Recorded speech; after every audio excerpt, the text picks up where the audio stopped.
are more suitable for funding infrastructure projects given the long-term patient capital they are having. However, strict regulatory requirements make these investors to invest only in safe government and public sector bonds, and they have limited appetite for high risk, below AA rated papers. As most of the infrastructure projects are rated below AA, it is critical to enhance their rating to augment the access of institutional investors. A well-capitalized credit enhancement institution would serve the purpose. Long-term resources from pension and resource and insurance sectors are channelized into the infrastructure bond market. However, the existing investment guidelines of the insurance as well as pension funds limit the exposure of such funds to InvIT and REIT, which itself needs some streamlining to promote active participation. So, the other point is that strengthening of municipal bonds. Most of the urbanization is funded by municipal bonds. Grants from state and central government dominate the municipal finance landscape in Bharat, which is substantially lower than the investment requirement of the local government. In order to augment their funding sources, they have to start tapping the bond market. So far, 11 local bodies in India have raised rupees 3,881 crores via municipal bonds. By 2024, 50 cities are expected to issue in municipal bonds. However, absence of secondary market for municipal bonds, problem relating to rating of bonds, accounting practices followed by municipal bodies, inadequacy of user charges for generating adequate cash flow to service these bonds are the issues to be addressed in order to attract investors into the sector. Asset monetization, the direct benefit of asset monetization is that it creates an enabling environment for participation of long-term financial institutional investors and introduce private sector efficiencies in the management of these projects. The NHI is amongst the first to monetize operational assets in the past 4 years. InvIT has been a key to which private developers would monetize their investment in infrastructure projects to enable them to raise cash for new projects development. The Indian InvIT market is yet to mature and has supported formation of only 10 InvITs, out of which only 2 are listed. Deepening of IDF, that is infrastructure development markets and development of asset-based securitization market are essential, which need to attract FPIs and FDIs also. To conclude, finally, I would suggest that a continued thrust on infrastructure spending will rekindle fresh investment, facilitate ease of doing business, improve the quality of the life and give a boost to the inclusive growth. Hence, development of a viable option for financing infrastructure development should be considered as an important element in the micro-financial policy toolkit of promoting growth. Thank you. Thank you for patient listening. Dhanyavad.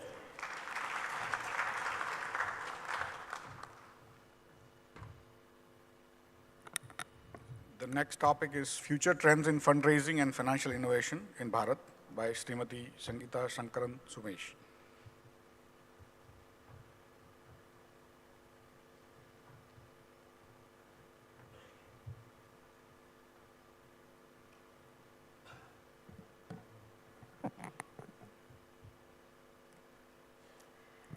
Namaste. I'm going to be talking about future trends in fundraising and financial innovations, and I'm going to intersperse my talk with learnings from our Hindu Dharma. Narad Rishi, he had a divine magical fruit which he gave to Lord Shiva and Parvati. Shiva and Parvati wanted to give it to one of their sons, the first one who could circle the world 3 times. Hearing this, Karthik hopped onto his peacock and off he went. Ganesh, on the other hand, knowing his limitations, decided to circle his parents 3 times because his parents meant the world to him. So what can we learn about this from a fundraising perspective? I call this the keys for fundraising. Pause and think. Are you raising funds for the sake of raising funds? Can you utilize the funds more effectively to scale your business? How can you effectively utilize your funds? So think about that. The second P is the perspective shift. Can you shift your perspective? Can you look at things from a different lens? Can you do things differently so that your business gains the most? The third P is to pivot on strengths. How can you leverage on your strengths so that whatever weaknesses that you have, you can cover them up and mitigate your risks? So those are the three Ps. Keep that in mind before you raise funds. Did you know machine automation and machine intelligence existed from the time of Mahabharata? I'm talking about the Sudarshan Chakra of Krishna. It could identify the target, destroy the target, and come back to its owner. So when you're talking about future trends in fundraising, automation is something that obviously excites investors, anything that's innovative in the space of automation. And that apart, what else do investors like? Renewable energy. It can be clean tech, climate tech, agri-tech. Those are potential areas that investors love to invest in. Let me give you examples from Bharat. 75F is a startup that's into smart building solutions, such as wireless sensors and proactive building automation. And then you have Ace Green, which is into recycling of batteries. Coimbatore-based biofuels, it segregates and from waste biomass, and it converts to biofuels. A stands for automotive. In this day and age, automotive is synonymous with electric vehicles. And the example from Bharat I'd like to share is none other than Ola Electric, which is intelligent and sustainable electric vehicles. What is I? I is for innovation. Any sort of innovation that you can come up with in whatever domain that you're working in, that is something investors would get attracted towards. So the example here is Razorpay. I'm sure most of us here would have used it. It's an online payment gateway that is used in Bharat. S stands for your social impact. What sort of social impact can your business come up with? What sort of social impact is your startup into? Because social impact is something that's gaining a lot of importance these days. So the example I'd like to share is about a startup called Happy Hens. It is into organic, free-range egg suppliers in Bharat. The birds are not caged. They are allowed to roam around freely in the farms. E stands for your ESG, which is environmental, social, and governance. ESG is gaining a lot of traction, not just in the investment space, but even otherwise. Corporates also, like you may know, have to follow the ESG standards. And therefore, ESG is a high and upcoming area, has a lot of potential in the trends in fundraising. And the example I'd like to share from Bharat is about Trini, which is an ESG consulting and technology partner. They are into minimizing supply chain risks and building enterprise resilience. Samudra Manthan. Like we know, when this was churned, what happened? What were the things that evolved? First came the poison, and then it was the gems, and then it was Dhanvantri, Kamadhenu, and so on. So similarly, the fundraising practices have been evolving. So what can we learn from them? V is your venture debt, which is nothing but a type of loan or debt financing, which is used to finance your working capital requirements, or it could be for purchasing capital expenses. So that is your venture debt. A is your alternative funding. That is nothing but the non-diluted funding. And here, you don't have to sell a portion of your company to get the money, and that's why it's known as an alternative funding. L is lot of investors, and that's nothing but your crowdsourcing. You have many people investing small amounts into taking it as your investment, which is nothing but your crowdsourcing. U is useful investing, which is your impact investing. Impact investing, again, is something very, very important. Of course, they look at financial returns. The investors look for financial returns. But that apart, what is more important is the kind of impact your startup can create. So that is your useful investing. And E is your early stage investing. Like the name says, it's at an early stage wherein it has limited revenue, small number of people working, and the products are just about evolving, and therefore, it could be quite risky. However, this might also be highly rewarding from an investor perspective. So that's on your evolving fundraising practices. Let's get back to Mahabharata. Duryodhan blindly followed Shakuni Mama, which led to his devastation. They looked only at a short-term perspective and did not have a long-term vision in mind, right? So similarly, if you want to come up with financial innovations, you need to have the long-term vision in mind. So what should you be doing? What are the focus areas? Focus on these 4 Ps. The first being people. And the example I'd like to share with you is the UPI, which has revolutionized the way the financial transactions are being made. I would also like to mention Ayushman Bharat Digital Mission, which is into promoting digital healthcare.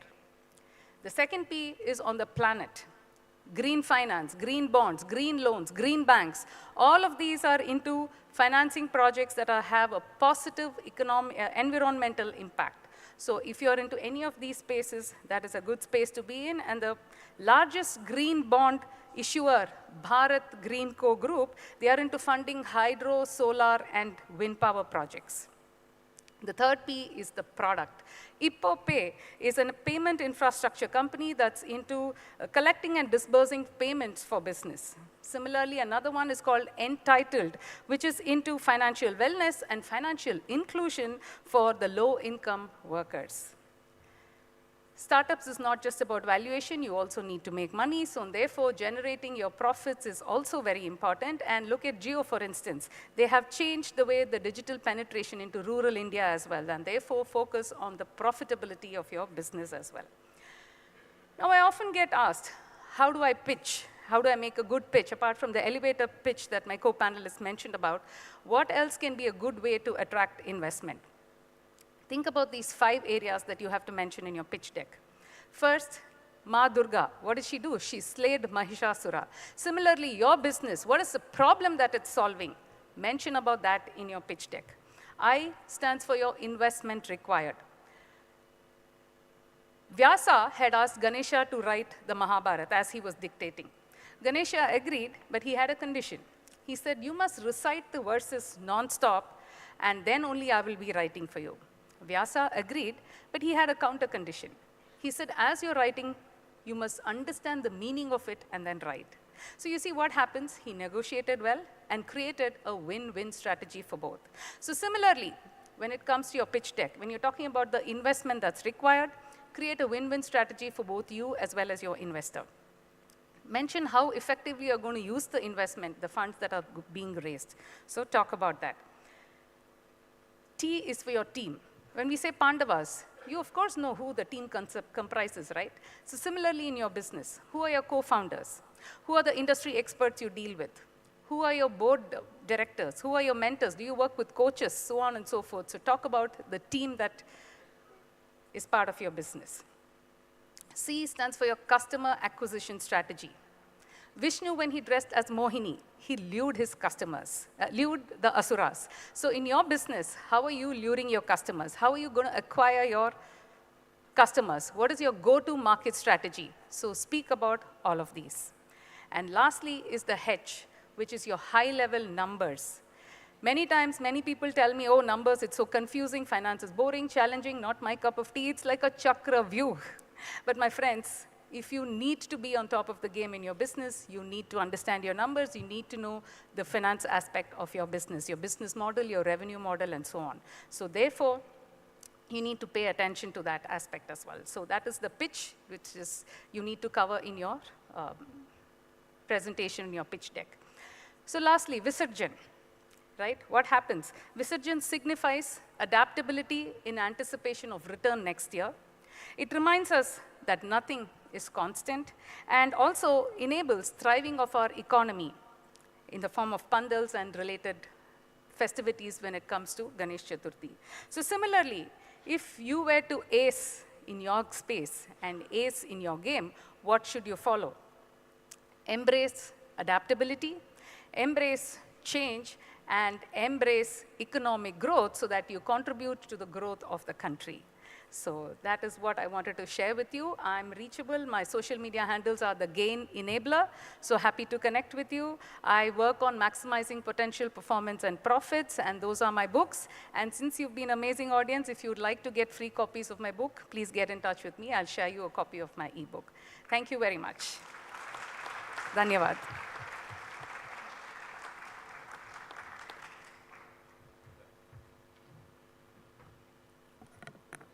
Yep. So good thing is I don't have slides. Uh, as it was said, India will become the third largest economy in the world by 2027. But when I grew up in late 70s, early 80s, I was always bombarded, although I was studying engineering, I was always bombarded with a word called Hindu rate of growth. I don't know how many of you remember. I think I can see a lot of hands, a lot of people smiling. It was a derogatory word that India cannot grow at all. It is less than 4%, probably 2% should be what Hindu rate of growth. And because of Hindus, India will not grow beyond that because we keep on fighting. We divide ourselves into different parts and so on and so forth. So do you think in last 30 years, post-liberalization, that Hindu rate of growth has gone from, say, 2%, 3%, 4% in different people's mind to decisively 7.5%? Have we done it together?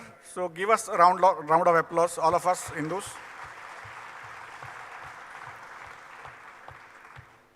What happened in last 30 years and specifically in last 10 years? So I'll tell you the story where we came, how did we come in next few minutes, and then of course we have some time to question us, all of us. And of course, around early 90s, I think 1991, we had a serious balance of payment crisis where we were not able to import, or we did not have the foreign currency to import even 15 days of imports. And that's why we had to sell our gold or pledge our gold, as it is said. And I was just starting my job, and basically my company, that is IDBI, was managing the private sector loans which were taken in foreign currency. And so I have been pretty much party to many of these things. And today, yesterday I tweeted that India's foreign currency foreign currency reserves increased to $596 billion. It's, I think, third or fourth largest in the world. And that is what we have achieved in last 30 years, 32 years. And that's why did this happen? What happened is that India started investing in its institutions. India started investing into what we call public digital infrastructure. Today, public digital infrastructure is a very large and important point across the world. There are hard infrastructure and there is soft infrastructure. Hard infrastructure is all bridges, roads, ports, which we need to still build. We are building, as it was said, in that national infrastructure pipeline, we had 120 lakh crore being invested. But more importantly, we ended up starting newer institutions like National Stock Exchange, which was completely screen-based. There was no floor at all. A stock exchange used to have a floor. NSE was the first stock exchange in the world. When it was set up, had no floor at all. After it became successful, New York Stock Exchange, London Stock Exchange, Chicago, Japan, all of them became automated. So we were the pioneers of digital public infrastructure, or PDI as it is now known in India, which of course is Jan Dhan, Aadhaar, Mobile, CoWIN, and everything else, GST. And what we have done is that setting this up in 1993-94, when I was setting up NSE, India's total market capitalization as defined by the total companies listed and at their value was 4 lakh crore rupees. Today, it is 3.25 crore rupees, $3.8 trillion. That is 3.25 multiplied by 14 zeros. Add 14 zeros, and 80 times this has increased. Why it has increased is because of automation. Now everyone trusts the Indian markets. People's trust in India's entrepreneurs has increased manifold. They are able to invest in India's entrepreneurs from anywhere in the country. today using your mobile, people from Dibrugarh or Jorhat are able to invest small little money, 1,000 rupees, $8, $10, into a company doing work in Salem in Tamil Nadu. That 1,000 rupees may not be important to you, but that 1,000 rupees is important to that small investor. And she has a complete confidence that her 1,000 rupees invested in that entrepreneur will be used correctly. And in case profit happens, then she will have a part in that profit. It is such a great leap of faith that India has created in its population that today 140 crore Indians are trusting each other. We are a very trustful society today.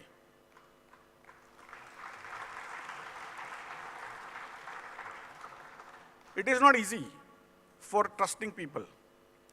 A brother doesn't trust brother. A sister doesn't trust sister, especially for poor people. Our per capita GDP today in India is still one of the lowest in the world. But there is no market which is of our type in the world. At $2,600 per capita, we are now the 4th largest market capitalization country in the world. After US, China and Hong Kong and Japan, we have now $3.8, $3.9 trillion as market capitalization. Almost $4 trillion. There is no similar country in the world. Countries which have double per capita income than us, $5,000 per capita income, there is no similar country with that market. At $10,000 per capita, there is no similar market. At $20,000 also, there is no such capital markets. It's only in India. How did it happen? 4 times, 8 times GDP having countries per capita are not having people trusting other people with their hard-earned money. How is it happening in India? Why did it happen in India? It is because of our tradition of doing business for the society. We have tradition from Daneshwari Karna, from Bhamasa to later on Tatas and everyone else. Our people trust their businesses. Despite all what we hear in Hindenburg and everything, we are now the best governed or amongst the top 5 governed, including the ease of doing business ranking. Best 5 governed, corporate governed exchanges in the world for minority protection. That is, people who are not owning the larger shares in the company, their protection, small little investors, we are amongst the best in the world. And that's why small people with transparency, when I was growing up, getting a quarterly results was not possible. Even annual results was very difficult for a company. Today, if you don't give quarterly results, your company stops getting traded. And that's where India has been able to make a huge dent. Why people are investing today from abroad. Last 30 years, India has now got literally $350 billion or even more from foreigners investing in India. But that $350 billion has now become close to $700 billion. They own almost 20%, 19% of India's total market capitalization. But more interestingly, earlier, we were dependent on foreigners for our growth. We require capital. We were saving a lot, but we were not financializing our savings. Today, most of our funding needs, 120 lakh crore for national infrastructure pipeline, or for all our small companies, SME companies, large companies, Indians are now financing themselves. Our mutual fund now size has gone up to 46.75 lakh crore. It was not even half or even 1/5 in 10 years back. And that is where today NSE has 8.25 crore investors directly investing with it. 8.25 crore. We know each investor's phone number, address, email ID, and of course, government knows their biometrics also. But effectively, if we were a country at 8.25 crore people, we would be 20th largest in the world. And that is the kind of numbers, more and more people are coming. 3 years back, there were less than 3 crore investors in India. And these are unique investors. It's not that one person having 3 accounts or 5 accounts with 5 brokers. No, unlike SIM cards. Here, we have all the details. It is 8.25 crore unique PAN numbers. And in 3 years, it has actually gone up 2 times. That is, from less than 3 crores, now it is 8.25 crores. And it's increasing every day. Youngsters who are coming into job markets are earning more than their parents, and they have, of course, increased the consumption, but many of them save, and they save through stock markets. And that is what is the story of India, story of whatever you see in financing, whether government needs financing, state governments need financing, infrastructure financing, SME financing, municipal bond financing, every type of instruments today we have. NSE is considered the largest exchange of any type in the world today. In terms of the value traded, we are third largest in the world. In the number of trades, we are the largest. On some days, we do 45% of all trades in the world in all exchanges put together.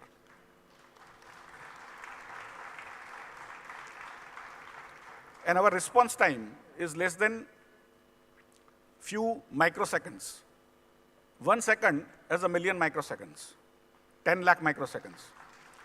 So in terms of technology, in terms of what people need to invest in, what information they need to get, that transparency, that trust is what the government has been able to create, the judiciary has been able to create, our regulators, exchanges, and of course, our entrepreneurs. The credit goes to our entrepreneurs, and that's where we have gone decisively, in my opinion, especially in last 10 years.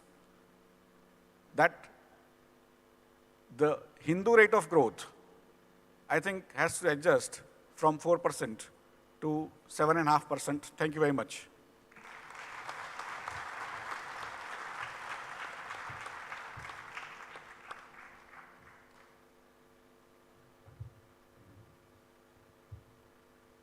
So I have been told to encourage you to send us questions. We will try to answer as much as possible. We have still got around 25 minutes. We can extend probably 5 minutes more, but please keep your questions to the questions and only one question at a time. And I have been told that people have tendency to actually make comments. Next time, if you want to make comments, just tell the organizers. They might include you in panelist name. But today, please restrict it to questions.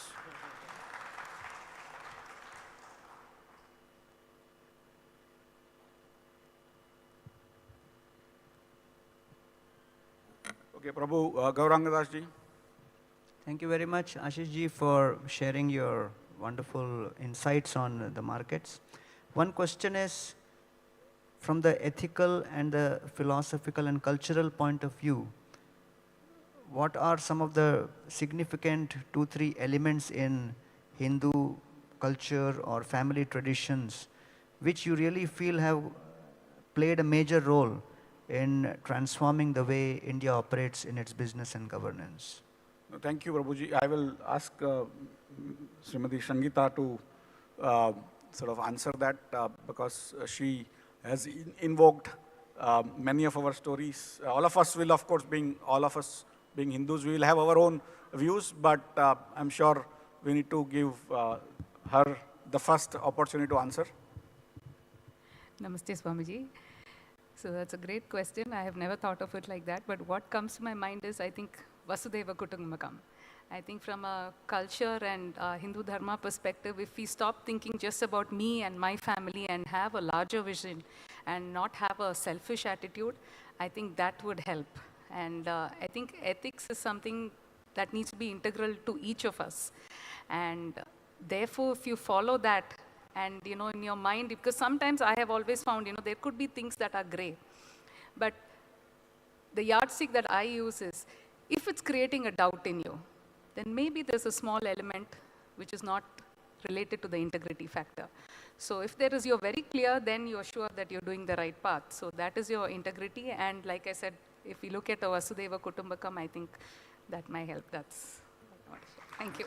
Thank you. I think that aptly sums up. Who else? Myself, Samir Panda. Okay. I am a WSC volunteer also. We have a company that's making tires with zero emissions, and it is world's first anti-puncture, anti-burst tire. I have a question for Sangeeta ma'am. You told about the green bond. So can you elucidate about it so that we can get the advantage of this kind of innovation? Yes, so anything that creates a positive environmental impact, anything that is good for the environment, right? Because we need to conserve the environment as well. So any of these green things is what helps. So you have banks that finance green loans. There are green bonds that happen, right? So all these under the, when you say green, then you know it's related to the environment. So any of those, I'm sure you can leverage on that. You need to talk to the banks and then mention about that. Yes. Thank you. I think we have a gentleman here. I'm Brahm Agarwal from Orlando, Florida. We are in the real estate business. Home building, we develop communities and apartment buildings and all.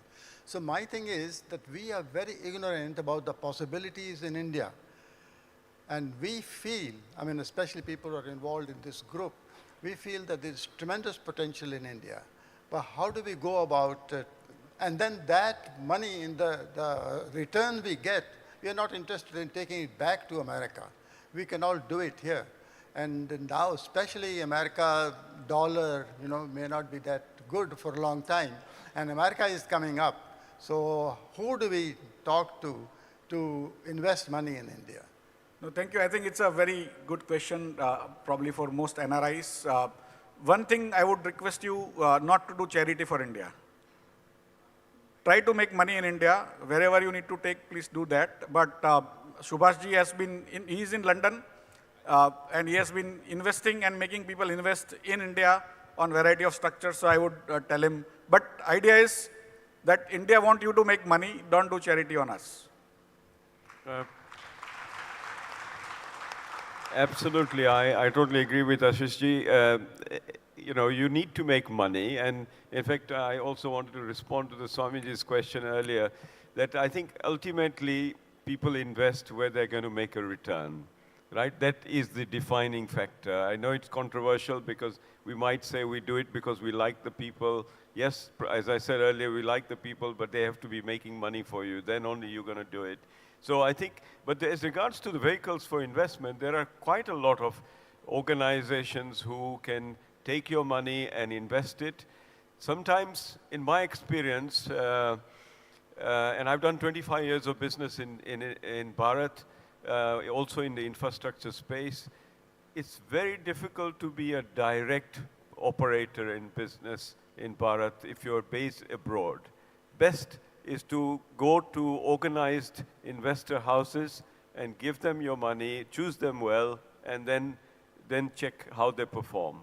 And that works very well, and people have made fairly large amounts of money in that process.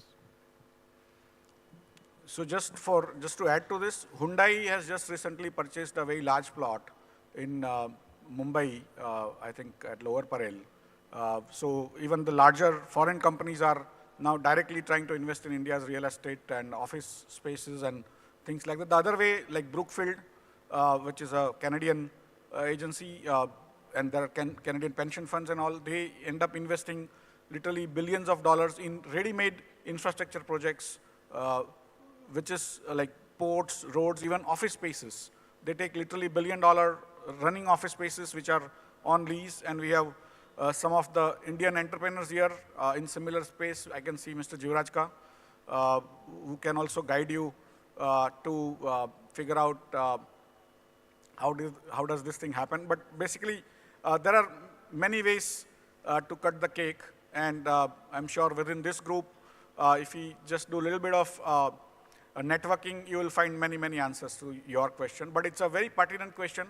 How do we invest in India from abroad because of our love and affection for the country, for the people of the country, and naturally, many of us sitting outside also want India to come up, and now that it is looking like it's coming back and resurging, or it's a resurgent India, how do we participate in that? And that's where I think we have many people from India here who can actually help you make decisions. But please,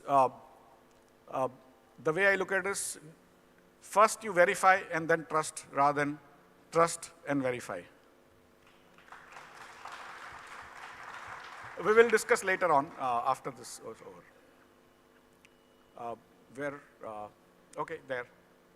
you have a mic. Namaste. Okay, this question and then later on Namaste, that. I am Hemendra from Delhi, Bharat.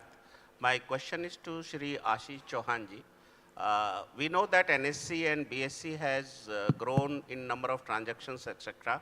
But my question and problem which I want to address is that still there are a lot of companies, especially penny stock companies, which are non-compliant towards ROC, towards bankers, towards GST, and still they are being traded on the stock exchanges. Because of that, a lot of investors are being cheated by them.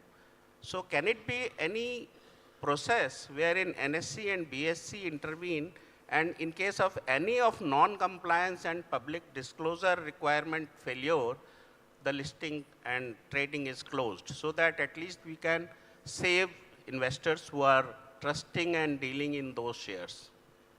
Sure, thank you. So this is a question which is very technical. Many of you who do not invest in shares might not understand. But India's framework for stock markets is the exchanges act as bulletin boards. That is, a company has to give information on periodic basis as well as on important events. In case something goes right, something goes wrong, they need to give information to the exchange, which exchange gives it to the public. That is the role the exchanges play, and that's a very important role because transparency comes in companies' workings there. The question is, if the company is not paying, say, taxes well, or company is not paying their employees in time, or their vendors in time, can exchanges help them pay up those taxes? What is required is that there is a portal being launched by NSE in 2024, where information about all their court cases, all their compliances on the tax side and legal side, those things will be provided as much as available from the public data, because today India is the, what I call the soft infrastructure or digital capital infrastructure in the world, where all the information is available in some or other government databases. We are trying to cull out those information and give it to the public. But our job is not to make them pay. That is policing. We don't have those rights, although you may ascribe those rights to us. Our job is to just get the information as much as possible and provide it to public. If they don't provide, we stop their trading. So today, all the companies listed on or traded on NSE have all the information that is required to be given on quarterly basis is provided. If they don't, in 2 quarters, we stop their trading. So NSE is around 2,500 stocks, out of which around 200 are suspended, which is basically because of the reason of non-compliance of the disclosure norms. So we do that, and naturally, it's a signal to public that these companies, you should not be investing your money in. But imagine people who have already invested their money in, but that is a different question to solve. But effectively, what your questions are, we actually do, but we are going to do more by creating newer information channels through which you can get some of the information currently you don't have. Excuse me, delegates. We have 10 minutes time. We will give sufficient time for everybody to ask their questions. Okay? Don't rush up one by one. Please have the questions brief. Yeah. Good morning, sir. Thanks for the delegates for delivering a very informative lecture and the informations. My question is on the startups. When compared to Western countries now, where startups are very high, even though their success rate is very less, but they do it. India is very rich in knowledge. There are youngsters there, they are aspiring to become entrepreneurs, but they don't know how to make a startup and whom to approach and whom to fund. I've seen a lot of engineering students in there, they have brilliant ideas, but they approach for angel funding or incubators, they don't get any support at all. Now, what are the steps as I would rather say matured investors as well as the important people assembled here, how we can make this forum which make a decision so that the startup youngsters are supported well in the ground. So they are coming up. No, that's a very important question. Sangeeta ji, you want to take a look, and then Subhash ji can, both of them, one of them invests other people's money and his money, and then Sangeeta ji actually trains people what to do. Yes, that's a nice question. So I think there are a lot of these angel networks. And some of them are very, very knowledgeable in different industries, different domains.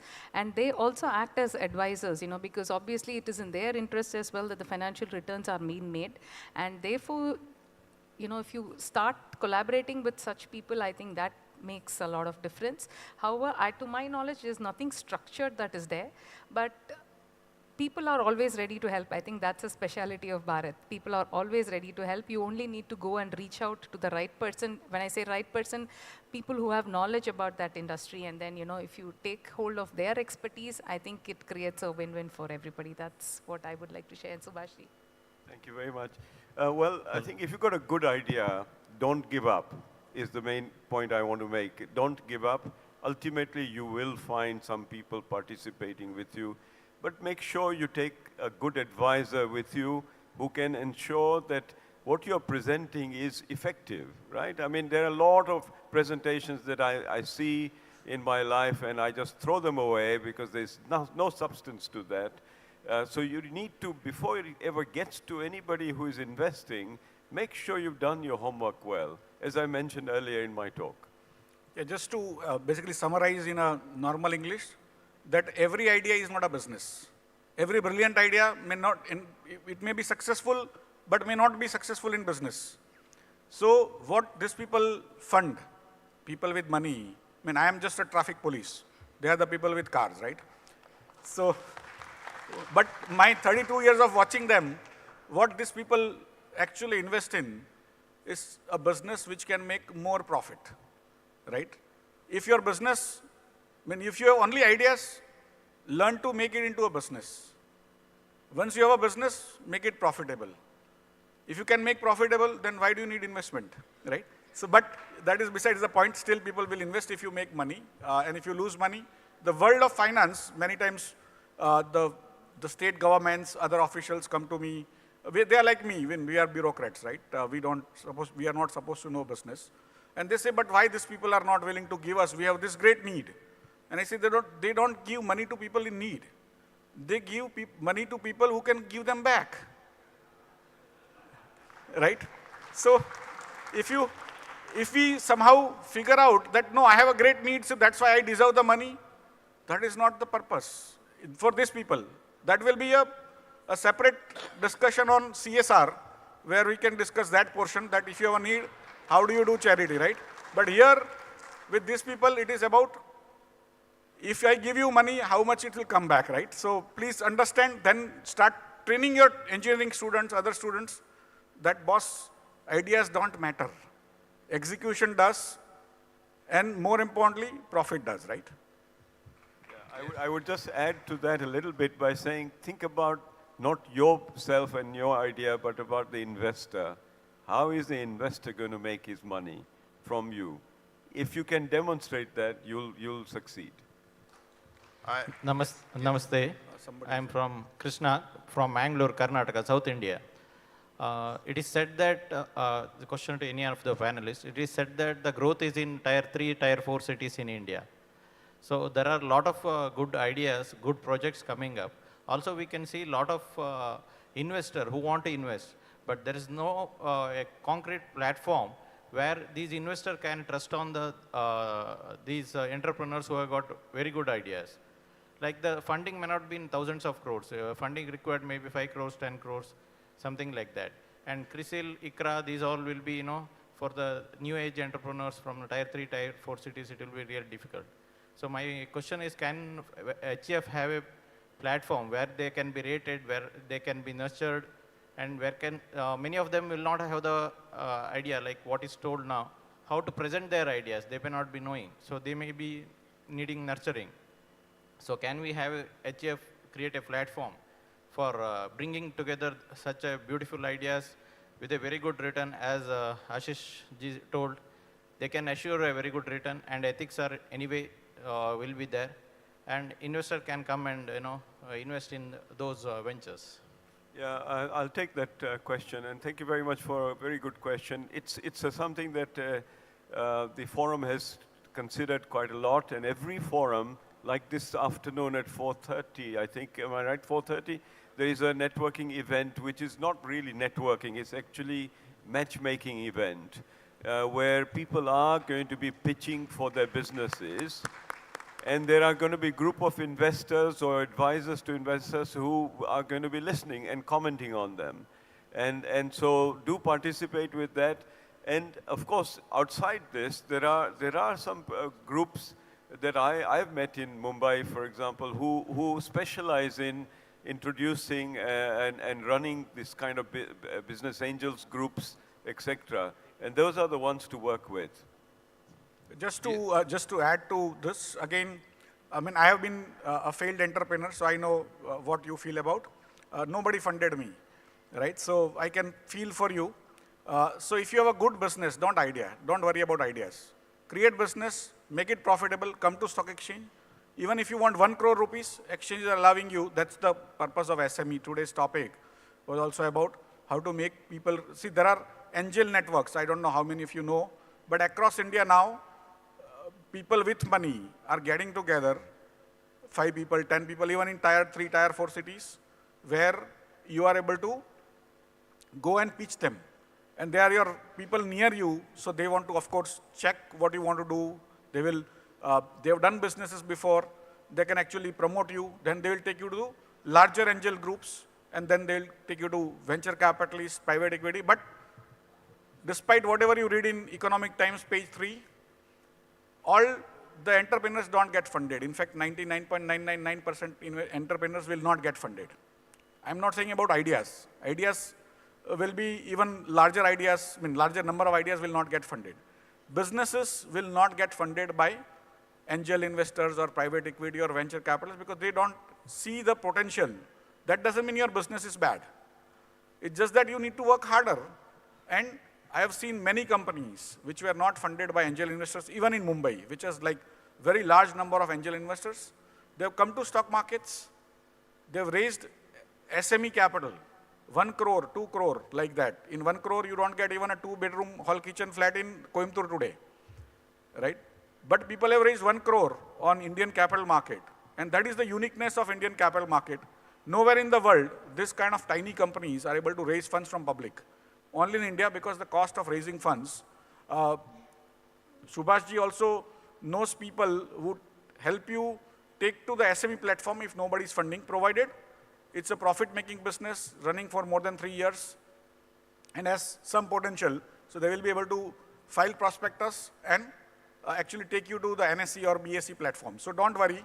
If you have a good business, today's India will get you funding wherever, whichever caste you come from, whichever regions you come from, whichever tier 3, tier 4, tier 5 cities. I am ML Meena. We are in the waste management and we are working almost in 15 states on bioremediation and processing. And one of the main issue is the disposal of RDF, inert, etc. Now the only solution seems to be the setting up of waste to energy plants.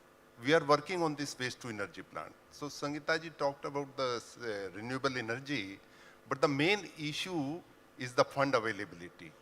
We have seen, we have technology, very good technology. We have submitted the plans, but the availability of fund is the main issue. Now, one of the problem is that there is no policy framework. State governments don't have proper policy as regarding to the power purchase agreements. Even if the PPAs are there, they have terminated the PPAs, so the project has landed up in a serious problem. So I just would like to know where we can get this fund for this waste to energy plant. So you will have to pitch to the right investors who believe in that, who want to contribute, for the green or the waste part. So just go to probably any of the angel networks will be a good point to start. You have India Angel Network, Chennai Angels, Native Angels. There are lots of, different Mumbai Angels. There are a lot of these angel networks. So I think the good way for you would be to start with these angel networks, prepare a nice pitch deck, and then see if you can raise funds. Can I, I want to add. Yeah, this policy on the power purchase and all, yeah. No, I just want to have, waste invariably there are industrial, can I, yeah. Get closer to the mic. Invariably, there are industrial associations who gather together and create common effluent treatment or whatever it is common. That is how it is done in most of the places. In most of the places, what happens is that the association, wherever you have a similar set of industry, cluster of industry, they gather, they chip in, they make sure that necessary funding is done, they contribute and do it. This is how it has been done. And government also does in most of the industrial estates. Let me just add, have you prepared a business plan for for this idea that you just mentioned? So let's have a look at it. Yep, and if it doesn't work, Sangeeta ji mentioned in her, one of the slides, it's called pivot. If this thing doesn't work, you have to do pivot and do something else, right? So learn to shift rather than saying my idea is the best, it will not change, the rest of the world has to change, that doesn't work, right? You'll have to change to what world requires, and probably that is a piece of advice I gave to myself after I failed. Namaste. And thank you, organizers have increased the time by a few more minutes, so please. Namaste. I am Chaya Nanjappa. I run a social enterprise in rural Bharat, one of the successful units of the Khadi and Village Industries Commission since the past 15 years. I would kindly want to know from the esteemed panelists, how are the opportunities for women-owned businesses, especially social enterprises that are profitable, not merely sustaining, but scaling up and doing extremely well and creating an impact, because we find a big gap there because local banks don't support us. And like you all said, if Bharat needs to become a Vishwa Guru, it has to be with inclusive growth because rural women folk are contributing enormously. Just wanted to have a response.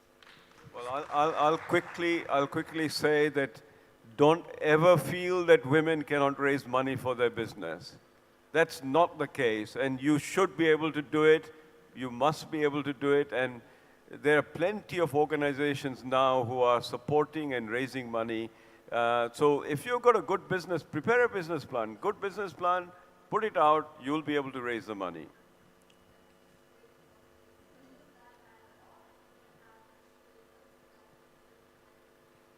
No, I think everyone has issues. Women have, of course, more issues in raising funds. But the experience is that even recent past, a lot of companies led by women have raised funds from public also, and they've done well. At the same time, the government is very acutely aware of the problems women face, so they are supporting the NGOs. They are also supporting the women entrepreneurs by Mudra loan and everything else. Self-help groups. And self-help groups and all. But now social stock exchange has also been mooted. So the social stock exchange also is starting up now. Any NGO which has impact investments, which is a profit making but wants more investments, or which is not for profit but wants investments like Gaurang Prabhuji's also activities also we are trying to list as NGOs and their activities on the NSE's social stock exchange platform. So depending on what you want to do, not for profit, but figure that out. You can't be in between. Then nobody will want to know, either you have to be on NGO side or you have to be on profit side. When you are on profit side, you have to show profits, continue to show higher and higher profits. If you want to do the impact on the not-for-profit, then you have to keep on showing more and more impact, larger impact, and then of course the funds today start getting available based on the results you provide, right? Namaskar. My name is Sunil Kataria. I am myself a CFO, so Sangeeta ji's presentation resonated all the more to me. But the question is to you, Ashish ji. This triggered from the discussion on the charity, just for a brief that happened. We have created a foundation called the WOW Network because we felt the pain that not-for-profits go through by asking for charity day after day and year after year. So with the help of this foundation, we have socially inclined businesses, these are real businesses, profitable, whom we are trying to help with our ecosystem, grow 10x from where they join us, but at the same time create pledges the endowments, the returns we give it to not-for-profits. This is an inclusive growth model that we are working on. The question is, because you coming from the for-profit side of it, all of you here, what is that one thing that you would advise us that will help us bring the socially inclined businesses and the not-for-profits to contribute to the growth of Bharat? So one thing I would say, the lady who asked question to meet you after this, so she can actually get the funding she needs, right? So we have a matchmaking happening here. But effectively, whatever you want to do, even for charity or not-for-profit, I work on both because of social stock exchange. And of course, in my personal time, I work on the not-for-profit side. But basically, for whichever side you work on, funding is available for results. Not for ideas, not for talks, not for projections. If you can give execution, if you can results, people will give you more, even if you are in impact or NGO side. If you are on business or profit side, again, results matter. Everything else is what I call hot air. Last question. So just to add on, that's my book. It's called Where's the Moolah? Moolah is money. So it talks about financial growth hacking for business profitability. So I think whichever sector people are into, if they can focus on the growth, financial growth of the business, I think that really helps. Panelists, there are last 3 questions. Okay. There is so much demand. So bear with us. But please be very, very quick with the questions. Very quick and brief. Namaste, Ashish ji. The question is to you. It is on the social stock exchange. I am an author on a geographical indication book. Bharat has got 350 geographical indication products. And most of the association which are holding the ownership, they don't know about social stock exchange. And there is an immense potential. We can invite them. Do you have any roadmap on that? Number one. Number two. Please, one question.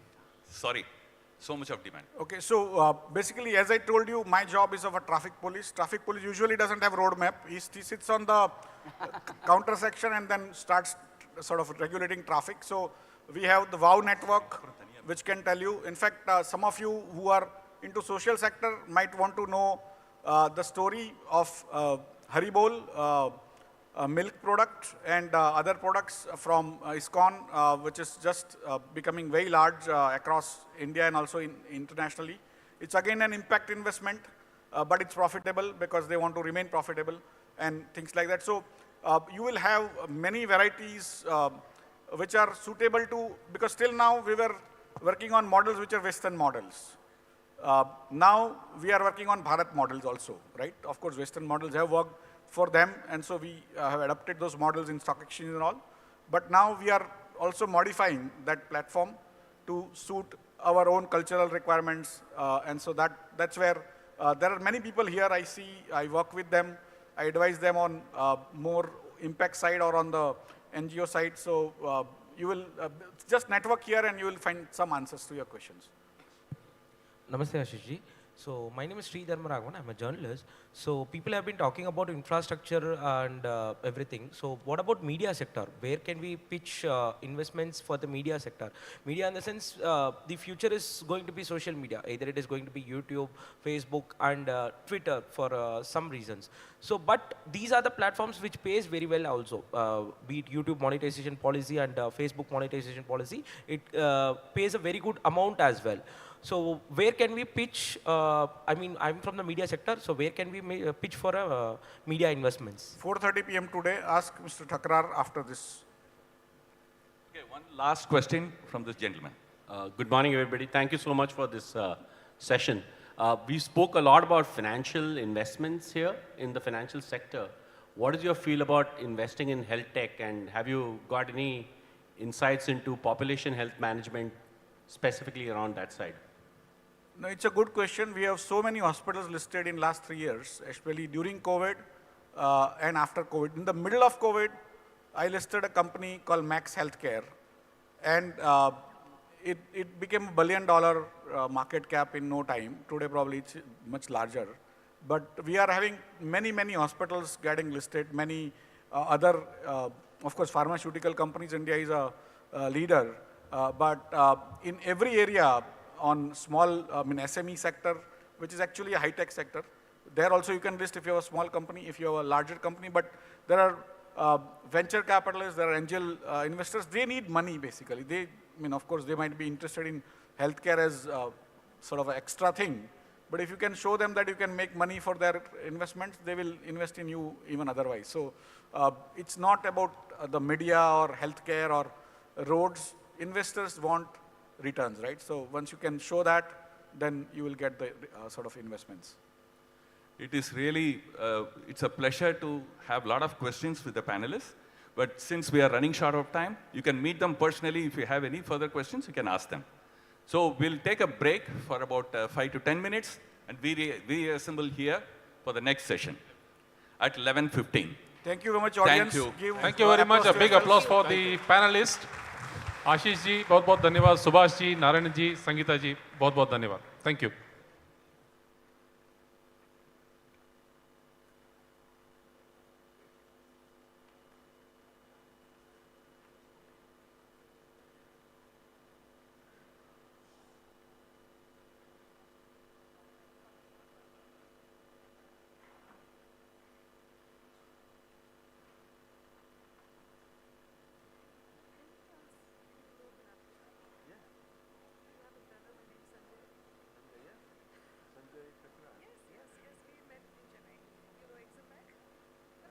No, that's a different Sanjay. I know him.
Namaste.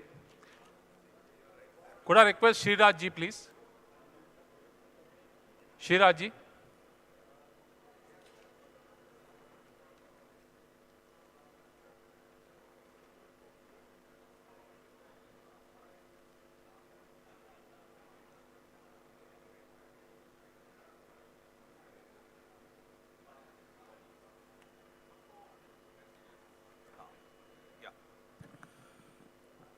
Namaste. May I request all the delegates to kindly have the seat. We're starting the session soon. May always also request all those who are outside to please come in and take the seat. Thank you. We're starting the session soon.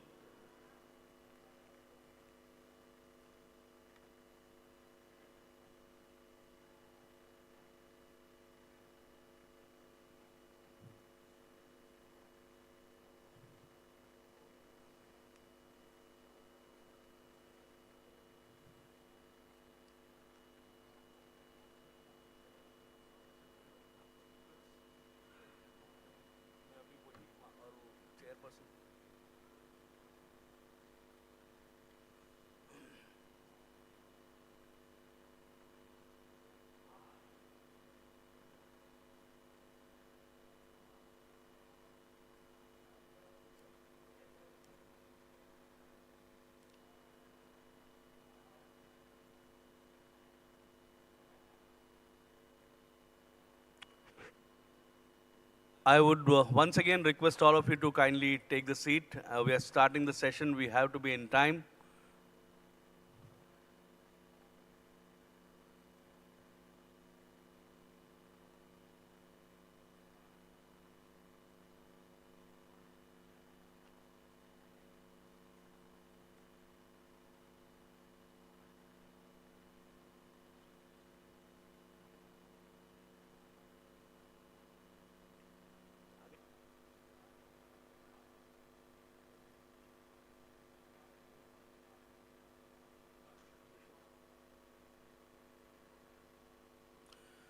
May I request Vishwa ji Alwa to be near the stage.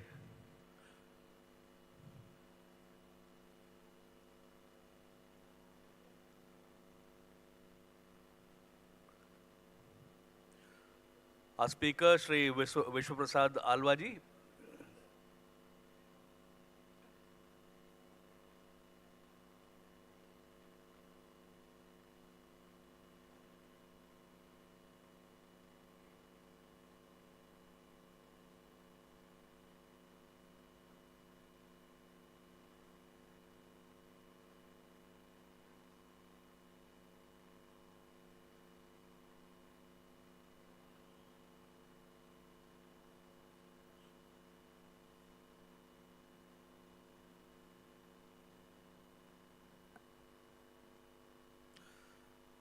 Once again, a humble request to kindly take the seat.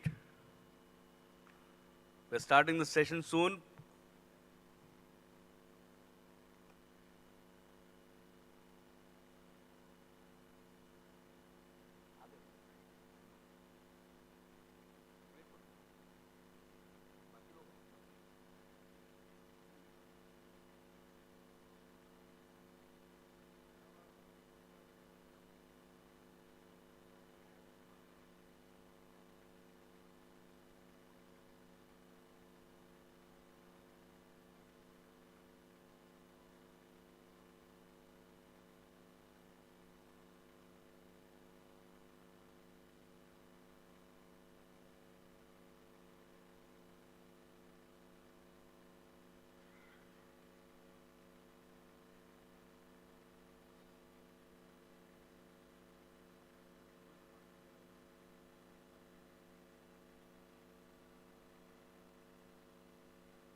Namaste. Now we are here with the session number 4, and the session is Healthcare Innovation, MedTech and Medical Tourism. This session is going to be chaired by Dr. Ajay Muradia, Chairman, Founder, Indira IVF Bharat. Our other eminent speakers, Shri Vishwa Alwa, Founder, MD and CEO, Scanray Technologies Limited. He'll be speaking on advancements in medtech and opportunity in manufacturing.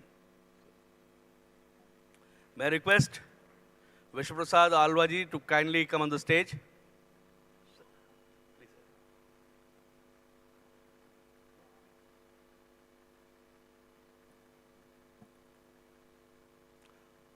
Our next speaker, Dr. Upendra Mahato, Chairman, Nepal Medicity Hospital, Nepal.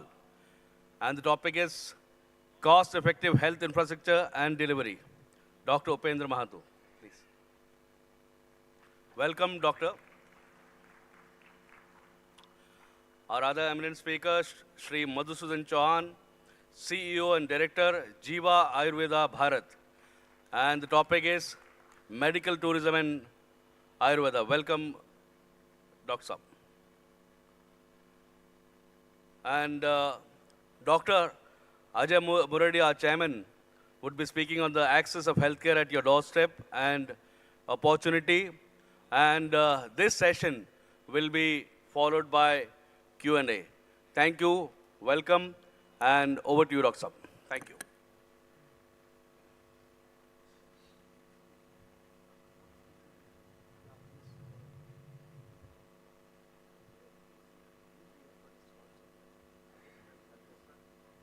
Yeah, I request Dr. Saab to take over the proceedings, and I also request Shri Vishwa Alwa, wherever he is, to come soon on the dais. Thank you.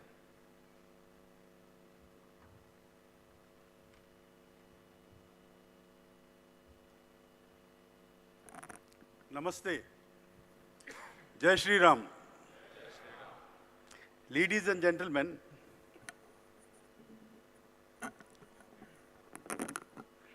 esteemed speakers and respected delegates, good morning. I am truly honored to stand before you today as the chairperson of this session on healthcare innovation, medical technology, and medical tourism in Bharat. Bharat, with its rich history and diverse cultural heritage, is rapidly emerging as a global hub for medical tourism. Our country's healthcare sector is witnessing a surge in international patients seeking high-quality medical services coupled with cultural experiences and holistic wellness. Healthcare is not merely a sector, it is a cornerstone of societal well-being and progress. The fusion of technology and medicine has given rise to a new era, one where the boundaries of what was once deemed impossible are continually pushed. Medical technology, with its strides in artificial intelligence, robotics, and data analytics, is revolutionizing diagnostic, treatment, and patient care, from precision medicine to wearable devices.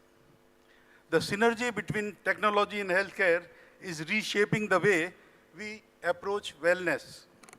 Throughout the course of this session, we'll hear from experts and thought leaders who are at the forefront of healthcare innovation. I encourage each one of you to actively participate, share your insights, and engage in meaningful conversation that will shape the future of healthcare in our nation. In our effort of exploration and discovery, let's uphold collaboration, inclusivity, and excellence. Together we can drive Bharat's healthcare innovation to new global heights. Thank you, and let the session on healthcare innovation, medical technology, and medical tourism, Bharat begins. And I first invite Shri Upendra Mahato. He is the chairman, Nepal Medicity Hospital, Nepal, and he will speak on cost-effective health infrastructure and delivery. Mr. Mahato, please.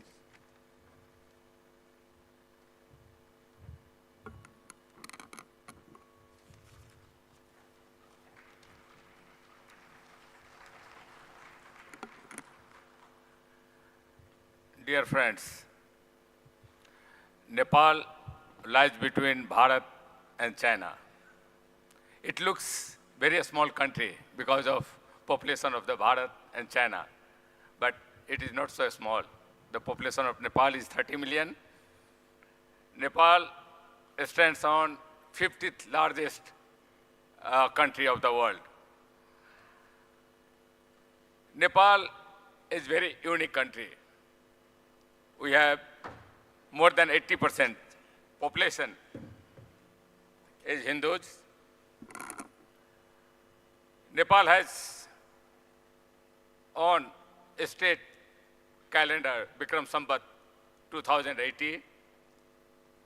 Shape of the Nepali flag is triangle. Only one country with that shape of the flag. Moon is higher than sun. It symbolizes that Nepal is peace-loving country. 2/3 territory of Nepal is mountain. God has given much more time to create this country on this earth.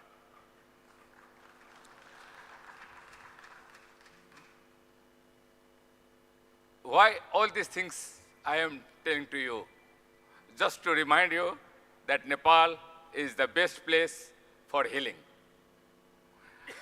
After coronavirus pandemic, each country should be self-sufficient in healthcare system with their own infrastructures, technology, manpower.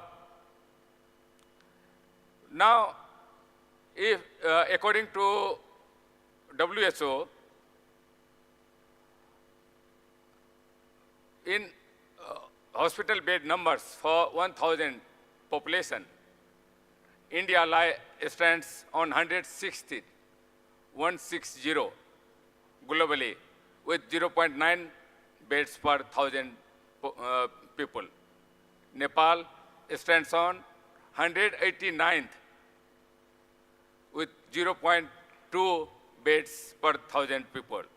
So we can see from this how much potential to make investment in the health sector for all developing countries. Seva hi dharma hai. It means to make investment in the health sector, to work in the health sector is the service and dharma 2 in 1. So all Hindus should make investment in Nepal healthcare system because more than 80% population is Hindus. So if you are making investment in health sector in Nepal, you are automatically popularizing Hinduism dharma in the world. Nepal can be best place for healing, as I told, that because the most highest concentration of the nature and spirituality is in Nepal. So we should just make it globalization. And making Nepal as an international medical hub, we all are working for the popularization of Hindu dharma in this world. Dear friends,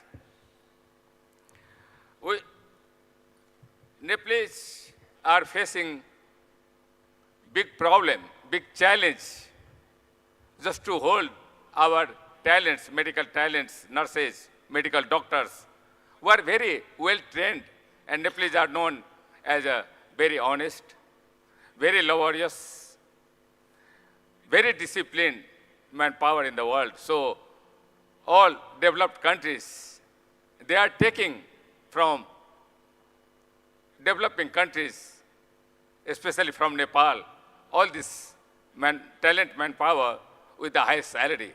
So this is big challenge for us to hold them in our own country. And for that, we need huge investment in healthcare system, not just to make the buildings of the hospitals, to train well-trained manpower in our own country. So, for any cost-effective infrastructures, other things, we can talk a lot, but health sector is very huge. It needs very huge investment for the long term.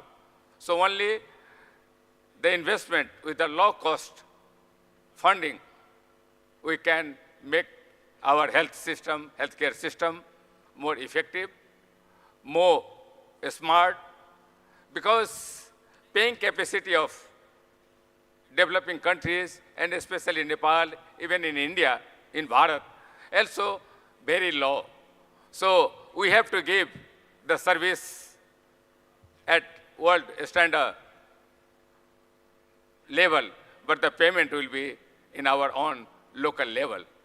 So if we will be also very expensive, then how we can stop to our people to go abroad? So we should think about our healthcare system. After pandemic, we know that if even you are very rich, but if healthcare system in your doorstep, your country is not very good, you cannot be survived. And why we are not caring for our life, our health care system? Because God has given our life free of cost. We don't need to pay for that. Even we are buying a smartphone, just after buying, we are keeping both sides protecting screens. When we are buying homes, vehicles, running for insurance. But for ourselves, most of the population in developing countries are not insured. So government should make the mandatory insurance policy for that. So if our life is given one time, so if we are not caring for ourselves, if we are not healthy, there will be no any harmony in the society. There will be no harmony in family. So to be harmonized society, to make service, to be involved in dharma, we should be very active, involved in healthcare system. Thank you. Thank you, Dr. Mahato. And now I invite Mr. Vishwa Prasad Alwaji, and he will be speaking on advancements in medical technology and opportunity in manufacturing.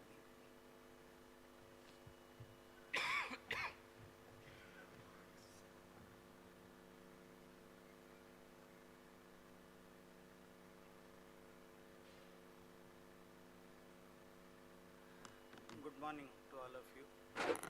Just set my. This one, is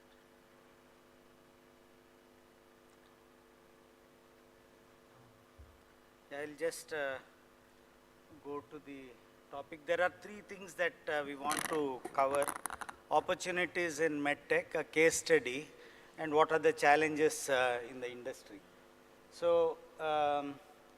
Coming to this, what we call as medtech is electromechanical medical equipment, which is in the diagnostic space and curing space. So here we have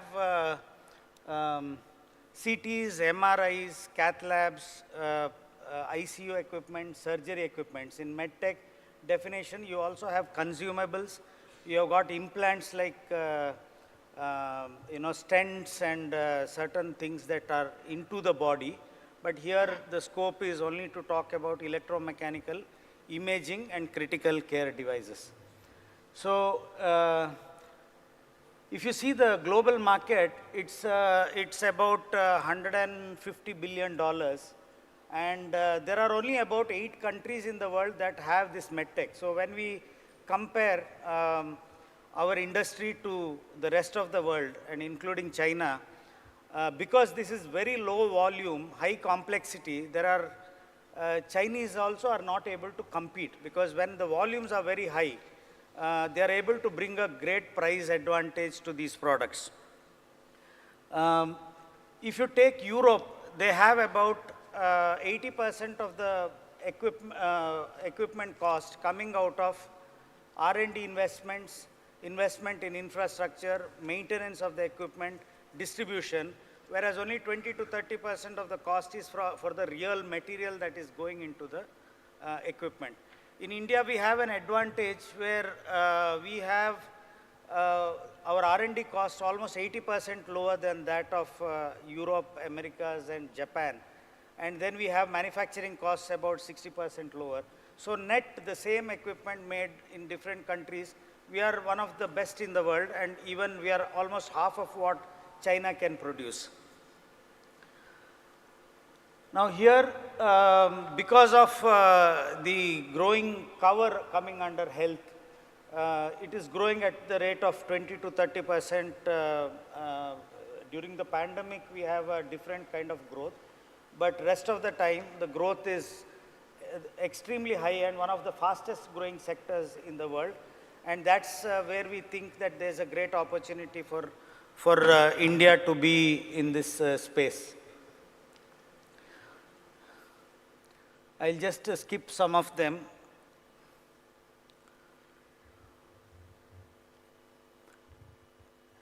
So cost advantage, I said we are in R&D and NPD investments. Raw materials, we are slightly lower because semiconductors come from outside. Metal prices are almost the same world over.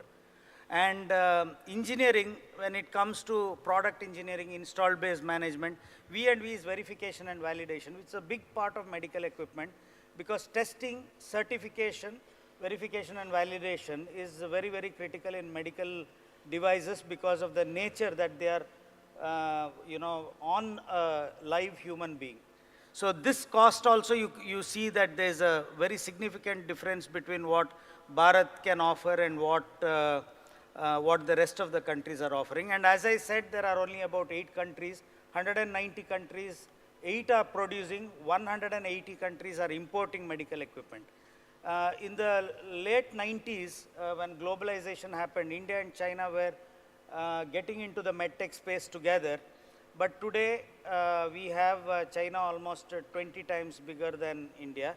And after the pandemic, the interest in India for medtech is increasing and a lot of companies are moving again into India for manufacturing and R&D. So this is what I call as a technology gap. We have X-rays made in India. We have MRI capabilities for certain subsystems. In PET scanners, we have certain capabilities and missing certain capabilities. So there is not, there are some things that, for example, the ones that you see here, we have most of them that can be manufactured in India, designed in India, about 80% of domestic content. But when it comes to magnets, when it comes to PET, we still are dependent on Europe. But in the next 10 years, there is always a possibility that we can get to at least taking about 10 to 15% of the international trade. I'll just skip. Yeah, this is now coming to what the government of India has done is they brought medtech under the sunshine sectors, or where they say that is critical to the economy. But what happens when government looks at an industry is it also creates problems. So then they start regulating. If you take everywhere else in the world, you have one regulatory body. In USA, you have FDA, CE, TGA, KGMP, JPL, CFDA in China. But when it comes to India, we have got 23 regulatory bodies. So this is what I was saying. I was expecting some policy, makers in this forum. But I'm, anyway, for the knowledge of people who are here. So prior to this government, we had no regulatory bodies. You could simply buy equipment from anywhere, put it directly in the hospital. Now, the government of India did a good thing by saying that, you have to make sure that the equipment are compliant and safe. So instead of bringing one body, they brought 23 bodies. And all these bodies are working at cross purposes. And that's why I said it's a big challenge to enter when there are too many regulatory bodies and no they don't have any responsibility to make the industry succeed. So you have legal metrology, which, and one of the things that the government of India did is put pharmaceuticals and medical technology together. So when pharma standards are pushed into medtech, in pharma you ask how many milligrams of each substance is there. So they're asking us to write grams of CT and grams of MRI, the legal metrology. And we say, no, it's not in grams, it is, tons. Then they say, oh, you write tons. It's not the question of whether we can write or no. It is waste of time. So this is something that is hurting the industry. The government is working, unlike in the past, they come on time for the meetings, they listen, but execution, we have a lot more to do. But if it is done, this is one of the best sectors to be, and I think we can see it at least about 200 to 300 startups and clicking very fast in this sector. Now, this is what you can see. This is the regulatory structure that we wanted to propose to the government. I have also been the chairman of FICCI, National Committee, and working with the central government. But again, we are a little bit stuck with the bureaucracy. And so we also have Indian labs. There are no test facilities. We have built the first test facility in Mysore. And this is a story I wanted to give you a case study. So we started in 2012 as a startup. We made our first manufacturing there. In 2013, we acquired Larsen & Toubro's medical equipment business. Then we acquired Precol, CI Italy. We started manufacturing X-ray tubes. Today, from a team of 5 in 2010-11, we are an 800-member team. We have, we export to about 80 countries. We have got 8 plants. We have 3 units in Mysore. We have got 4 units in Italy. We have got in Brazil, Mexico, US, and China, which is not functioning. And this is possible for many other companies. Opportunity is very huge. There are topics that have to be covered, but I will, in the interest of time, I will just skip. So these things I will just move ahead because these are the units that we have worldwide. We have 34 FDA-approved products, and we never made a product only for the Indian market. The first product we exported to US, we exported to Brazil, we exported to Kerala, we call, because it's a little bit different from the rest of the states. So, yeah, these I'll just skip. So this is the plant we built in 2010-12. There's a big story of this in the Wall Street Journal. You can read Bribes, Bureaucracy and Hobbles of Indian Entrepreneur. That's a full-page article. So we have always made sure that we never cheated on tax. We never bribed. And whatever we build today is 100%, not 99.9%, 100% ethical to the customers, to the investors, and to the public. And yeah, this is the plant we acquired from Italy. These are X-ray tubes plant. This is a lab built by the government of India, and yeah, I just put an alarm to make sure I don't cross the time. So I will just skip. So these are all the products we make here. Again, this CanC Venus, we set up an R&D facility in Italy, which which is designing this. So there's a mix of Italian engineers, and so these are anesthesia workstations. This is a home care product, which is a mini hospital. If you buy them independently, it will cost at least about 25 lakhs. And we are making it in less than 4 lakhs. And it is also exported out of the country. So these are patient monitors. We make cardiology products. This is something we made for the US for sports injury. It's called PodScan, podiatry scanner. Dental. These are veterinary is a big business. This is a company we acquired about 6 months back. And yeah, we are also OEMs to several big brands. So when we are, when we cross a certain level and we compete, a lot of MNCs stop their production and get to us. And that's it, I think. I'll have to close because there is no time. Thank you very much for... Thank you, Mr. Alva. And the next speaker is Mr. Madhusudan Chauhan, and he'll be speaking on medical tourism and Ayurveda.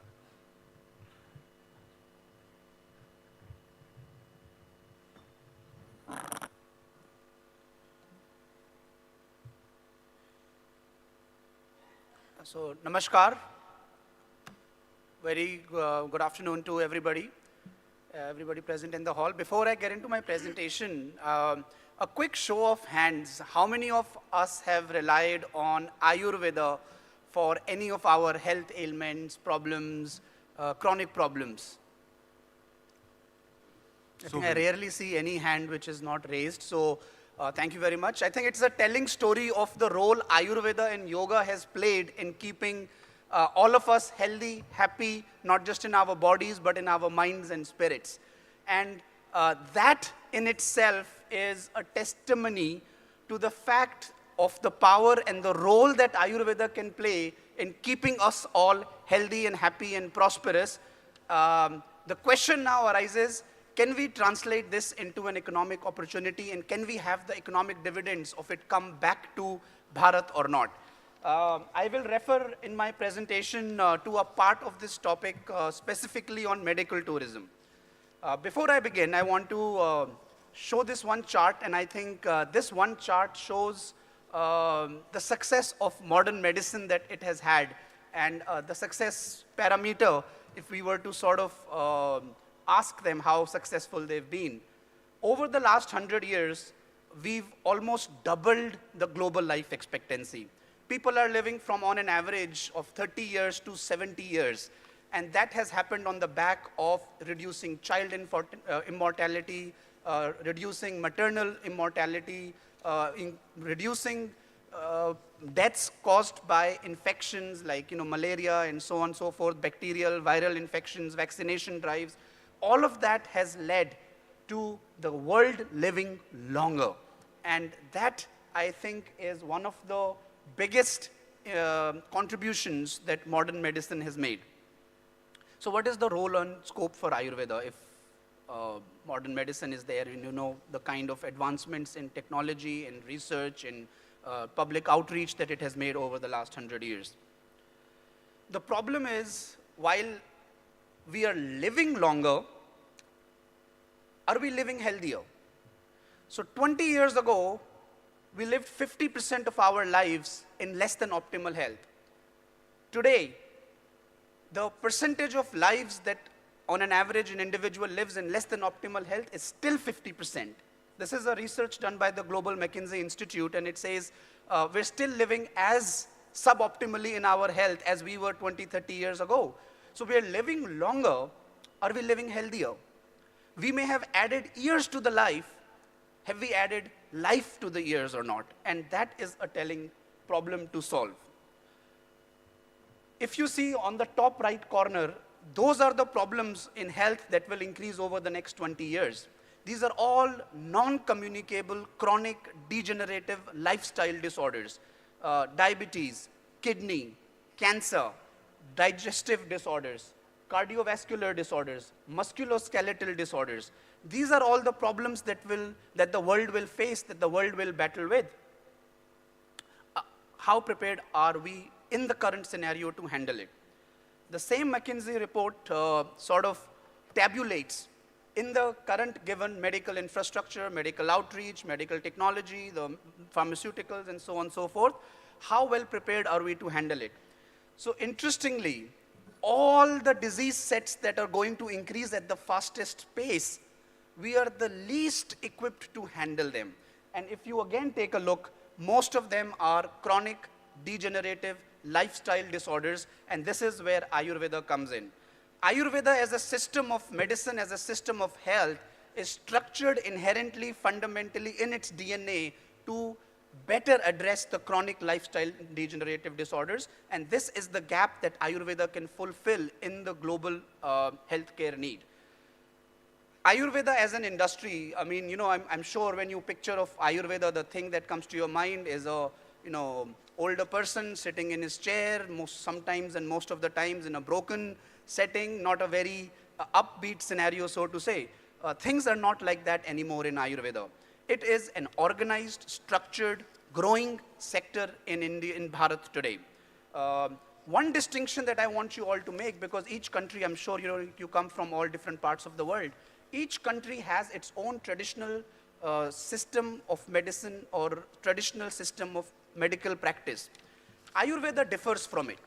Medical practice is typically purely based on experiential healing. There are sangomas in Africa. There are traditional healers in South America. There are traditional healers in North America. Those healers are typically practicing by their healing powers, which are experiential, which are individual based, which are driven by intuition and experience, and not necessarily backed by logical, scientific structures and frameworks. Whereas Ayurveda differs in this part, and it has got its own pharmacology, pharmacognosy, its own anatomy, its own very systematic structure of approach it has to medicine. So it's a traditional medical science and not merely a traditional medical practice. And that's a distinction we must always remember and make. It's a well-regulated, structured, evolved sector. Thanks to the current government under the leadership of Prime Minister Modi, a separate ministry for Ayush and Ayurveda was set up, and the way the sector has transformed in the last 8 to 9 years is just phenomenal.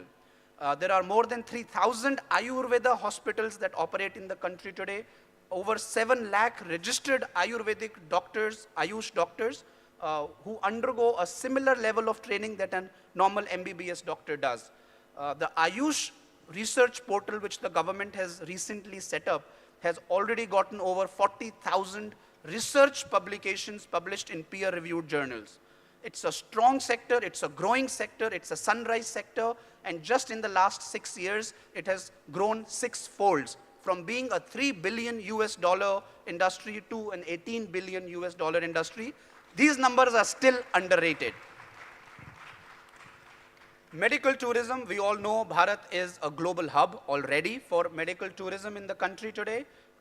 It's a $7 billion industry growing at a 21% CAGR. Indian doctors, Bharatiya doctors worldwide, be it the USA, be it Europe, are recognized for their talent, for their medical acumen, and so on and so forth. I don't think that's something that needs to be established anymore. Bharat today is amongst the top 10 countries in medical tourism. When I say medical tourism, I'm also mostly referring to the modern medicine medical tourism, people traveling to Bharat for heart transplants, for kidney transplants, for cosmetology surgeries, for dermatology surgeries, for cardiac surgeries, and so on and so forth. This growth of Bharat has happened on the back of its quality of manpower and quality of medical infrastructure. Most of these tourists, however, that come for medical travel purposes to Bharat today, if you see, most of them are not the developed countries, US, Europe, Canada, so on and so forth. Half of the medical travel in Bharat today happens from Bangladesh. This being said, it's mostly because of lack of medical facilities or the lack of quality people trained to do the surgeries that are required, or also partly to do with the fact that waiting times sometimes are very long in their host countries. Ayurveda has another role to play here, and I think in the entire ecosystem for Bharat, Ayurveda can be the unique differentiator and add the value add to the entire sector of healthcare and not just Ayurveda itself. On the back of this quality of medical talent that Bharatiya has, not just in Ayurveda, but in modern medicine as well, digital health and tech infrastructure of Bharat today, I think the world recognizes what Bharat has done with the CoWIN portal, with the Jandhan Aadhaar cards, the UPI payment interface. Just the sheer capacity of Bharat in the digital health infrastructure is immense. That is now being applied to the healthcare sector with the Ayushman Bharat digital mission coming into play, the Ayushman Bharat schemes coming into play. And obviously this unique strength of Bharat in the traditional medicine, which not many countries other than Bharat can sort of have as a unique differentiating advantage. If we were able to combine these three strong strengths that Bharat today has, I think we are in a very unique position, globally positioned, to provide a new healthcare paradigm to the world, which is not just affordable, accessible, but also create sustainable health, where health is not just about surgeries and interventions, but health is about living healthier, happier, and longer. Through this integrative approach and a holistic approach, I think Bharat is able to solve and provide a solution for the chronic degenerative and lifestyle disorder problem and crisis that the world is going through. Bharat becomes a destination of choice when it comes to secondary and tertiary preventive care, attracting not just from countries which are developing, but developed countries for medical travel and wellness tourism. Tapping into the wellness economy of the world, which today is $7 trillion, a much, much larger economic opportunity for Bharat on the back of its strength of Ayurveda and yoga to tap into. And obviously, this is only possible because of the tailwinds, which are very positive and in favor of the sector. After setting up of the Ayush Ministry in 2014 by the current government and under the leadership of the Prime Minister, a Heal in India portal has been launched, which Ayurveda is part of it by default. Last year, Ayush visas, a specific category of visa was announced by the government. So people wanting to travel for Ayurveda, wellness and medical services are able to take use of this. More than 40 countries have set up Ayush information cells as part of the international missions. India, and I think this is something that the government gets a big round of applause for, bringing the world's first Global Center for Traditional Medicine of WHO is being set up in Bharat. This means immensely in terms of research, validity, acceptance with the global community for Ayurveda. With that, I think Ayurveda is a story of coming out of Bharat, not just in the medical sector, but in the larger healthcare sector. It is a growing sector. It is a sector which is attracting investments. Jiva Ayurveda, the organization that I represent, we are running the largest telemedicine healthcare facility in the world for Ayurveda. More than 35 countries, patients from these countries access Ayurveda through us. It's a remarkable story of how people are wanting to turn towards Ayurveda, and it is time that we provide strong research, science-driven Ayurveda to these people. The next 25 years, as termed by Prime Minister Modi, will be the Amrit Kal of Bharat, leading up to the 100 years of Bharat's independence. And Ayurveda, I believe, can be the Amrit Kalash of that Amrit Kal. With that, thank you very much. Sarve Bhavantu Sukhina, Sarve Santu Niramaya. Thank you, Dr. Chauhan. Thank you.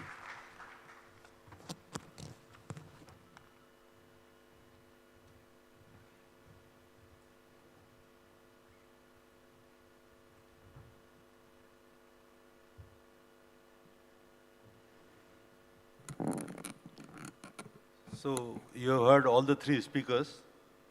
And lastly,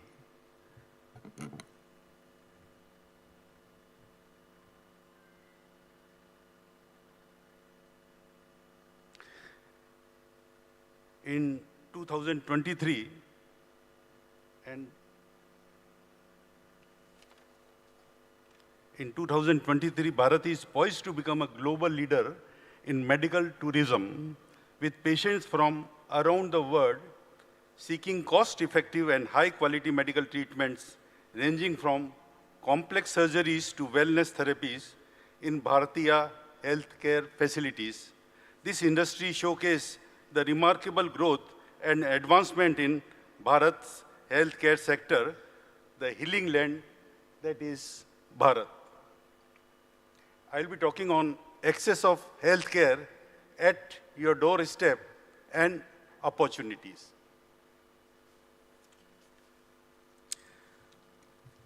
Bharat's thriving healthcare ecosystem, a landscape of opportunities, the hospital industry in Bharat, accounting for 80% of the total healthcare market, is witnessing a huge investor demand from both global as well as domestic investors.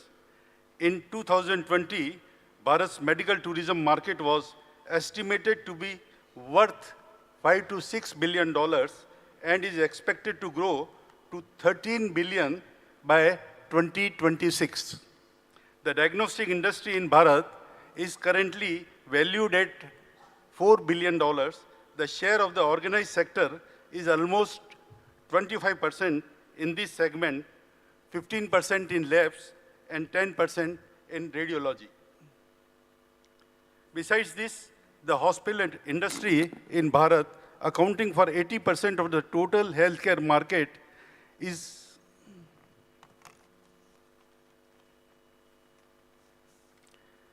besides this 156,000 Ayushman Bharat centers, which aim at providing primary healthcare services to communities closer to their homes, are operational in Bharat.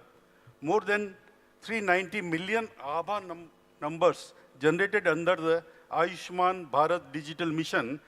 And lastly, Bharat is a preferred destination for medical value travel, where patients from all over the globe come to heal in Bharat, and is growing as huge opportunity area in healthcare market.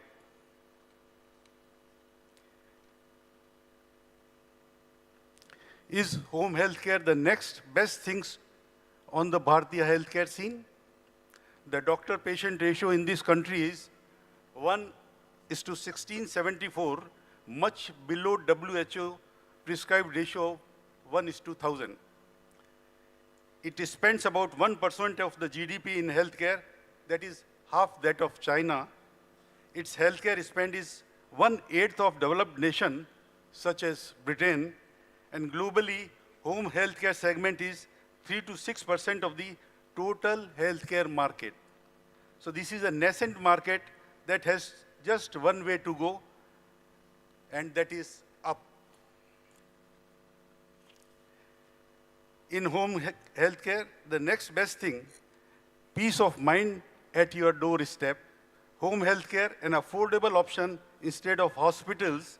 With 70% of Bharat population living in rural areas, mobile clinics are increasingly seen as a practical remedy for unequal healthcare access challenges.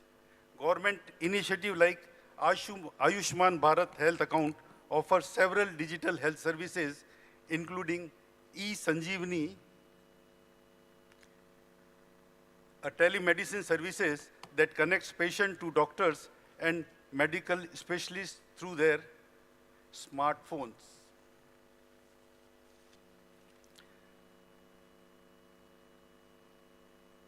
Bharat's home healthcare market was valued at $179 million in 2022 and is estimated to expand at a CAGR of 6.4% from 2020 to 2030 and will reach $295 million in 2030.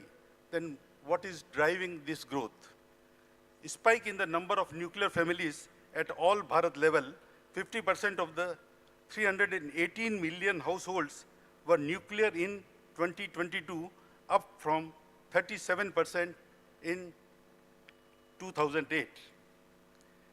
Second is rising incomes, 5x increase in earning over rupees 5 lakhs in driving Bharat consumption surge.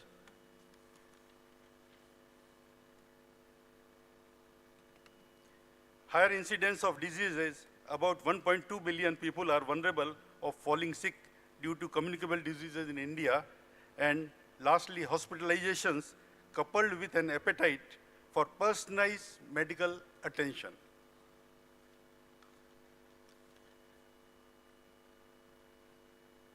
The healthcare industry, we are not just providers of care, we are sowers of seeds of hope.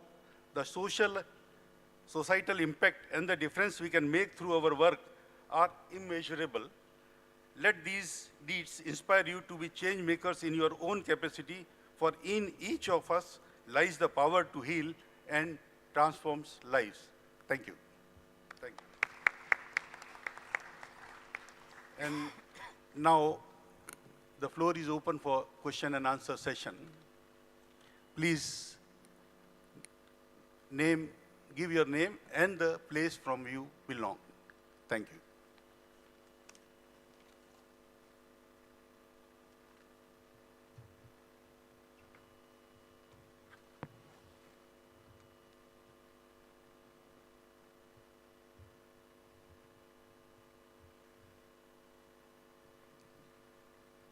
Yeah, please raise hand. if you want to ask any question. Yeah, yes. Hello. Hi. Okay, yeah. Hello and namaste and wonderful presentation from all of you. My name is Kunal Jain. I'm into healthcare in US for last 20 years, and we manage medical centers there. One of the biggest challenge we find whenever we look at India as a market, we are experiencing a lot of growth, which we saw at the numbers. But we also read not only on Google, but with different databases, that there is a growth in medical negligence, malpractice cases, and I just saw some numbers on Google. In year 2020, it was 0.05%, which is like every 1,000, 5 people were dying, and now it is 7.5 people dying out of every 1,000 cases. Mostly are in surgeries or drug-related cases. What are the things going on at a government level or at a compliance level or from the industry to stop this? Now, I think it is a more regulated business nowadays, so you won't find such problems here, which you used to face in earlier days. But what I feel is, in most of the sector, now regulations are there. In IVF sector also, where we are working, now, recently the government has regulated the sector, so we hope that gradually it will come down. I just want to add to this. नमस्कार, मैं गिरीश मलिक, लखनऊ, भारत से. मेरा question doctor Shri Madhusudan Chauhan से है और sir का नाम अच्छा डॉक्टर विश्व प्रसाद श्री अल प्रसाद अलवा. पहले अलवा जी से एक छोटा सा सवाल है सर, जो आपने सर्टिफिकेशन की बात करी, तो जैसे कि हम लोग यहाँ पे सर्टिफिकेशन हम लोग कहीं भी बाहर जाते हैं यूएसएफडीए, हम लोग यहाँ इंडिया में यूएसएफडीए मांग रहे हैं इक्विपमेंट्स के लिए, और हम यूएस जाते हैं तो हमारे जो हमारे सर्टिफिकेशन है वो मानते नहीं हैं. तो क्या हमारी इंडस्ट्री कैसे ग्रो करेगी सर विदाउट सर्टिफिकेशंस? हमें अपने सर्टिफिकेशंस को यस तो करना चाहिए कि हम भी अच्छी चीज़ बना रहे हैं. The answer to this is that Indian regulatory has not evolved to the extent that of US and Europe. So we had to adopt FDA and CE mark, and it is only after this government came to power that they started looking at regulatory. If you have to invent, so what, to give you an example, ISI mark, Bureau of Indian Standards, their specifications have not been altered since 1964. So you are not able to use BIS standards to ensure safety of patient. We have to first make sure of patient safety than the industry, growth of the industry. So the government has adopted, and a lot of Indian buyers insist that the product should have US FDA or CE mark. Over a period of time, now the government has created CDSCO. They have also empowered AERB, Atomic Energy Regulatory Board, and BIS has been put on training. I think in the next 3 to 4 years, we will bring out a standard which is equivalent to the best in the world. And healthcare is not customized to a very large extent for countries. There is a basic platform and little modification are there. I think on that end, the government has taken the right step, but whether we are fast enough to do that, in my particular view, personal view, I think there should have been a separate ministry. But since all the ministries are clubbed under one person, there is not much time for the secretaries or for the minister to do it.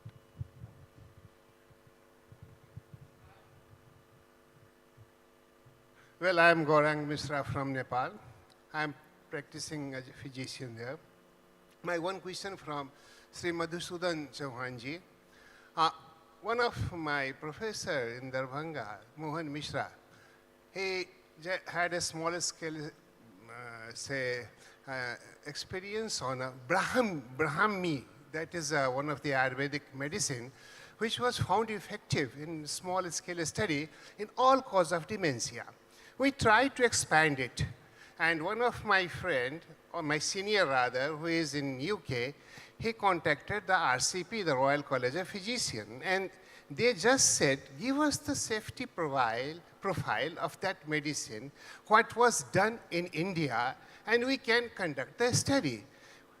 We couldn't find any study about the safety profile of that Brahmi, which was produced by the Himalaya. We contacted the company and we couldn't get any randomized trial. So why we are not going to, in that effect, to do a randomized trial for the safety profile event, so that we can also practice, expand those experiences in our clinical practice? Thank you, sir. Thank you very much. Am I audible? Am I audible? Okay. So I think it's an interesting question and a very fundamentally underlying factor for both the growth and the safety and efficacy of the medication. And I'll answer it in two parts. The short-term answer to your question is that yes, there has been a lack of investment in research in the sector. And that's a chronic problem. It's a problem of the last 70, 80, 100 years. What typically say the Chinese traditional medicine framework backed by the government started doing in the mid-50s, we've only started doing now, say for the last 10 years, 20 years. So we have some catching up to do on that part of creating relevant evidences, creating relevant research profiles. That's one part of the answer. However, having said that, if you take a look at the Ayush portal that the government has done, setting up of the National Institute, setting up of All India Institute, which specifically focuses on research and postdoctoral and PhD studies. These are all steps in that direction. So that's the short-term answer. The slightly more, not philosophy, but fundamental framework-based answer is that this RCT-based randomized clinical trial model in itself is a very modern medicine framework where everything is broken down into a reductionist system of a molecule and a single targeted therapy framework, which is not necessarily the case with Ayurveda always. Ayurveda is looking at a root cause based line of treatment approach where the root cause, how do we address that? And wherein the framework for say practice-based evidence or evidence-based practice find more relevancy, and that's gaining more and more voice and traction all across the world. So yes, it is a valid concern, and I think there is no one answer to it. We'll need to sort of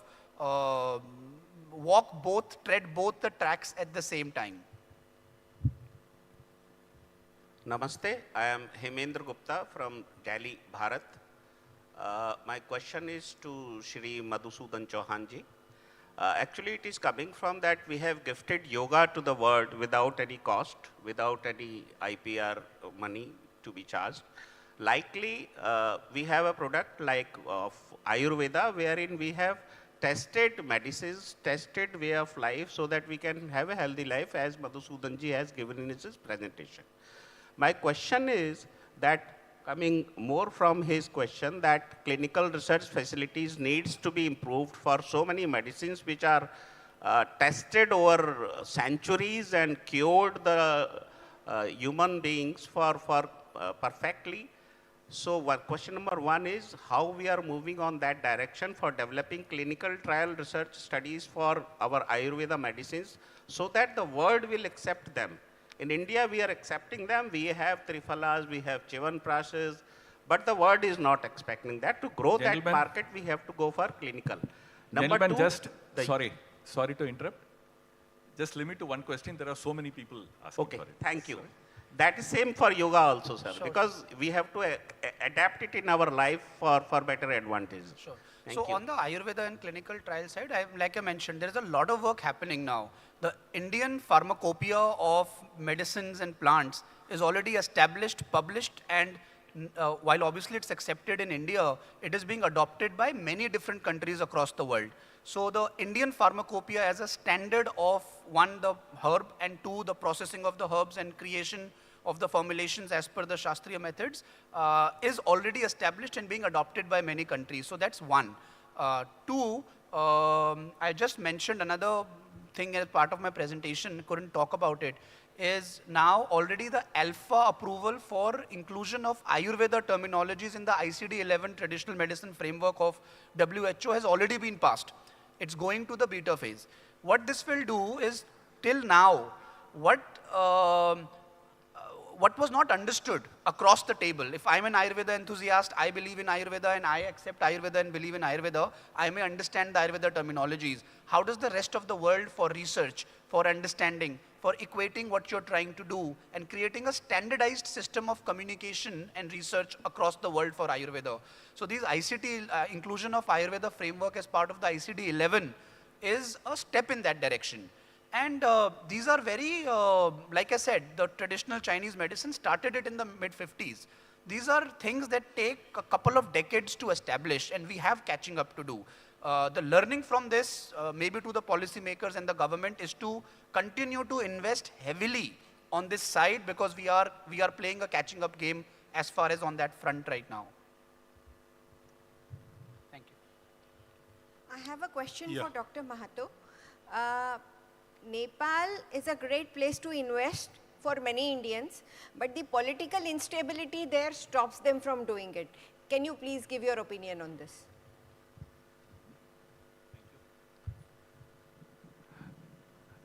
You can find the reason not to do anything. So there is no any hindrance, no any problem with the politics. You know, Nepal is a very unique country where monarchy was there, communist was prime minister. 80% population is Hindus, communist in the ruling power. So there is no any problem. All problems are created by only 14-inch monitors. After 14-inch monitors, you cannot see any big problem in the country. So please come, invest, and do your business there. Yeah, next. Namaste. I am Shailesh Trivedi from Mumbai. And my question is to Shri Madhusudan Chauhan ji. I'll keep it short and pointed. What is the basic difference between Siddha and Ayurveda? And why we still don't see the standardization of doses in Ayurveda? Thank you. Okay, thank you. I mean, Siddha and Ayurveda are, and Ayurveda has been a very long practiced system, right? And wherever it went, it sort of adapted to the localized availability of herbs or minerals or metals or whatever is locally available there. There may be some minor nuances to it, but for a layperson understanding, from a framework point of view, they are similar sciences which are being applied differently. Ayurveda may be applied with different sort of sets of herbs, and Siddha may have qualified using certain specific rasa shastras, rasa medicines, rasa aushadhi, more compared to what a normal practitioners would use. That application may be a difference. Fundamental philosophies are pretty much similar. The second question was with respect to, I'm sorry? Don't we see standardization? Like dosage standardization. Yeah, again, as part of the pharmacopoeia, like I had mentioned, they have prescribed standardized dosages, both for manufacturing, quality control, as well as practice of it. The government has also come up with some document called standard practice protocols for certain diseases. So how do you diagnose a disease? Then what is the preferred drugs that you can use, medicines that you can use, and their recommended dosages. However, Ayurveda does not work on the same framework of a single drug of choice that the modern medicine has. So somebody's got thyroid, you give them Tyronorm. Somebody's got diabetes, you give them metformin. Somebody's got joint inflammation, you give them an anti-inflammatory. It does not work like that. The prescription of the doctor, the drug that the doctor, physician, Vaidya chooses will be dependent on your unique understanding of the disease manifestation, your prakriti, your vikriti, and so on and so forth. Also the dosages may change. So thereby, while there is work being done to create a standardized framework around it, however, I feel that it also needs to take into account the uniqueness of Ayurveda and not go to an extent where we wind force-fitting Ayurveda and allopathizing Ayurveda to an extent where it loses its uniqueness. Thank you. All right, Dr. Anil Asthana from Melbourne, Australia here. Namaste all, thank you for your lovely talks. It's regarding the wellness industry, so I think by default goes to Madhusudanji and others. Number one, what I find is in your pie chart was very apt in that the developed countries do not refer to Ayurveda in their mainstream academia, nor promotion, in its promotion, and the Bharatiya government's done a lot for that. I think with all due respect, with the research aspect, a lot of times we blow the trumpet. I'm a big believer of Ayurveda myself, but we blow the trumpet that look at the amount of research, but the actual impact factor of the journal, the quality of the research, is not in a way where people will accept it as to be high quality.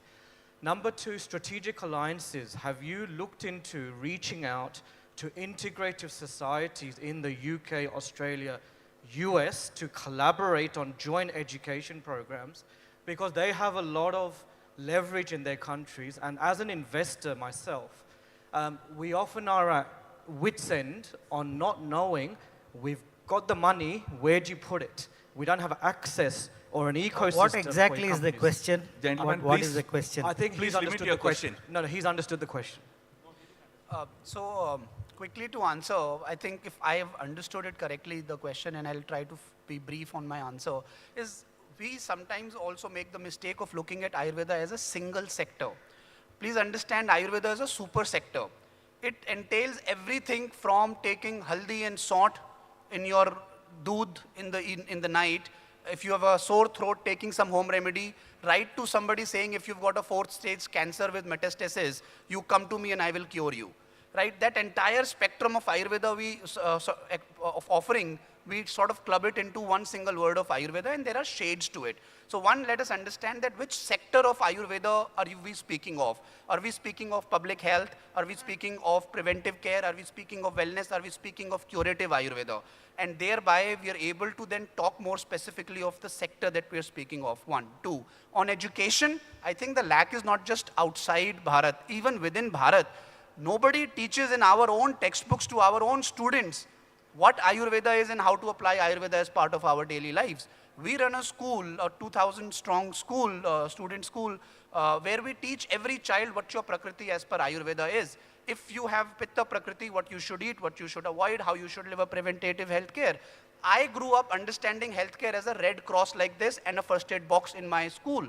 If you have a headache, you run to this tablet immediately. We were never given the Ayurveda framework of healthcare in our own schools.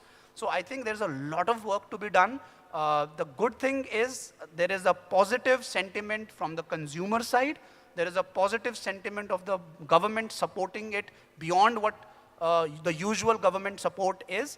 And the age and the time for Ayurveda has come. On the research front, I again am telling, research is not something you can curate over a very short period of time. It is a sustained thing that happens over a long period of time. To put out one drug molecule in modern medicine pharmaceutical, it takes an investment of anywhere between 2 to 5 to 6 billion US dollars.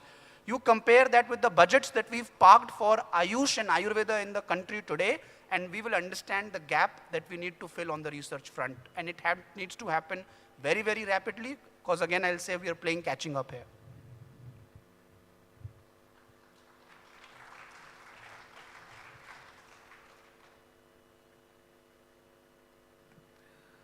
मेरा नाम दीपक सिंघल है और मैं UP में भारत का एक बड़े अच्छे जो भाग है उसका चीफ सेक्रेटरी रह चुका हूँ। एज ए ब्यूरोक्रेट मैं अपनी बात को आपके सामने रख रहा हूँ और मेरे ख्याल से इस देश के जितने भी आयुर्वेदिक एक्सपर्ट्स हैं, चाहे कोयम्बटूर के हैं, चाहे कोटक के हैं, अभी मैं नैरोबी केन्या गया था, एक्स प्राइम मिनिस्टर ओडिंगा रेला, उनकी बेटी के कैसे आंखें चली गई और लौट के आयुर्वेदा से वापस आ गए, मैं खुद देख के आया हूँ। 75 कंट्रीज़ देख के और सारे लोगों से बात करके मैं 3 पॉलिसी डिसीजंस के लिए आपसे रिक्वेस्ट कर रहा हूँ कि एज ए ब्यूरोक्रेट कर रहा हूँ, क्योंकि हम भारतीय चिकित्सा पद्धति की बातें बहुत करते हैं। मैं नोएडा में रहता हूँ, अगर एक आयुर्वेदिक डॉक्टर ढूंढने निकलूँगा मिलेगा नहीं। पूरे उत्तर प्रदेश में मैं 22 करोड़ जनता में अगर 10 आयुर्वेदिक डॉक्टर कहूँगा कि इलाज करते कोई नहीं मिलेगा। तो मैं सिर्फ आपसे कहता हूँ कि हम बातें कम करें, पॉलिसी डिसीजंस की ओर अगर थोड़ा सा संकल्प लें तो शायद बेहतर होगा। पहला तो ये है कि हम अपनी शिक्षा व्यवस्था में जो एलोपैथिक चिकित्सा में कंपलसरी करेंगे 6 महीने आपको आयुर्वेदिक पढ़ाया ही जाएगा, आप रिजॉल्व क्यों नहीं करते हैं? आवाज़ क्यों नहीं उठाते हैं कि इस बार में चाइना पढ़ा सकता है, भारत क्यों नहीं पढ़ा सकता है?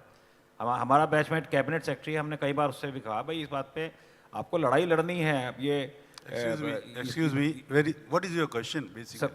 Please. Question is only 2, 3. One is please resolve some things which is a deliverable.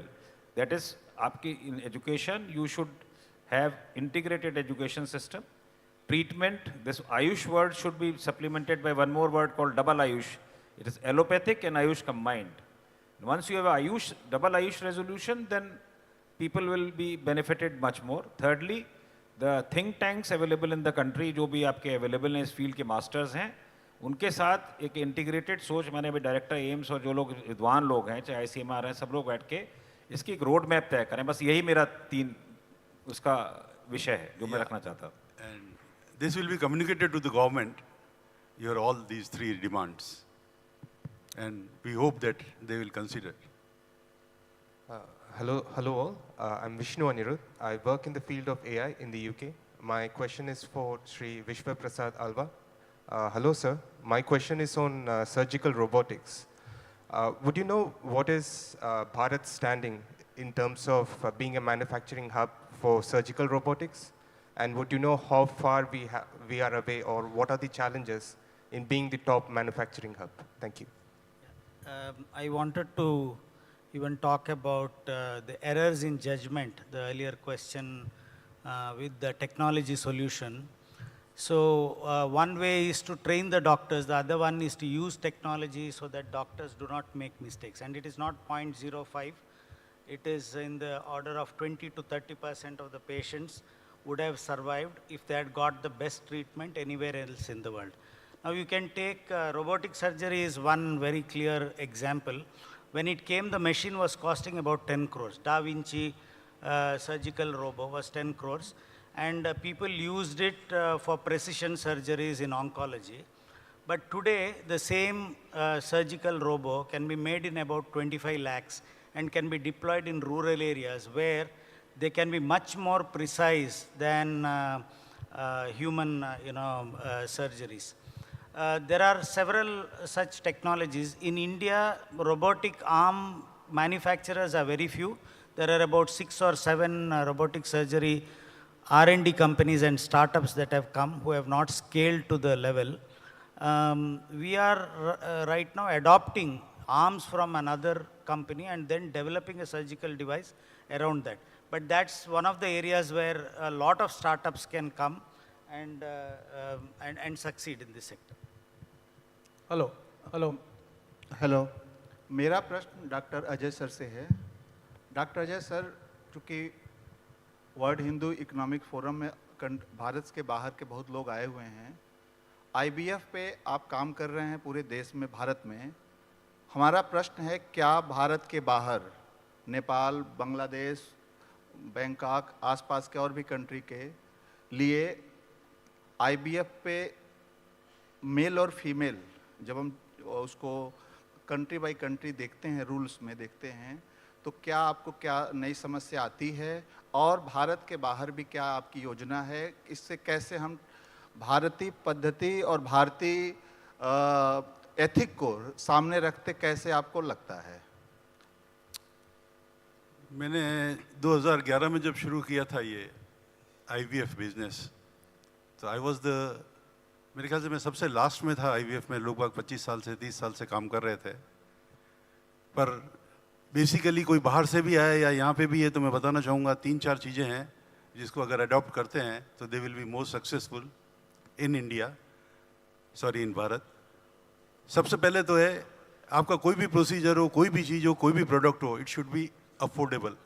It's affordability is must in India. Second जो पॉइंट है वो है अवेयरनेस का। यहाँ अवेयरनेस की इंडिया में बहुत कमी है, लोग नहीं जानते हैं कि क्या है। So second stress was on awareness, and for that मेरे को लोग कहते थे कि तुम्हारे पास पेशेंट कौन भेजेंगे जब तक कमीशन नहीं दोगे। तो मैंने एक डिफरेंट अप्रोच लिया और मैंने कहा मैं पेशेंट को इतना एजुकेट कर दूंगा कि वो मेरे पास खुद आए। तो मैंने लगभग इंडिया में 2500 कैंप्स 22 से ज़्यादा स्टेट्स में और 800 से ज़्यादा सिटीज़ में हम लोगों ने किए हैं, और इस तरह हम लोगों ने अवेयरनेस बढ़ाई। थर्ड इम्पॉर्टेंट है, when you want to settle in India or you want to come and do business in India, is the accessibility. कि हर आदमी आपके पास नहीं आएगा, आपको उसके पास जाना पड़ेगा. So for that we have started, till now we have 120 centers all across India and we are present in 80 cities. तो awareness बहुत must है, accessibility बहुत must है और affordability must है. और चौथा जो point है वो जो मैं आपको बताना चाहूँगा कि that is accuracy. You should be very accurate. So we are doing approximately 40,000 cycles a year with the success rate of 75%. So you should take care of success. And till now, Indira IVF ने अब तक 1,40,000 के लगभग successful IVF cases कर दिए, which is also a world record. Hello, sir. My name is Hemant Desai. I live in Bangkok. Yeah. I'm a heart patient. I had gone through balloon therapy in Bangkok also. And another time I had to go to Bombay, so I did from Mumbai also. I'm talking about medical tourism that we are trying to promote. Post-surgery care. The things that I went through after surgery in Bangkok were excellent and par excellence. But after my surgery in India, which was very, very well handled and very, very, I would say, the best of the best doctors I had. But after surgery, मेरी तो जान ही निकल गई. क्यों, क्या हो गया? I think almost 10 बार आ गई, क्योंकि पोस्ट सर्जरी जो मेरा ध्यान रख रहा था, मेरे ख्याल से उसने मेरी स्टेंट ही निकाल दी वापस. So how much investment have we done in this area, post surgery care, and how much research and development is going in that area?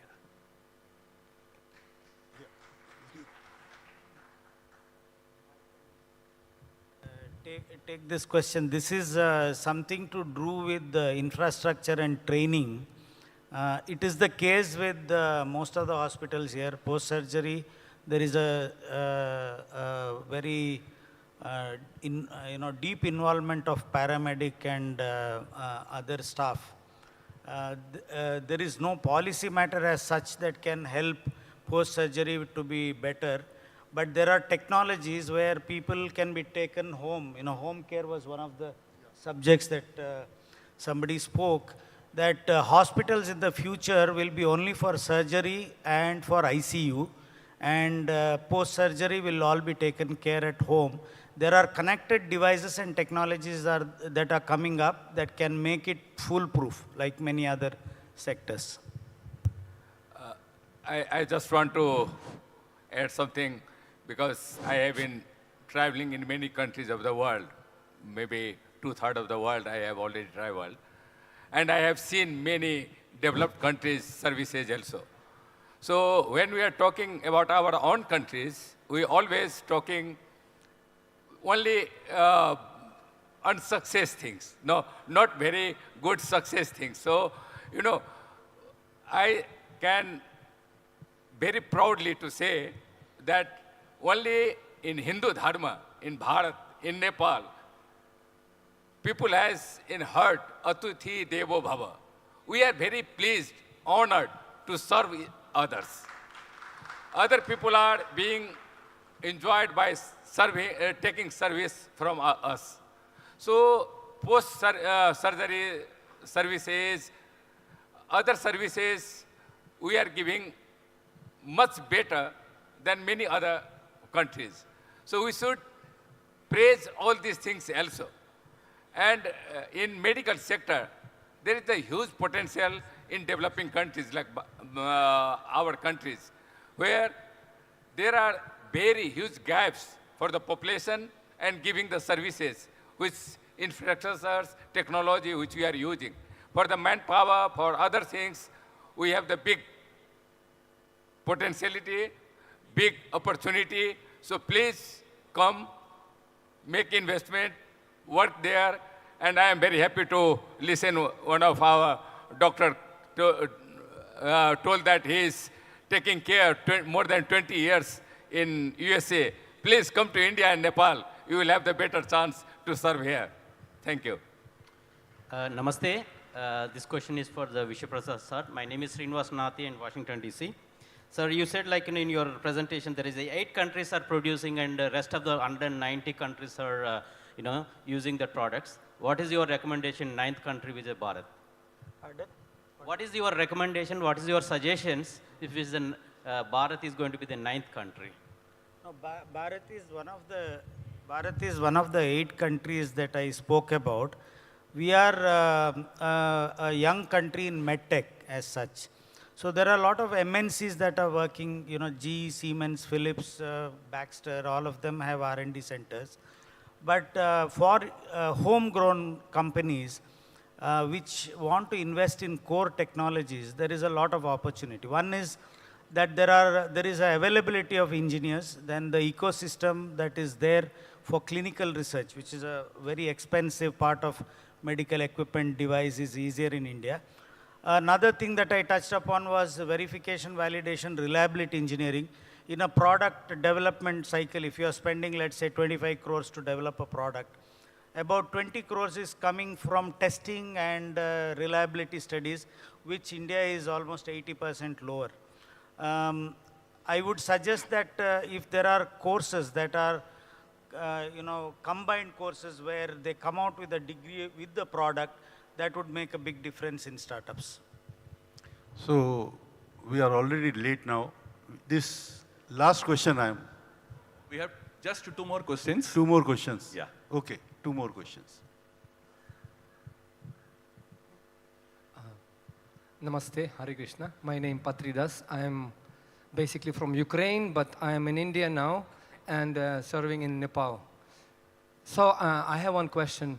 Since I'm dealing with mostly young generation, with youth since 2002 in Nepal, and Nepal told us the never-ending peace and love, Nepal. And here we have Bharat, Daju Bhai, brother, and it is a Hindu conference.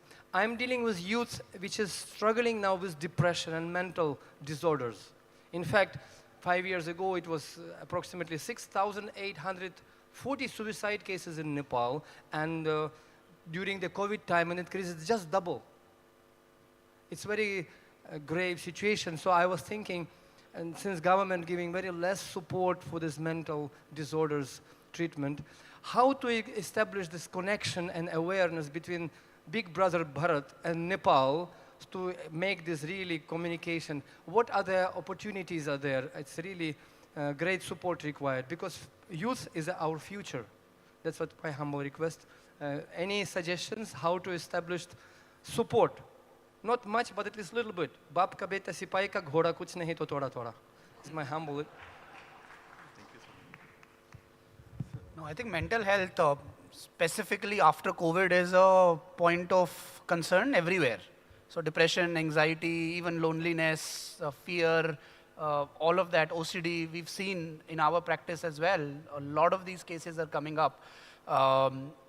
And this is where, you come from the tradition, yoga, Ayurveda, seamlessly integrated to the mainstream care of health can provide a very strong potential solution to this problem. And when I was speaking, I had mentioned this, that Bharat has all 3 ingredients available. We just need to put them and make a great dish out of it.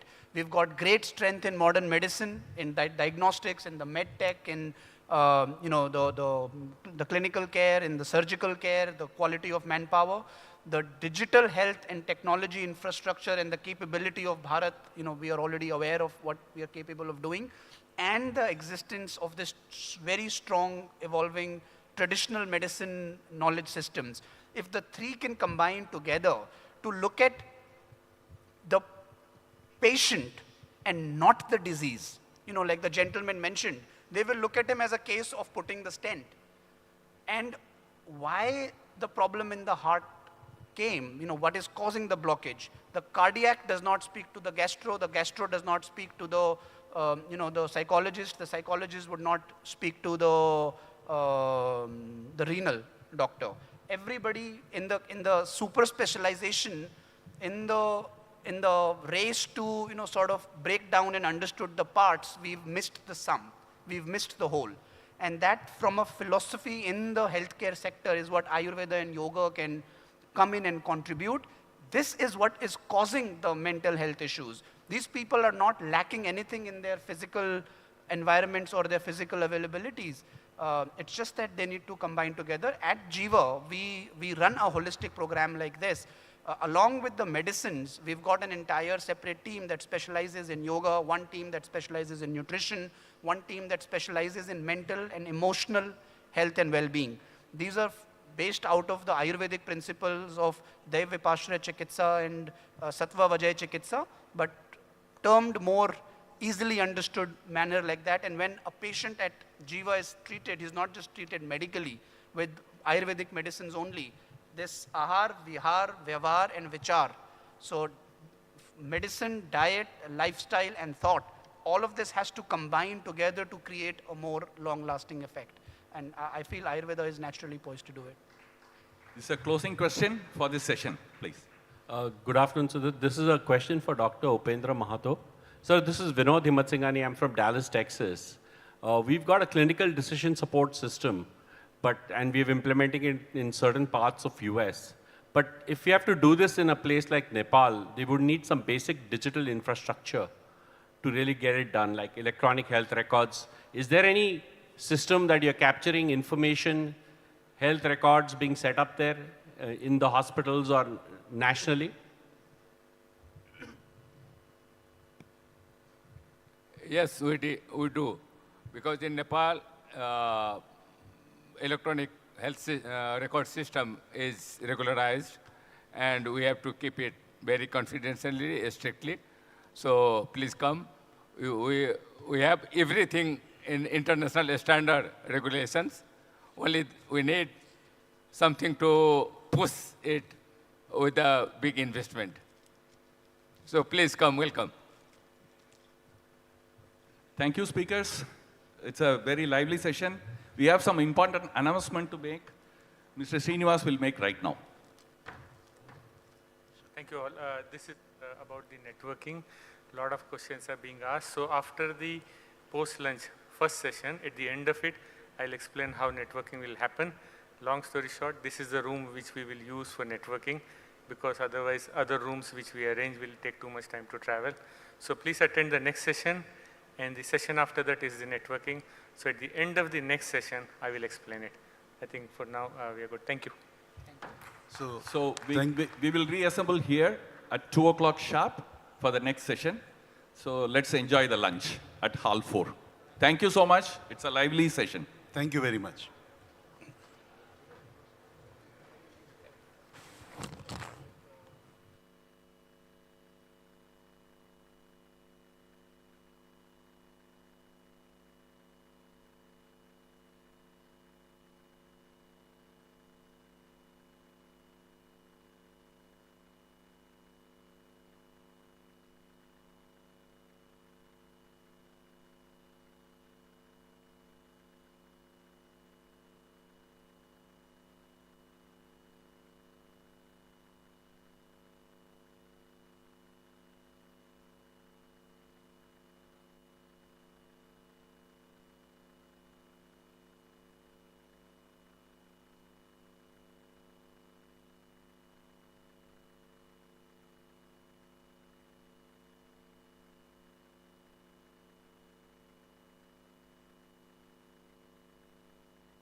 Good afternoon, ladies and gentlemen.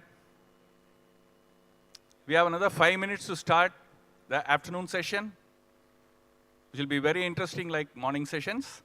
So I would request all of you to settle down in your places. Thank you.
In the next 2 minutes, we are going to start this session. All of you, please come inside and settle down.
Ashish ji, let's start the session.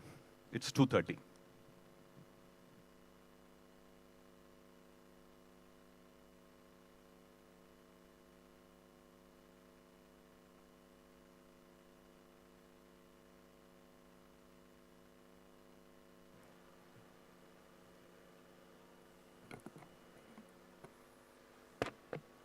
Good afternoon, everyone.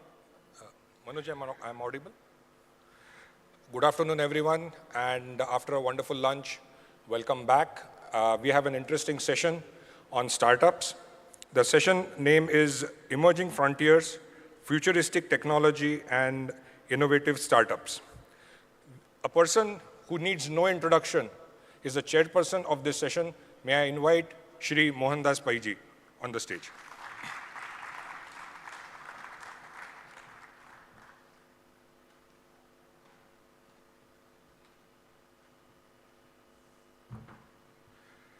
Let me also invite the other panelists, illustrious panel, I would say, for this session, in fact.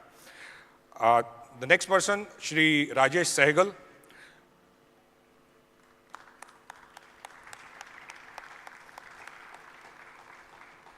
Shri Suresh Jairaju. Shri Gunjan Bharadwaj.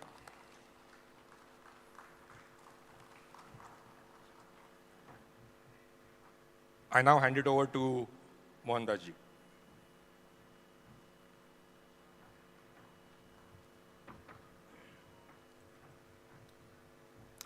Folks, welcome to this session.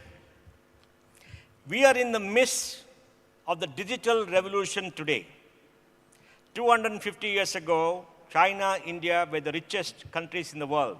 They made up 45% of global GDP. Then in Great Britain, the invention of the steam engine changed the global order, and the Industrial Revolution was born. It goes back to 1500 when the Europeans went to South America to loot and take away the gold, trade with India. That event created a merchant class in Europe because before that there was the feudal class which depended on land for wealth. And these merchants created capital, built the urban centers of Europe. And they invested as venture capitalists in the Industrial Revolution. In 50 years, Europe became the richest part of the globe. They went and colonized the whole world to create markets for their products and get raw materials. They took away $45 trillion of wealth from India, as per a research study by Dr. Ursa Patnaik of Columbia University. You must read the article, how they did it beautifully, how the research paper, how they did it beautifully.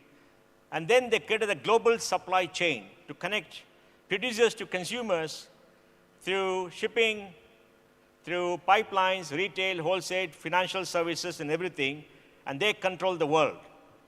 15 years ago, the digital revolution took off with the rise of the internet. The internet is a platform where out of 8 billion people on the planet, 5.5 billion people interact. And you can interact synchronously and asynchronously with each other, do business, get entertainment, get knowledge, education, financial services, almost everything. And that is creating new business models. And the global supply chain to physically reach consumers is gone to the back end. So anybody going on to the internet can do business with anybody else. And that innovation is what is changing the world. And we've seen the change happen. And the next 10 years is going to be the time when the change is going to accelerate. And in this digital revolution, there are three great global powers: the United States, China, and India. And in the free world, United States and India are joined at the hips. Enormous amount of activity happening. So in Bangalore, we are closer to San Francisco than to Delhi. We go to Delhi, they speak an alien language and alien culture of politics and all that, and JNU is there sadly. But you know, that is the change that is happening. And to explain the change, we got three wonderful people. Rajesh Sehgal will speak on learning from global startup ecosystem. Suresh Jayaraju, investor incentive and policies. Gunjan Bharadwaj, idea to scalable methodologies. Leaders of the digital revolution, leaders of digital India who are changing the face of India as entrepreneurs. Then I will talk about the fintech revolution. Thank you. I invite Sri Rajesh Sehgal to now go and speak for 10 minutes on global startup ecosystem. Rajesh, all yours.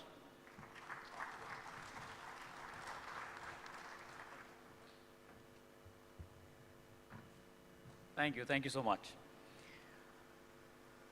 I think my role here is to take up the next 10 minutes and share with you what's happening in the Indian startup ecosystem, but also in the context of globally.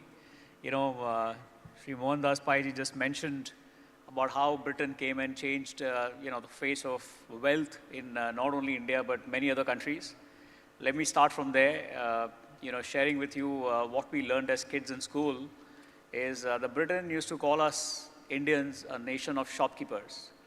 I think they didn't realize that we are not shopkeepers, we are entrepreneurs, right? And today, where we stand as a country, you know, I'm very proud to say that entrepreneurship in India is alive and kicking and really just about coming into its own, fueled by so many factors that are in play today, right from, you know, the small fledgling IT industry in the 70s and 80s. Mr. Pai was one of the architects of that revolution, and we've seen how that has really showed up what India is all about. Let me go to the slides now and talk about where we are in terms of global scenario. You know, I started investing personally as an angel investor in 2007, much before startups were a thing to invest in or an asset class even. And right from then, I can share with you. I've heard this statistic that I have it on the slide, that India is among the third largest or the fourth largest startup ecosystem in the world. My role here, what I'm trying to do is balance. I'm not just here to give you a rosy picture of what's happening on the ground, but to also share some realities. Since then, till date, we still remain the third largest ecosystem in the world. So in terms of numbers, it'll appear that we are very static. But if you look one layer beneath, if you focus more on the quality of the startup ecosystem today, I must say that we've come a long, long, long way. Some of the numbers that you can see here in terms of number of unicorns or amount invested in the ecosystem or number of accelerators, incubators. I think when you put things in context, you will realize that Indian economy, if you look at the GDP size, we are 1/7 or 1/8 of the US, right? But when you look at the tech ecosystem, there is a long, long, long way to go. It's not just about the nominal GDP level numbers that we have to fuss about. I think it's more about actual, true innovation that we have to see on the ground. Fortunately or unfortunately, we are at a cusp where the new technologies that we are seeing all around us, words that we hear, even if you're not part of the technology ecosystem, words like artificial intelligence, machine learning, GPT, all of us are familiar with that. I think some of these technologies are really leveling the playing field. I was talking to this researcher from Adobe, and he works in the US and UK. And he was in India last week, just as a recon trip, just to figure out what's happening on the ground. And he was very, very surprised. He was very surprised that we don't have as much happening in the AI landscape in India as he had anticipated. I'm sure he will have a very different thing to say the next year when he visits, because there is indeed a lot of green shoots that I can see in terms of Indians working on newer technologies and building far larger businesses.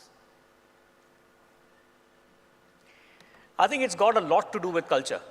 So when you look at, and I think, we had speakers here since morning. I've been listening to Ashish ji and everybody else, and we all mentioned about, when you talk about Bharat, I think a lot can be attributed to our history, our ancestry and ancestral values, and therefore culture. If we compare US startup ecosystems culture or what's happening in China or what's happening in other places, and you compare that to Bharat, there are some commonalities, but I think there are some very fundamental differences. I think the one thing that we can't take away from our ecosystem here is the way we function as a society, the way we are always keen to learn from everybody else. This conference for me has been, a testimony to that fact. Every conversation I've had, there's something that everybody's trying to learn, including me, by the way. Every conversation I've had, I'm trying to, get more. And I think that leads and that feeds itself into how we Indians and how we Bharatvasis are looking at entrepreneurship, at building institutions, building larger businesses. One thing that stands out, as you can see on the slide, it's about the young startups, believing that there is a significant potential to grow. Some of the numbers that are out there in terms of, let's say, the best educational institutions in the country, the IITs and the IIMs. There was a time, when I graduated nearly 30 years back, 27, 28 years back, there was nothing called entrepreneurship. Everybody wanted a job. Everybody wanted security. I think today the scene is so very different.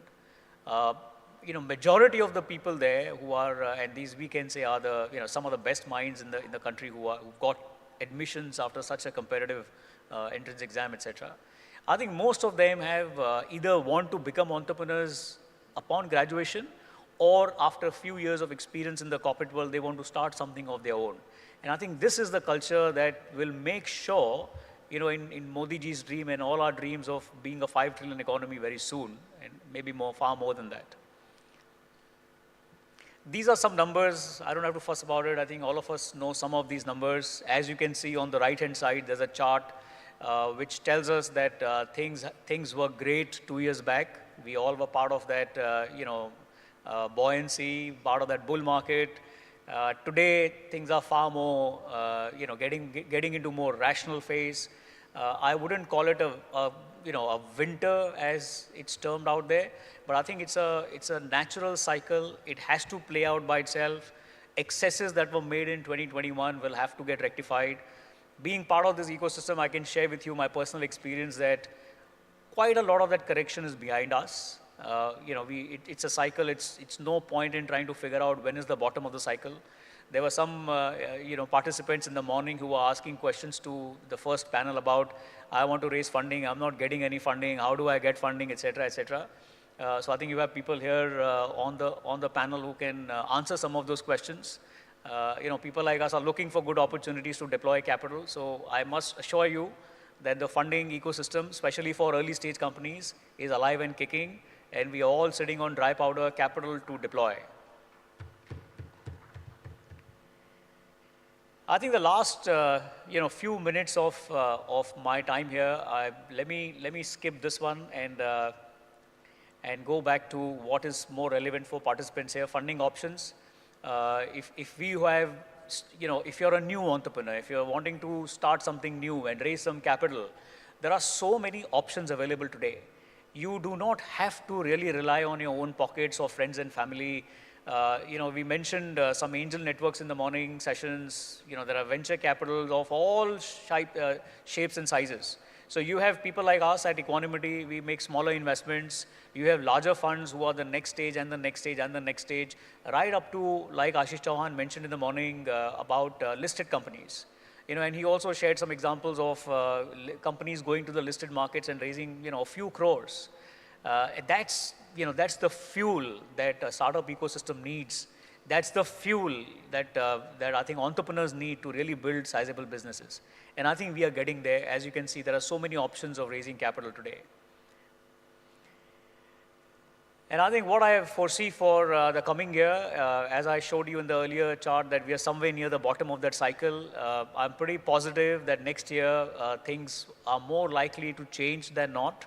It does not mean that we will again see a huge bull market, in 24. I think it's going to take its own sweet time, a couple of years.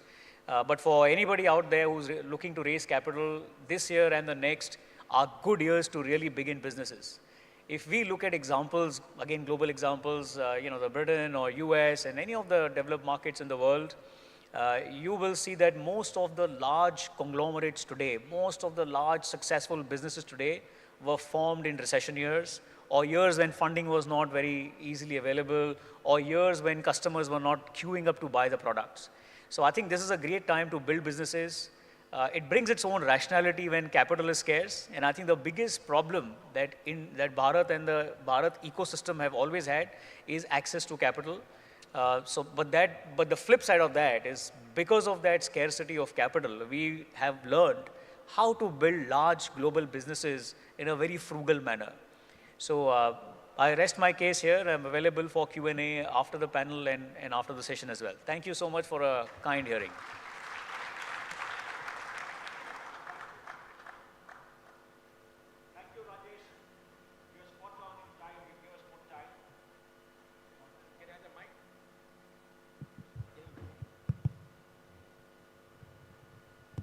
Yeah, thank you, Rajesh. That's fantastic. Rajesh spoke to us about how the startup system is evolving, the challenges that you have, the prospects, etc. Now we have Suresh Jayaraju who will speak on investor incentives and policies. Suresh. Thank you.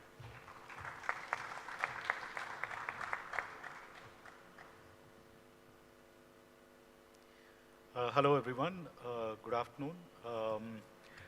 I wanted to quickly give a recap of what's happened in the tech ecosystem over the last 1 week. I don't know how many of you have been following through the tech ecosystem.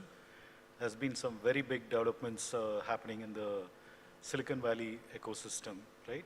I'm sure most of you would have read about Sam Altman's firing, then him getting hired by Satya Nadella, then a renegotiation back with the board, and looks like he's going to be back in there, right? Very, very interesting development. Similar things we have seen back then with Steve Jobs, a couple of other founders, right? Founders who actually went, strived, put in almost decades of striving in terms of building products, getting fired, right? Why am I talking about this, and what's the relevance of something like this for policy in India. We'll revisit this towards the end. I have some ideas which I wanted to propose here, especially from the context of what India has to offer to the rest of the world in terms of the next step of evolution in startup ecosystem. So we have come a long way. Rajesh had covered some of these numbers in terms of our growth of our startups. Some of these are very, very astounding numbers, but I'll call out three clear areas where we have seen significant shifts, especially over the last couple of years.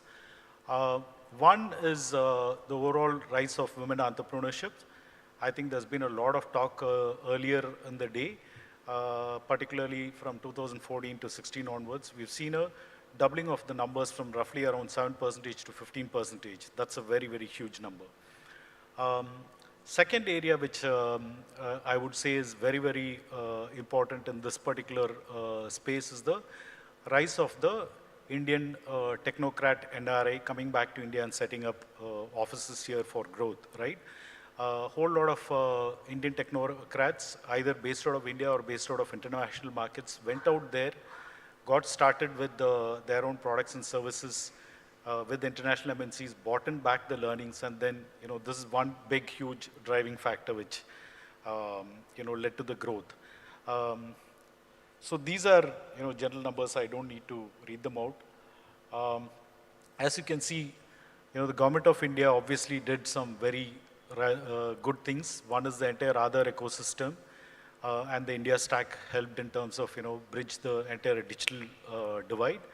But more than that, a whole lot of, factors which I would call more as a butterfly effect happening across the globe contributed along with the government of India's policies.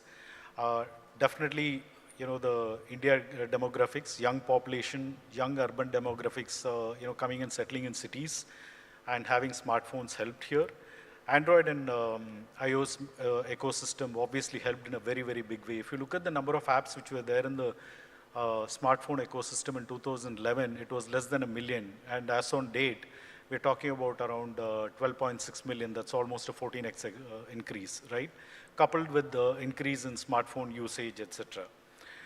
And of course, the cost per GB came down from almost like 236 rupees to 13.5 rupees. Probably this is the, as affordability case across the world, no other category has ever seen something like this over the last, 10 plus years.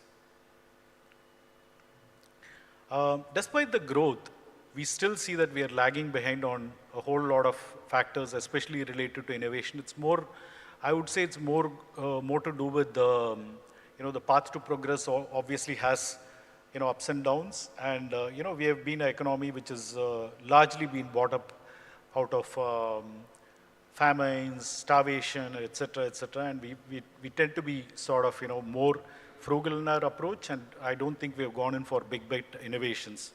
But some of these factors are very, very important in the longer term if we really need to, progress and grow at a global stage.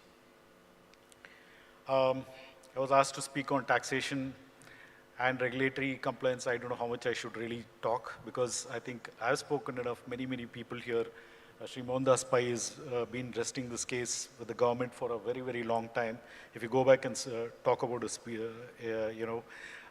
focus areas in terms of taxation and regulatory, I think he's done quite a bit, and so have leaders across the country. But essentially, I think the big problem is the tax department, income tax department and startup department have two different goals altogether, right? Unless they really sit together and make these things work, it's just not going to happen. So we can all cry on what we really need, but ultimately it lies with the finance ministry. But I still rest my case with what really needs to be done here. Going beyond the basics, I'm raising 4 very, very important questions, right? Very, very structural questions on the Indian startup ecosystem, which will have a long way to go. One is, why is it that only 1.34% of graduates choose entrepreneurships? Why can't India create products like Google, ChatGPT, etc.? And why do we not find foreign founders in the Indian ecosystem at all? I mean, I've visited multiple incubators and accelerators across India. Probably there's like one rare founder amongst 1 in 10,000. And finally, what is the end goal of all this startup ecosystem? Does India have something for the world to offer here? Let's see this. Why is it important to answer each of these questions? One is, we need the best of the minds in India to pursue entrepreneurship and not take up jobs at MNCs. Second is, without building world-class products, we cannot build world-class or world valuable companies like Google and Microsoft, etc. And if we are going to be a siloed ecosystem without diversity, we will never be able to catch up with the likes of Silicon Valley. Finally, is there anything which we can offer to the world beyond market cap and revenues? My answers lie in these 4 simple terms, A, B, C, D. Let's see what they are very quickly. India is an emotional country. We need people to follow aspirations based on mainstream emotions. People are emotional about Bollywood, about cricket, but how many people are really aspiring to get into startups at a very, very broad level, right? From tier 2, tier 3 countries. We need to really make this aspirational.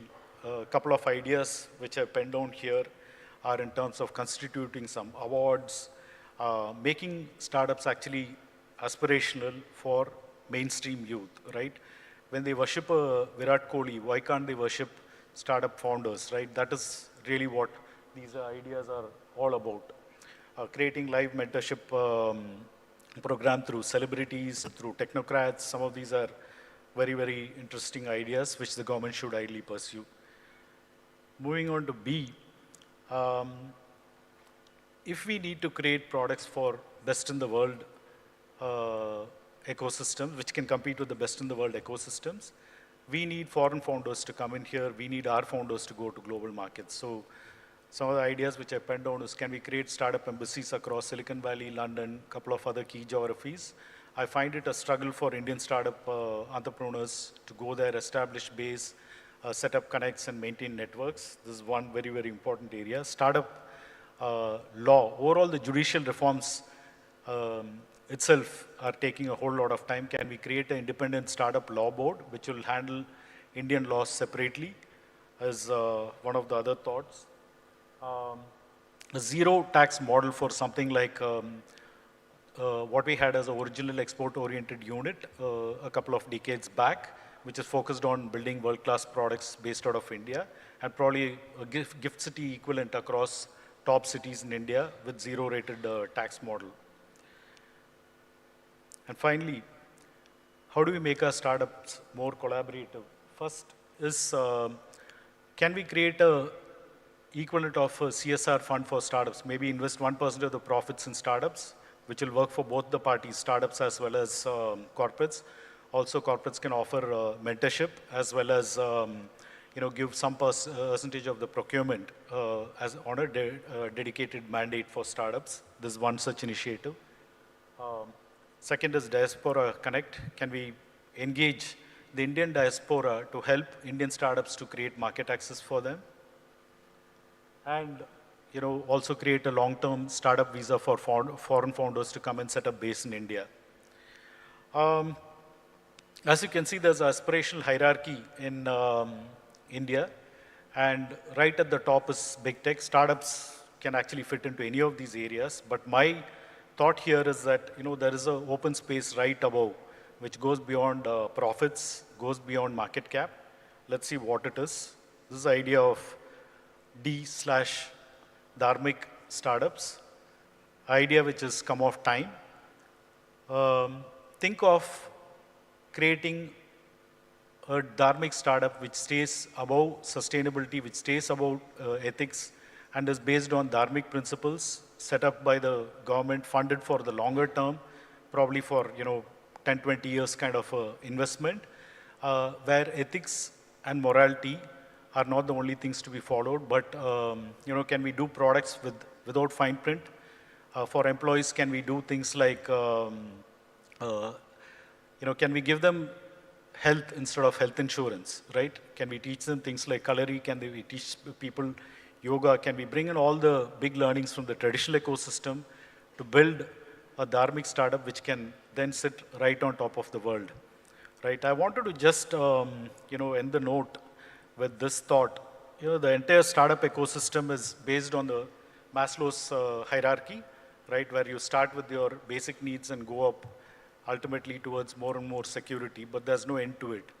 I rest my case with saying that, if we focus on inner development, based on these 5 sheets, the Annamaya Kosha, Vijnanamaya Kosha, all the way up to Anandamaya Kosha, where the focus of startups as well as corporates is in terms of internal building as well as overall life development, I think then we have something really big to offer to the world. Thank you very much. Thank you, Suresh. Now we have Gunjan Bharadwaj to talk to us on idea to scalable methodology.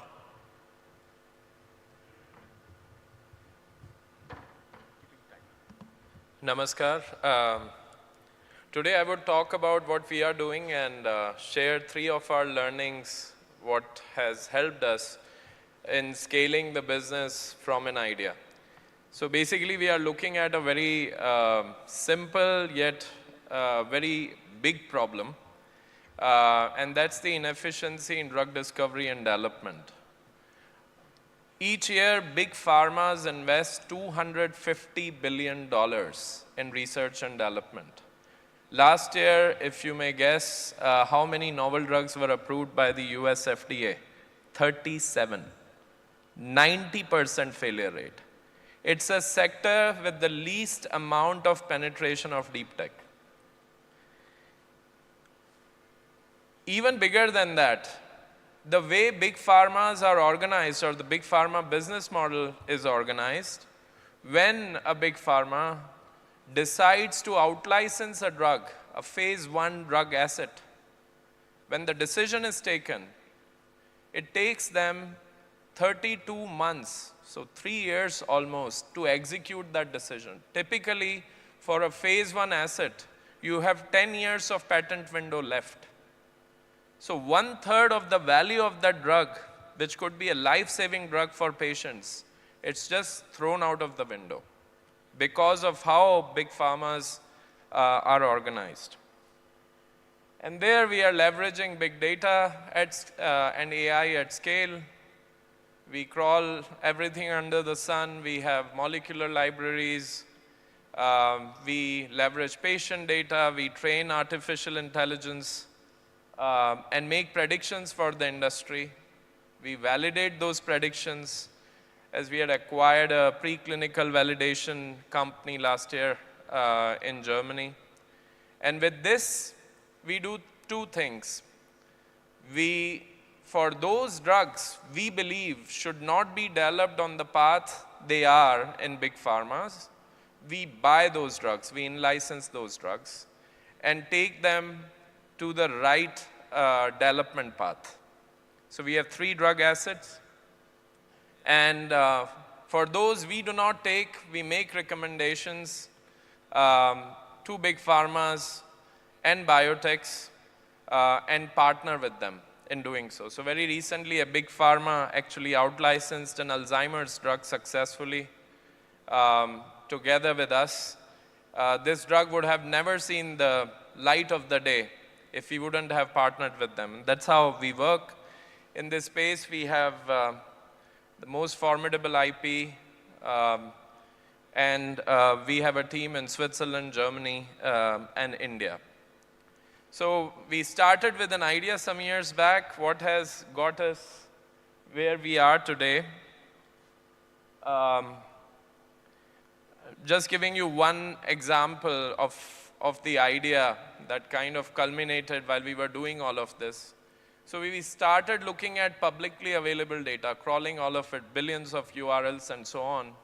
And someone said, well, what about real world data, patient data? Because that's key to train some of the AI models, specifically when you want to predict things on the clinical side. So we went to hospitals and said, we want your data.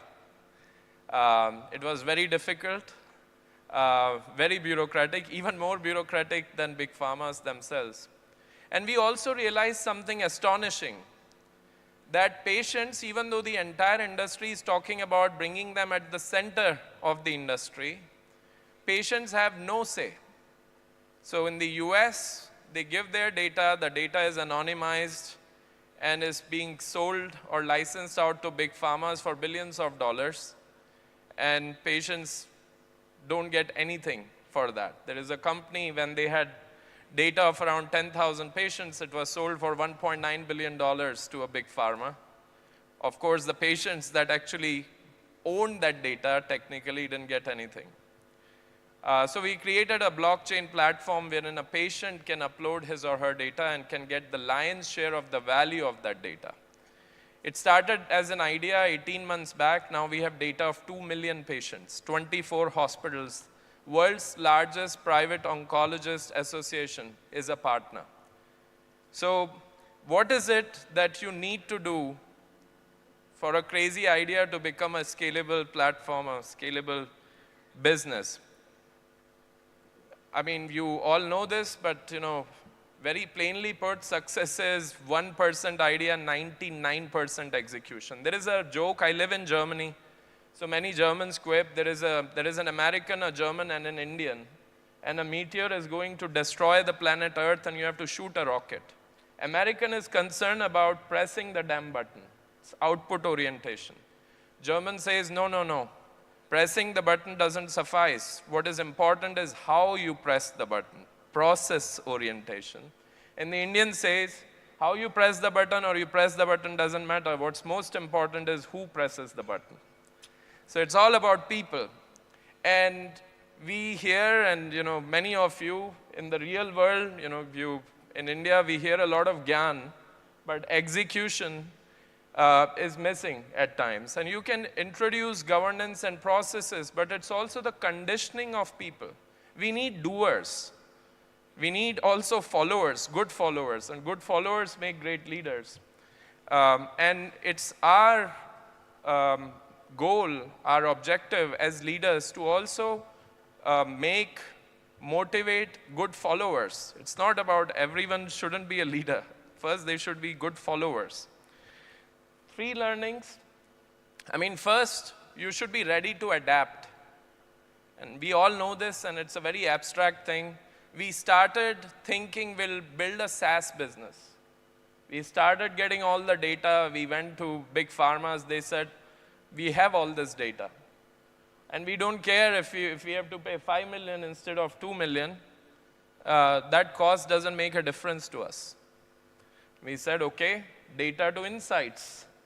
We started going with insights. And there, the share of value was more than if you just give aggregated data, but it was still minuscule. Because, of course, they would say, okay, we'll license this module that you have created for a couple of $1 million a year. But by the way, if we hit the jackpot, we might make a couple of billions with the biomarker that we may end up discovering. So we learned eventually that if you really want a fair share in this space, you have to work with drug assets. That's where the real business is. And hence we started in licensing drug assets and putting really the money where the mouth is. So we need focus, but over a period in time, one has to see what the product market fit is, what the proposition really is. And everyone, when we went to investors at that time, everyone wanted SaaS because SaaS had multiples. And if we would have built our business for the investors, we would never be here. We have great investors, by the way. But one needs to adapt over time. The second learning is it's all about people. I went to IIT, and engineers think everything is a math or an engineering problem. We learned it the hard way, and the biggest learning is the biggest task of founders and entrepreneurs is to build a great team and to empower them. Actually, Steve Jobs in one of his interviews said that was his biggest learning. And there are various tools to do that. We follow OKRs. It's very religious for us to have leadership team meetings in person every 15 days. Everyone comes there and we discuss everything under the sun in that leadership team meeting. Sounds very biblical, you know, we can do a virtual call, Zoom call, this call, that call. It doesn't work. If you don't connect as a team and everyone feels they are a part of a decision, it won't work. And then last but not the least, it's the most important thing. Paisa koi bhi kama leta hai. Idea has to be anchored in a purpose.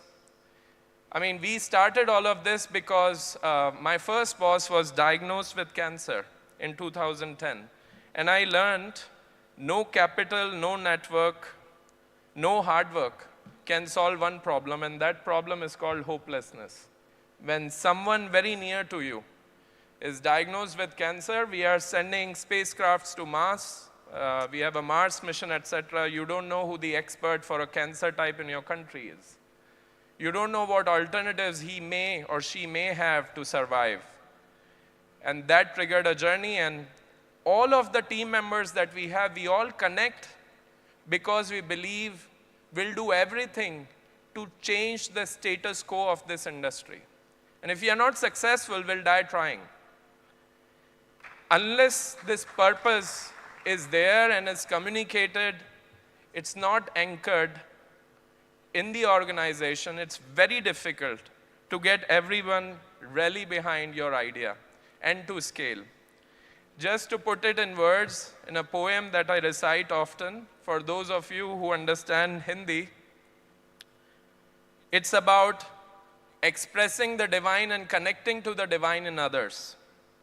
मैं पक्ष हूँ खड़ा समक्ष भावों का वंदन करता हूँ अनंत ताप के अंतर मन से गदगद अभिवादन करता हूँ जिह्वा से गरल किंचित अहो मैं शिव सा विस्मित कटु कहो उन वृक्षों सा वन में प्रबल भूसा जो सहती सब सबल देख रहे जो तुम प्रतिमा वो अभ्रंश की काया है मैं निराकार शिव हूँ तांडव ओमकार की छाया है मैं एकलव्य मैं अर्जुन मैं ही अश्वत्थामा हूँ मैं हूँ सच्चित आनंद मैं ही मीरा राधा हूँ सब गीत मेरे मेरा ही सुर मेरी ही सारी काया है मैं ही आदि मैं ही अनंत मुझसे ही सारी माया है मैं मानव बस रूप मेरा शिव हूँ जीवन जीने आया हूँ रोने पाने खोने सोने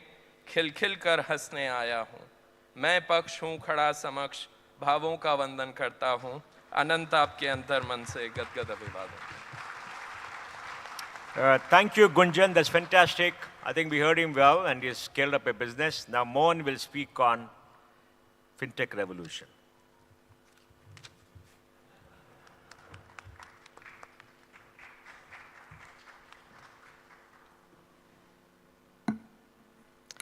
Folks, this is about the Bharat fintech revolution. And pardon me if I slip into something called India once in a while. Now, this is India. I mean, Bharat. 1.4 billion people, 3.47 trillion GDP, 7.2% growth. PPP is 12.2 trillion, third largest in the world, 3.5 times nominal. All right? Per capita income is quite low. We're still a poor country, but doing well. We got a strong financial base, 5,000 listed companies, $3.89 trillion of market value in the markets. FDI, we get about $100 billion a year, and about 46 billion in mutual funds. That 46 lakh crores, and that is more than about $600 billion, and it's growing very fast. I'd like to focus on the future. We are a poor country, despite operation we've done very well. Banking, 122,000 branches, about 201 lakh crores of deposits. It's a large number, all right? And about 145 lakh crores of bank lending. The system is very large. We got Bansal here, who headed Barclays. He knows all about this stuff. And you can see how we have grown. And the banking system is clean. NPS are low. People still haven't made enough bad debts. Evolution of Bharat FinTech. Look at this. Companies have come up in various areas all over, in lending, in the stock markets, in credit cards, and everywhere else. And you can see all the tailwinds that are coming over the last maybe 20 years. All right? There's a huge system of fintech, and India leads the globe in fintech.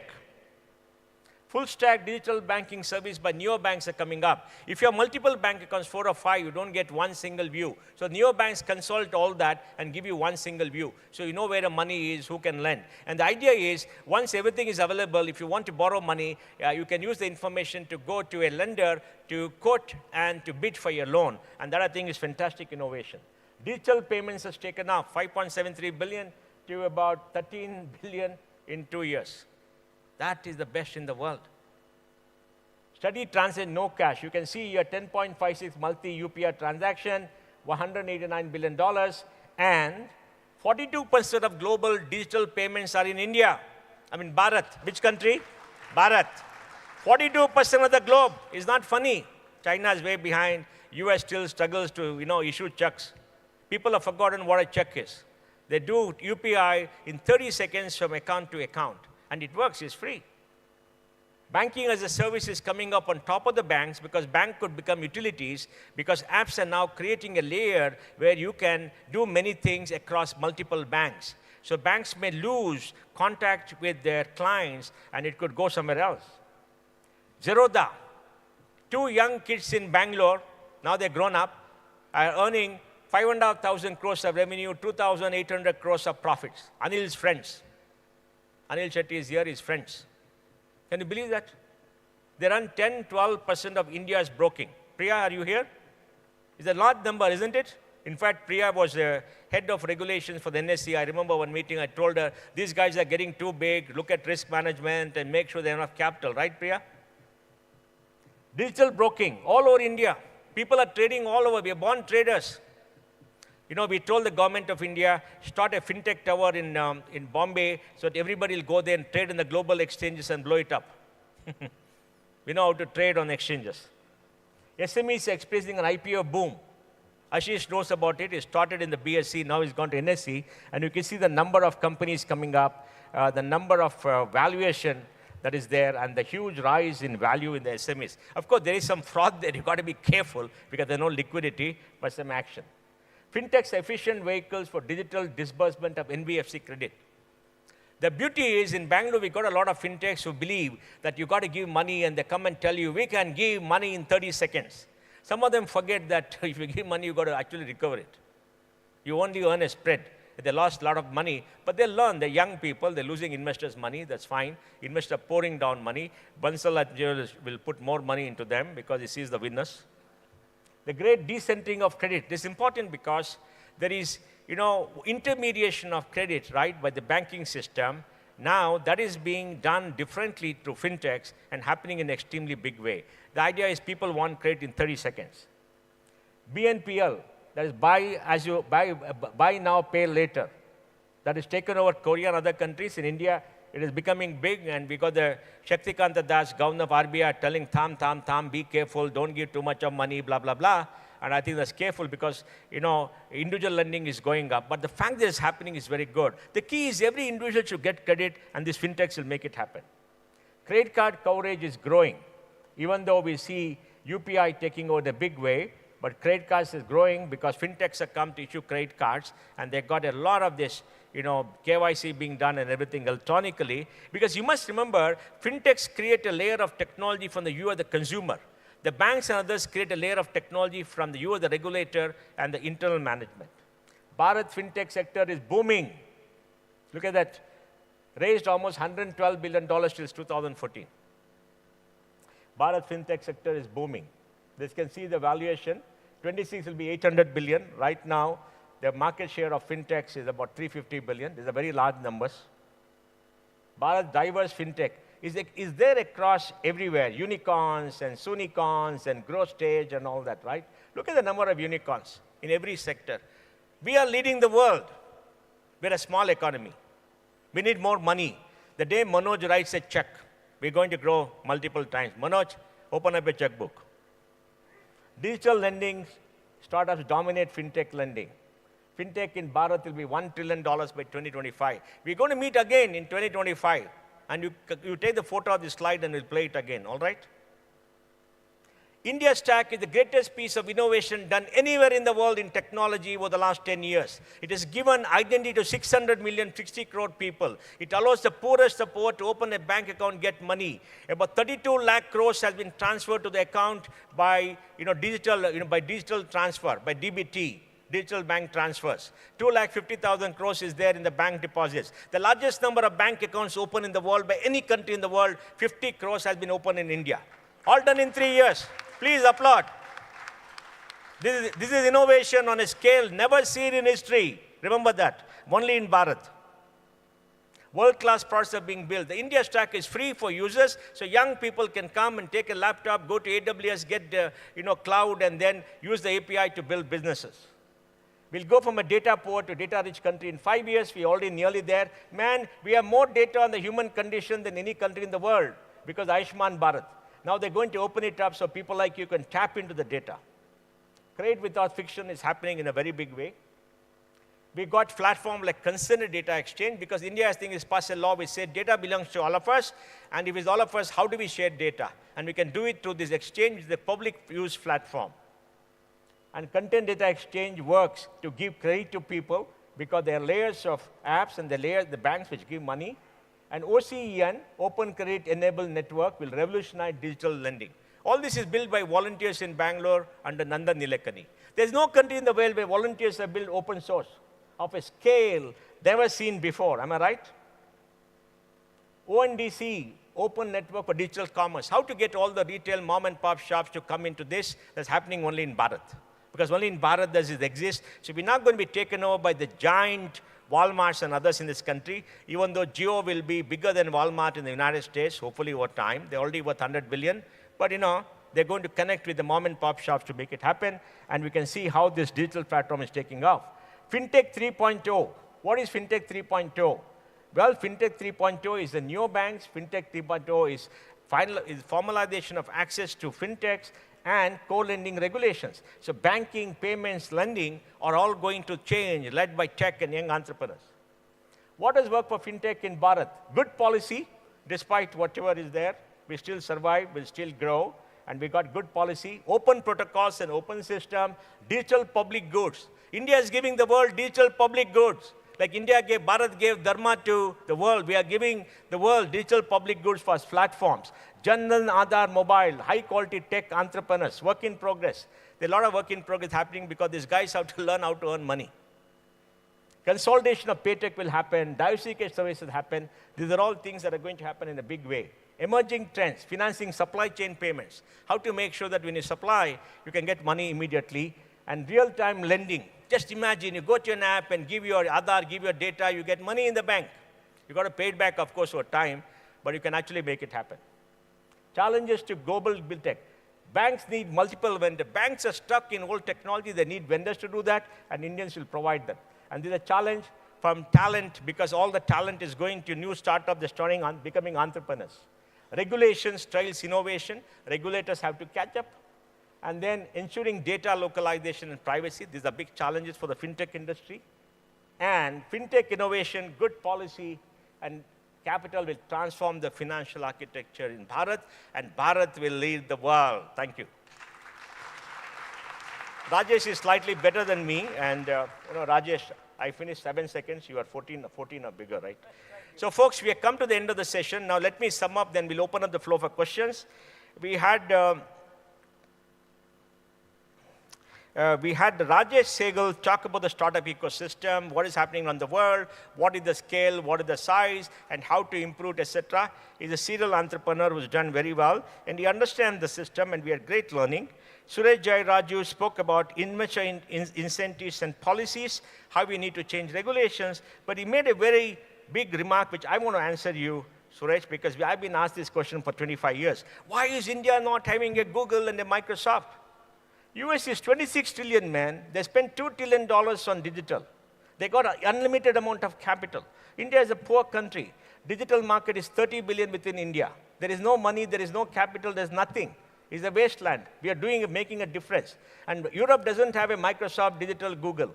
they've only got SAP as legacy. Japan doesn't have it, 5.5 trillion. So we need three things. We need human capital. We got them, except the top 10%. You're true. We don't have enough PhDs and innovation universities. Our universities spend only 5,500 crores on R&D, less than what Harvard spends in one semester. And then two, physical capital. We need more cloud capacity. We need more labs. We need all those things because, Gunjan goes away to Germany and starts his company, not in India. So you understand, people are all going out. 750,000 Indians are studying in overseas universities, spending $30 billion. 150,000, a billion guy, rest are gone to immigrate. You must send about 10 lakhs every year. So over a period of time, 5 crore more young Indians go. We got a lot of space in India for people to go. And the third thing is, we need financial capital. US invested 2.34 trillion from 14 to 22. China 832 billion. Indians only 140 billion out of 85-90% came from foreign capital. Where is Manoj writing a check? Manoj is not writing a check. Where are all these people writing a check? They don't write a check. We got to go Om Bhikshan Dehi for capital. Give us money and we'll show you what Bharat is. Because there's enough money with everybody. They go buy real estate, go buy some stocks and make money. We want Panam, Rokra, and that we must do. I answered your question, right? Then of course, Gunjan spoke about how he's scaling up, doing remarkable work in Germany, right, Gunjan? And I think he'll be one of the pioneers in clinical research, how to have new drug discovery. I think it takes $1 billion for a new drug, and he's going to cut it down to 200 million and make 100 million, hopefully, for every drug that comes on you. And Mohan made a presentation how fintech and how fintech, Indian Bharat fintech is going to conquer the world, how Bharat is a global leader. So thank you, and we'll open up for questions. Thank you.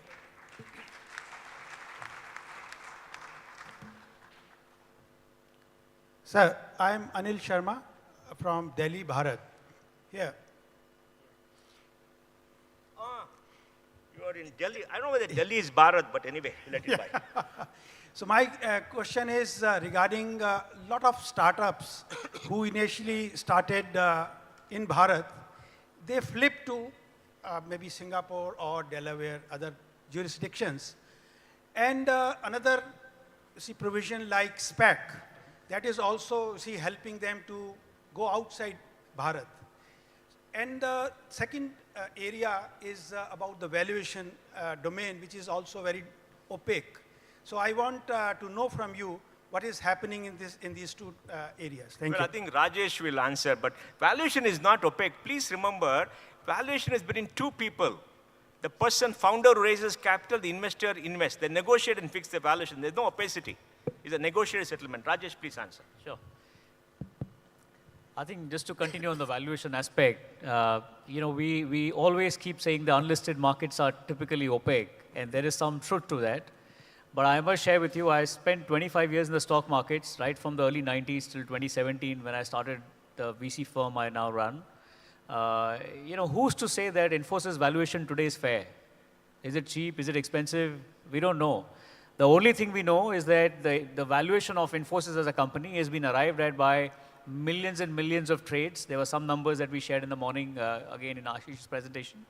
And for unlisted companies, like Mohandas ji said, it's between the buyer and the seller. So as they say, or has been said by Shakespeare, beauty lies in the eyes of the beholder. If we feel it's $1 billion, it is $1 billion, unless somebody else comes around and says it is not. So I think valuation is a moot point. We can keep spending hours and hours and hours till the cows come home, but you will not have a real answer. The other thing about companies in India, entrepreneurs from India going abroad, listing in Singapore or London or elsewhere, I think this has been a trend for far too long. Even before the startup ecosystem today has become what it has. You remember an exchange called AIM, alternate investment in London, out of London. Typical traditional infrastructure companies went and listed there. I think the listing in those years were more because of access to capital. I think as Mohandas said in his presentation, we are a poor country, GDP per capita, you saw those numbers. And the one thing that India lacks today, I made that point as well, is capital. So I think Indian companies do go offshore for a variety of reasons, but the primary reason why we go and list elsewhere is access to good quality capital. It is not that Indians cannot appreciate, Indian investors cannot appreciate or value companies in India, but we don't have enough capital to really, put the dollar behind our talk. Yeah, next question. Mohan. Yeah. Mohan, you're fantastic as usual. I've been following you. So I'm feeling nervous asking a question to you, but I've been investing in India for the last 10 years, probably 3 or 4 startups, and as usual, 90% of startups fail. I have no problem with that. The challenge we face in last 10 years, which is reporting back to the investors, and it is absolutely across the board. We don't find the reporting of a regular startup operations from a startup founder or founding team back to the investors in the same way like we have in US. I'm not complaining, but I'm saying that's true. it's not... It's not a complaint, it's a matter of fact. Yeah, so, and that really, makes me think twice before writing the checks. And it's very challenging across the board. If I talk to any investor in US, they have the same complaint. So I don't know what's the solution. See, my solution is you invest through funds who will manage all that for you and give you information. We did that. No, I know in 2014, I invested as an angel 45 companies in 1 year. Well, they used to come, I should give them checks. But it's a mess. You can't control it, you can't monitor it, get information, you don't know what is happening. Then we started funds to do it, the funds will do well. Go to Less Ventures, their platform to do it. Rajesh will tell you how to do it. You've got to do it differently. Because remember, this is an emerging economy. An economy which is submerged is emerging. We're not the US. We got a long way, okay? So, you've got to bear with us for some time till things settle down. It is settling down. Our stock market is among the best. Great transparency, great reporting is happening. Okay. Yeah, I am Hemendra Gupta from Bharat. My question is with the whole panel, because I know that the people are at the helms of the startup ecosystem of India. We are roughly 1 lakh DPIIT registered startup. Most of them are coming from IIMs or IT. I'm talking about the active who are actually doing the business. And the data shows that a lot of investment went into it. If we compare, we have roughly 8 crores MSMEs in India. Out of that, if we select, some of them we will get still more than the startup numbers, which are innovative, which are working on some problems, and they are starving for capital. If some of the part of this startup ecosystem investment can be routed to those MSMEs, I think result will be better. We will have a better ecosystem, and we will, I think, get a inclusive things because there people are from other backgrounds also. Understood. Yeah, Suresh, then Rajesh. Yeah, Suresh, then Rajesh. Hello. Hello, can you hear me? Yeah, I think, if you look at MSMEs, there's a big difference between MSMEs and startups, right? So I personally think, I don't see a natural fit. MSMEs are generally running businesses, right, which are standard, not necessarily innovative. There could be minor jugaad and, possibly some innovations, in which case they do transit into the startup economy. And large part of the MSMEs are run by people who are either semi-educated, not completely educated. I mean, this is again more of a personal belief for them to come and access the VC or the angel market, right? Many of them, I would say there is a subset, right, or within the MSMEs who are potentially working on innovative products, but don't have access to the VC slash angel networking because they really cannot come and talk in forums like this or create nice looking presentations or make pitches. The MSME, the Government of India MSME department does provide incentives. I'm aware of this. I think they give grants and funding up to 1 crore. This is not the startup-based funding. It's a grant, and they provide space. They provide money for buying machinery, etc. I've seen some of these draft policies. The problem is it's very antiquated. So, for example, they will give you money on anything which you can buy hard, but they won't give you more than like a couple of lakhs to buy any kind of software or to invest in terms of people. So there are some issues there, but yes, point taken. The subset could be looked into if they are really innovative. Just to round that off. So I think the MSME is a very different animal than startups and angel networks and all of that. So let's not confuse the two. The problem that ails the MSME sector, and for investors like us to really focus and provide capital to MSME sector, is essentially governance and compliance. I think we all, whether you're living in Bharat or you're living outside Bharat, when you look, but you have connections to the country, you will realize, and we all know, in common parlance, that compliance and to regulations or to paying taxes, etc., has been really lax in the country, right? At least now it's getting rectified because you have data transparency. Every network, whether it's the income tax or the spending network, etc., is getting linked and all that. So there's far more transparency in terms of adherence to regulations. But the MSME sector has been the largest cause of heartache for the banking sector for decades. That is changing now. And I think as more and more MSMEs really embrace compliance, you will see far more capital channelizing itself to that sector rather than anywhere else. Please take this in the overall context as, we said in our presentations that India is a poor country. So the amounts that can be invested have to be tempered to that extent. Yeah, any Mahila question? Question from a Mahila now. Bharatiya Mahila. Please, stand up and ask a question. Good. Yay. 3 cheers for her. Please applaud. Namaste. I'm from Bharat, Pune. My name is Prachi Shevgaonkar. I'm the founder of a mobile app for climate action called Cool the Globe. Yeah. I started this platform as a young student from the dorm room of my college. Today we have users from over 110 countries. But when I started out, I had no idea about the startup ecosystem, angels, VCs, fundraising. It took months to figure that out. And even today, I meet hundreds of young people who start grassroots innovations, but have no idea how to take them to the big leagues. So how do we bridge this gap between young entrepreneurs in Bharat and people like you? You must get Rajesh to mentor all of you. Rajesh? Yes. Now, Suresh, since you spoke so much, you also tell them how we're going to mentor. I'll be the first mentee. Huh? I'll be the first mentee. Tell Rajesh, Rajesh will do it after this session. Okay. Okay, Suresh, short answer, all 3 of you. See, I don't think there is a digital divide in terms of learning about entrepreneurship. I would just recommend one resource, since it's a global resource. Just go to Y Combinator's school, startup school. Okay, they have lessons, they have videos, they have everything. Okay, to be candid, I still keep referring to that, right? You can't retain all the points all the time, right? So when I'm setting up different sets of business for startups across the globe, I go and refer to it. One single resource, again I'm repeating, Y Combinator School. Okay, they call it Y Combinator Startup School. Okay, it's methodical. Paul Graham is the person who's actually put this. You can also go through some of his essays.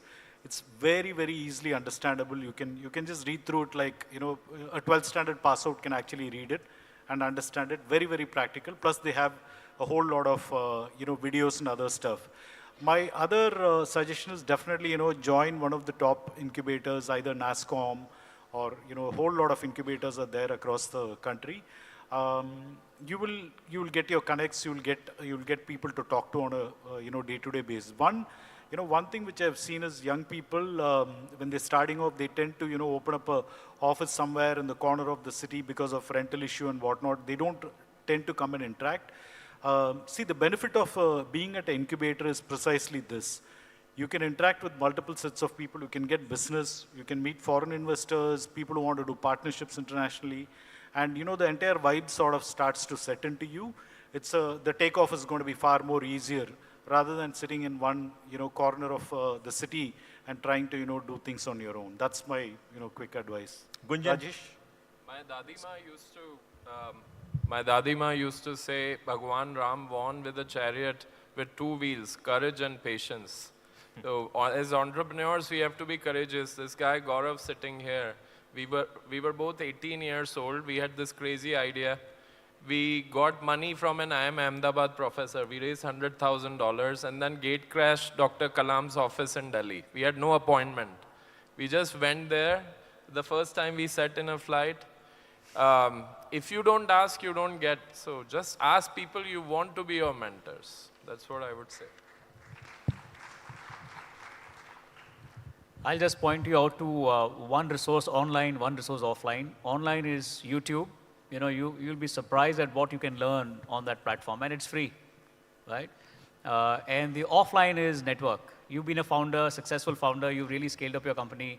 I think it's for all of us. You know, network, network, network. Just put yourself out there. Yeah. Next questions. Yeah. Mike. Namaste. Yes, lady here. Come, Maila, come. Yes, ma. Namaste. I am Inchara from Bharat. I am CEO Which part of Bharat? Karnataka. I am Karnataka, CEO of finally. Value Products Private Limited, an Ayurvedic pharmaceutical industry. We manufacture Ayurvedic products under the brand name of Amrit Noni. I just wanted to ask a question for Gunjan sir. Sir, have you done any clinical trials on Ayurvedic-based products? Are you interested in doing so? So, if we, like being in Ayurvedic industry, if we go through the clinical trial process, what is the market available for us in the global level? There is a huge, there is a huge market. There was a big, it's not particularly Ayurveda, but there was a boom on cannabinoids related ingredients. Then there was a boom in psychedelics. There were many IPOs. Actually, one of the IPO, there was a UK-based company, Compass Therapeutics, and Atai, that did on psilocybin, magic mushrooms extract. That's an Chinese medicine TCM product. It was 256 BC. The first mention of magic mushrooms was in Chinese scriptures, traditional Chinese medicine scriptures. So there is a huge potential. The challenge, you would know, is to really characterize and identify the real active ingredient that actually kind of fits in the Western style of designing clinical studies and getting approvals. To your question whether we are working, yes, we'll do a press release in a couple of weeks of a partnership with the largest Ayurveda company in the world. So we are working proactively. Yeah, talk to her also, no? Mentor and help her also. Okay, next. Hello, I'm Vilas hello. Kulkarni. Where? Yes. Okay. I'm doing business in water purification. I have one silly question. Actually, in Corona pandemic, means 2020, UPI and this scanning, QR code scanning and everything came, digitalization. But how this magic happened, that I want to know if somebody can explain. And second thing, whether it directly affect to Bitcoin or this other invisible monies. That's why. See, the magic happened because Nandan Nilekani went to UPA and told them that we need to give an identity to many people. There were some papers floating around in Niti Aayog and in Delhi. And then Manmohan Singh called him and said, why don't you set it up? And they actually set up on the planning commission. Then he, because of his personality, is able to attract the best talent in the world to come and work in the authority. He put his own money to work. And then when Modi-san became PM, he went to PM and showed him everything else, and Modi understood how we can reach and open bank accounts. Then it took off. Very soon, we had 100 crore people on the platform because Chidambaram tried to get the national population register going, but while he was doing it, Nandan Nilekani got a lot of service providers to paying them 100 rupees to go and get everybody. So he already got 60. By the time Delhi woke up, 60 crore people on the platform. So that went fat, right? Because that's meant to sabotage all this. You don't want progress in the country. And then Modi started this Jandan Jam Trinity to open account. 50 crore accounts, 45 crores are open. Then he understood that you can send money directly. He has saved 2.5 lakh crores, spent 32 lakh crores. And then those volunteers in Bangalore. So you need a few stars who want to transform. You need them to put money. And you need a lot of volunteers to work who are great techies. You need political leaders who can accept it and change India. All that worked and the magic worked. That's my understanding. Right? Any comments, folks? Yeah, I would like to actually add, the success of the UPA and the entire Aadhaar stack or, this entire tech stack of India is so successful. I've actually received 2 requests from Africa and Middle East for implementing citizenship IDs there, right? I don't know, maybe, I'll do an outreach, right? That's the kind of, power this is actually carrying. It's not just within India. people across the world seem to recognize this. They know the names. They know India Stack. They know Aadhaar. They know how well it's worked. And, it's not just Middle East and Africa. There's a video by Nandan. He's actually speaking in the UK. And you have a whole lot of their MPs, right? Their members of parliament sitting and talking to him and asking him questions like, can you help us do this? We are, we've been trying to do this for 10 years and it's just not happened. So that's really a big thing. Yes, next. Hello, namaskar. My name is Kalpesh Joshi. I'm from Toronto, Canada, and I practice Vastu Shastra and business consulting. We are a global company. We have offices worldwide under the name of Vastu Visioning. My question to angel investors, why I don't see anybody investing money for all the spiritual services like a priest or astrology or Vastu Shastra Rajesh, and stuff like that? Why are you not investing in all that? Let me tell you, right now as we speak, there is diligence going on one company in that sector. But of course, we are venture investors, so it's a lot more commercial, but it is in this space. This is also commercial, yeah? You'll make money. Space. Yeah, it's in this space. So, there's so many large companies within India, and I'm sure, like you mentioned, Canada, elsewhere, which are pretty large in this space. Yeah. And it's a cash spinning business. You really don't need venture investors. That's a nice one, Rajesh. Yeah, you want to tell me my future? I don't need anybody else's money. I'll give you my money. You must tell your own future whether you're going to get capital, man. Okay. Who else? Yes. Yeah, namaskar everyone. This is Sandeep Kumar from United Kingdom. Now there is no doubt that India is growing at a probably fastest pace in the world. And the brain who left India probably a decade ago, now they lost, the local connection. And still, I believe, if you have to do something in India, you need local connection. Speak into the mic. I believe if you still need to do something in India, you need local connection. So my question is there any support or platform available for the people who want to come back to India and do something? No, I think, my colleague there, Suresh explained that already. Meet him afterwards. Okay. Mahila now, question for Mahila. Yes, there, please. सभी को बहुत-बहुत नमस्कार. My name is Prajwal Dahdlat Bhosle. I'm from Satara, Maharashtra, but I'm a resident of Thailand, and I work as a food waste manager. And recently, we were establishing a factory in Mumbai, but the process itself, from the start to beginning, to getting licenses, getting our factory license, all of those processes, it took a lot of time, and there were so many instances where we had to go through red tape, under-table money. So such kind of things cannot be possible when we have limited capital. So, and there was no way out because we probably don't have a network of people on the higher level to go through. And I was just thinking to myself कि अगर कुछ अच्छा करना है और इतनी सारी कठिनाइयाँ आ रही हैं तो फिर आगे कैसे बढ़ा जाए? So on this subject, how do you cross the red tape? How do you cross corruption without letting go of your values and still progress? Yeah, you must speak to Dattaji. Speak to Dattaji Hosabale. No, I'm really true. Speak to Dattaji Hosabale. Tell him the pain we go through in starting a company in India. I mean, he can bring about things, okay? Because everybody will answer, we're all in the same boat. We're all victims. Okay? Yep. Okay. So I wanted to know, what would you do? Because you're in currently a big position, so what is your take? Well, we support the same thing, man. There's no solution. It has to be a political solution. Okay, ma. I'm in Karnataka, one of the most corrupt states, We are not paid a bribe at Infosys, but, I know it's the pain. Anil is here, the political leader. Okay, next. Yeah. Come. Hello. Namaste.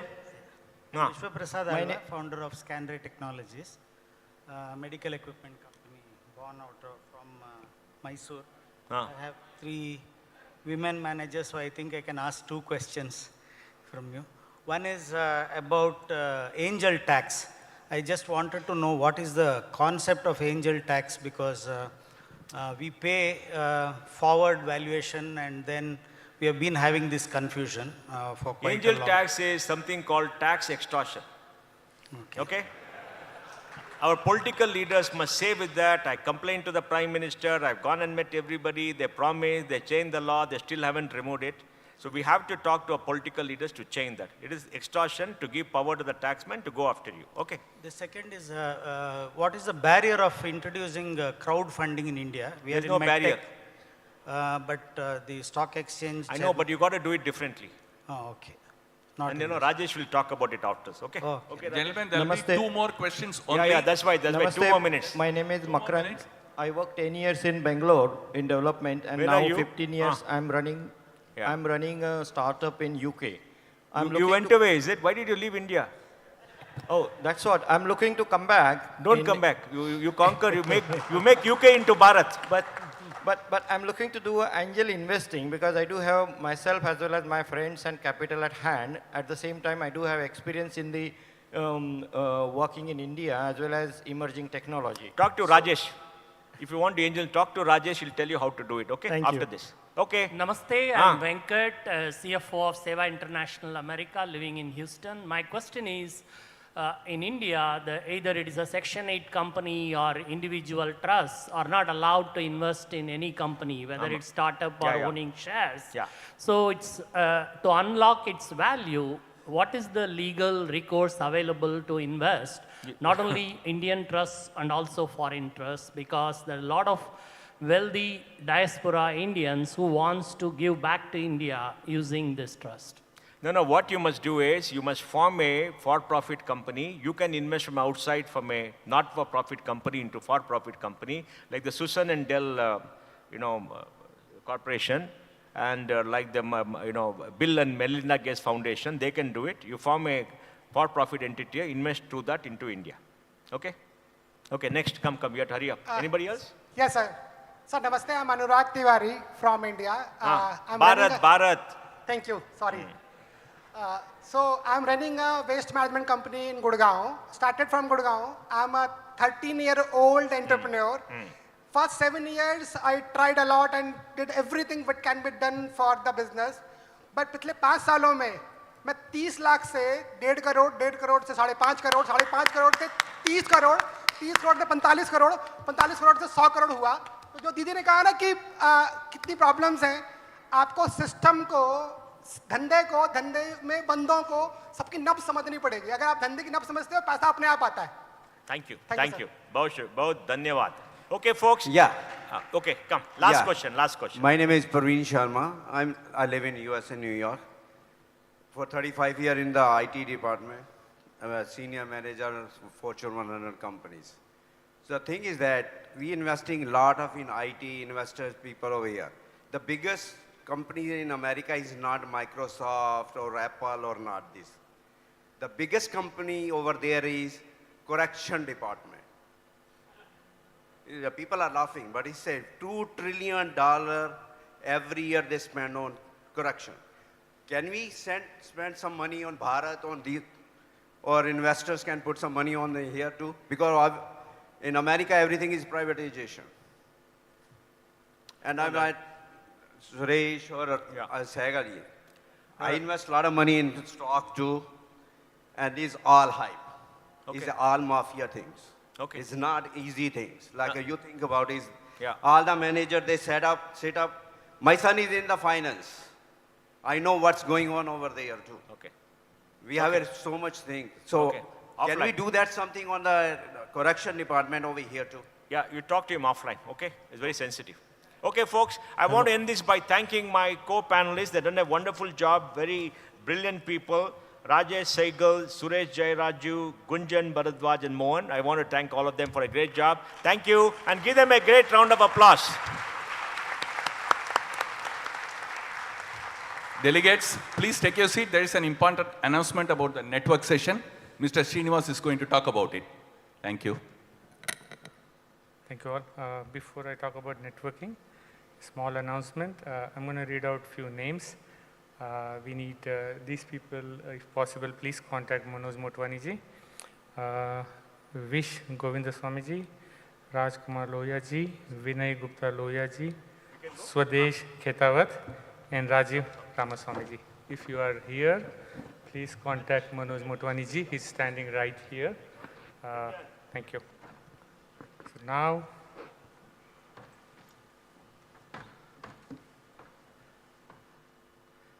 we're going to go through the session 6, which is supposed to be after the break, but we will quickly cover.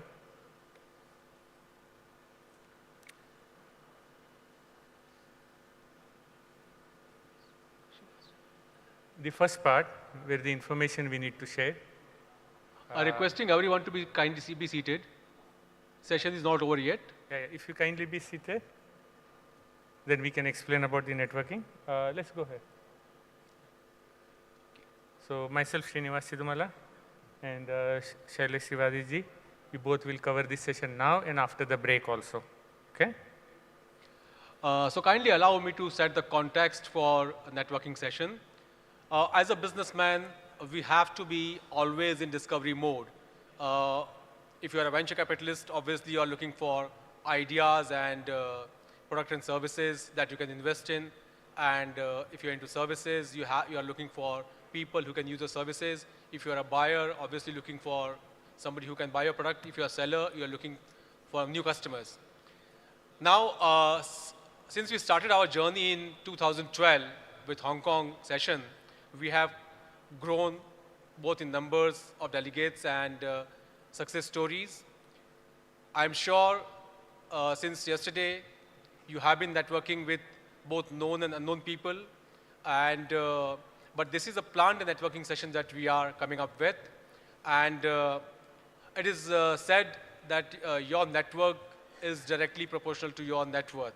And there is a beautiful saying by Ivan Misner that networking is all about farming and less about hunting. In networking, you have to be patient, meet people, know them, develop a comfort level, and obviously things will fall in place. So basically what we have to do is that meet people, know them, look at the opportunities, areas of cooperation, synergies, and look out for the opportunities to transact. Once you transact, make profit out of it, reinvest, again make more profit, diversify, invest in forward integration, backward integration, invest money, make more profit, that's the idea. And when you've made profit, I'll ensure that you give back to society and you contribute towards protecting Hindu Dharma. Now I'll hand it over to Srinivas ji, who will walk you through the PPTs that will help you understand the session properly. Thank you. Srinivas ji, over to you. Thank you, Shailesh ji. So what we did is we sent a survey out to all the people, almost 600 in the World Hindu Economic Forum delegates, and we tried to find out what they want to do right in this networking session. So very happy to note that almost 1/3 of the people, almost 160 plus people responded, which is a good response considering people are traveling international. This is just a graph showing what people are trying to do. Important point to notice, there are top 3 areas. There are many areas, but top 3 we found is a lot of people are interested in joint ventures. That means they have some business, they want to have a venture with somebody else to expand their reach. Second most important is a lot of buyer required. So there are a lot of people who have services, a product, and they want to see, right? So they are the sellers, they need a buyer, and there is a match that's going to happen. Third, because it's also international, people are looking at export and import. So these top 3 are the important ones. We also saw that there are almost 25% of the people want to invest money, okay? So we did a lot of session about investment and all. Happy to know that 25% of the delegates in World Hindu Economic Forum here want to invest money, right? So if you need money and if you have a right pitch, you will get the money, right? But it has to be done one-to-one, okay? Just to quickly, we also try to find out whether people are, where they're trying to invest. Is it only in Bharat or everywhere else? As you can see, people are there who want to invest all across, right? So whether it's Bharat, Africa, ASEAN, even South America, Eastern Europe. So if doesn't matter which country you're coming from, out of the 60, there are people who are interested in investment in that area. So if you want to get the money, it's here, right? What we're going to do is we're going to try to facilitate, give time, but it's up to you how you get that money, right? Quickly, logistics now. When you come back after the break, we're going to have 3 different areas here where we're going to try to do this networking. Group 1, we're going to have buyer and seller, which is in this front side of the stage. We have 2 facilitators, Shri Manoj Motwani ji and Shri Vardachari ji. If you guys can raise your hand, if you are here, maybe they are here, but they will be here to, facilitate that part of it. If you are here and you rated in your survey for joint venture or collaborations, or if you're not filled the survey, but that's your intent, then on that side of the screen, we're going to have the group that will do joint venture and tech collaboration. That's always the biggest group. I'm assuming it will still be. So we have several people who will try to facilitate. The names are here. I'll run these slides after the break too, while you're doing networking, so you know where to go and whom to reach out to. And the third, last but not the least, there's going to be a lot of import-export. So we're going to do this at the end of the hall. Those 3 doors are closed. So there we're going to set up that area, and that will be the facilitation, right? There is also several people who wanted to share the data, do the pitching. Today we are going to do it for very few selected who had the presentation ready, and several people from the youth who have the pitch deck actually ready to do it in Jupiter 3 outside. We're going to do this. I have at least several names who are going to, be jury, let's say, who are ready to invest money. So I'll read some names so that it interests you. Sridhar Vembu, who's going to be there, Gunjan Bharadwaj, his partner Gaurav Tripathi, Suraj Jayarajuji, Subhash Takrarji, and I'm just taking randomly names as I met them, Priya Subramaniam ji, Sunil Kaul ji, Anil Shetty ji, Upendra Mahato from Nepal, Sushil Saraf ji, Satya Bansal ji, Rajesh Saigal ji, and Suraj Jayaraju. All these people would be sitting there listening the pitch and trying to see that our youth get opportunity to investment. A lot of you didn't send the PPT or said you are interested, but I didn't receive the pitch deck. But if you're still interested, I'll be here. Do reach out to me, provided you are ready to pitch your, use your 5-minute thoroughly, and I'll see whether I can accommodate. So that's pretty much the summary of what's going to happen after the break. If you are not here, you found somebody great match, you want to do business, don't feel guilty. Do that meeting outside, right? Go for dinner. Our intent is that you network, not that you come here, right? But if you want to meet more people, do come here. Don't spend more than 5 minutes with one person, so you meet maximum people. And like you said, we need to nurture it. So make sure you understand people, connect it, and then from there, go forward.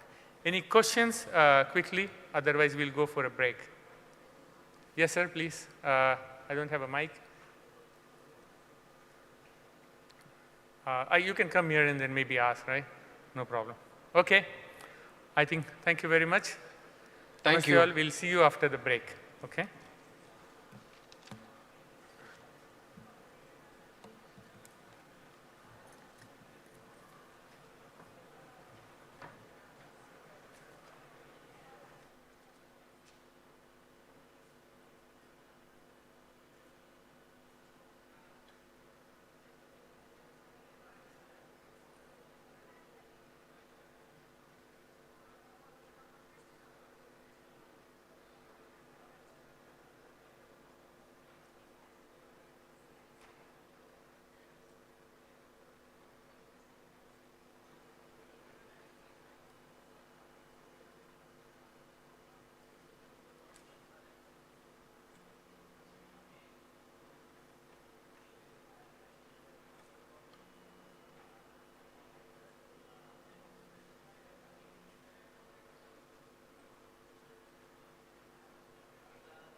Okay?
Namaste.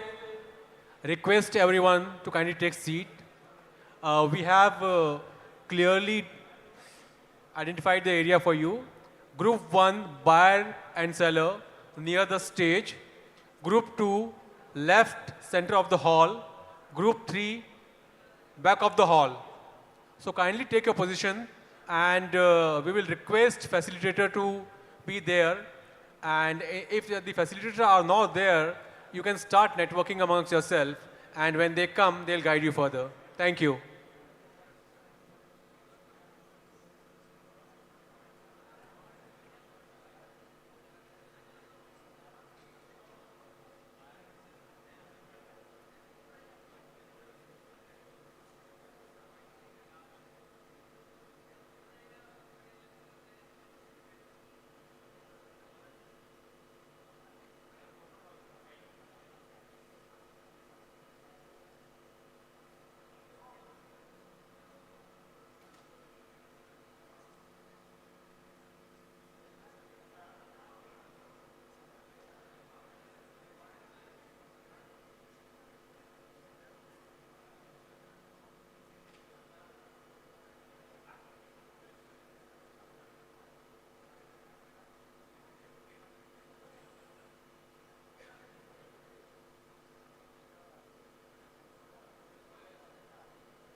Requesting everyone to kindly take their position.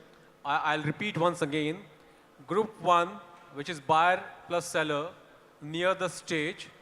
Group 2, joint venture and tech collaboration, left side of the stage. Group 3, back side of the hall. Kindly take your positions, please.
Requesting everyone to kindly go to their respective areas, Group 1, Group 2, and Group 3.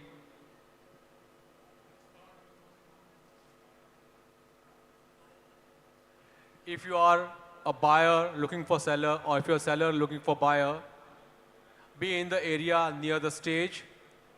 Group 2, joint venture and tech collaboration, left center of the hall. And group 3 is import-export, which is at back of the hall. Kindly take your positions in the respective area. Thank you.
Elevator pitch is happening at Jupiter 3. So if anybody who is wanting to pitch their presentation, they have to go to Jupiter 3.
Namaste. We have 10 more minutes to go. Kindly make most of it. Thank you.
Namaste. 5 more minutes to go, and then we will have break.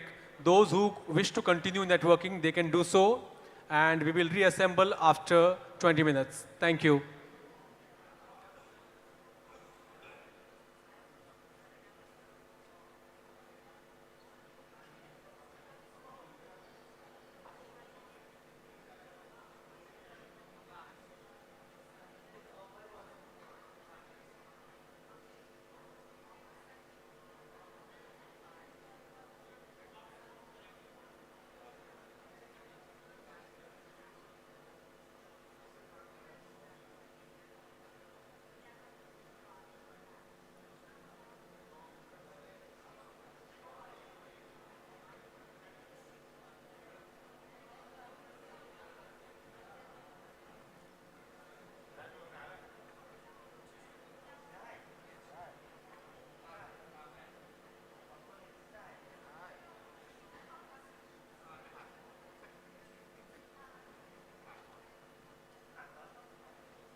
Namaste. May I have your attention, please?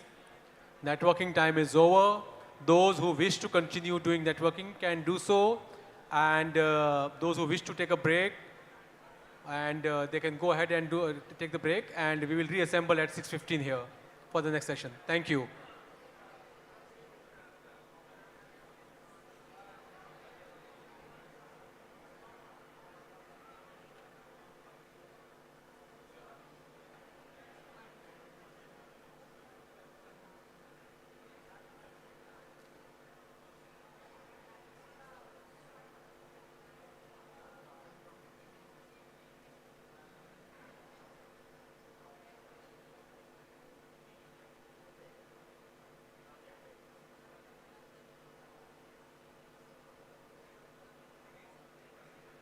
Namaste.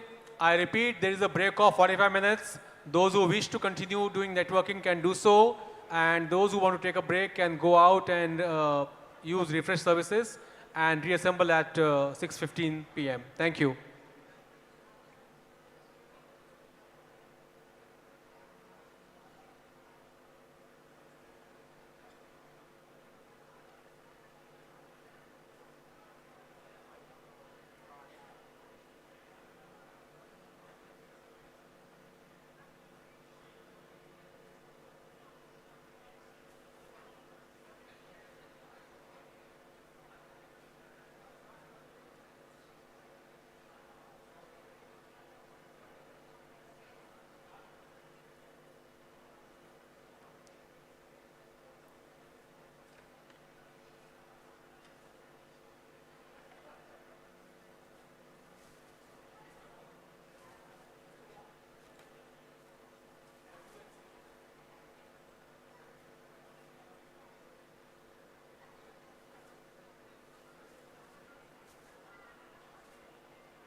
जी को पूछो।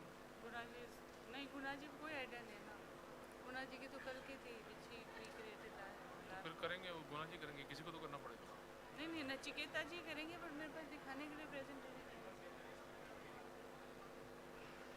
वो चावला जी नहीं है, वो गुम।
त्रिलोचनाय तस्माङ्गरागाय महेश्वराय नित्याय शुद्धाय दिगम्बराय तस्मै नकाराय नमः शिवाय तस्मै नकाराय नमः शिवाय ॐ नमः शिवाय ॐ नमः शिवाय ॐ नमः शिवाय ॐ नमः शिवाय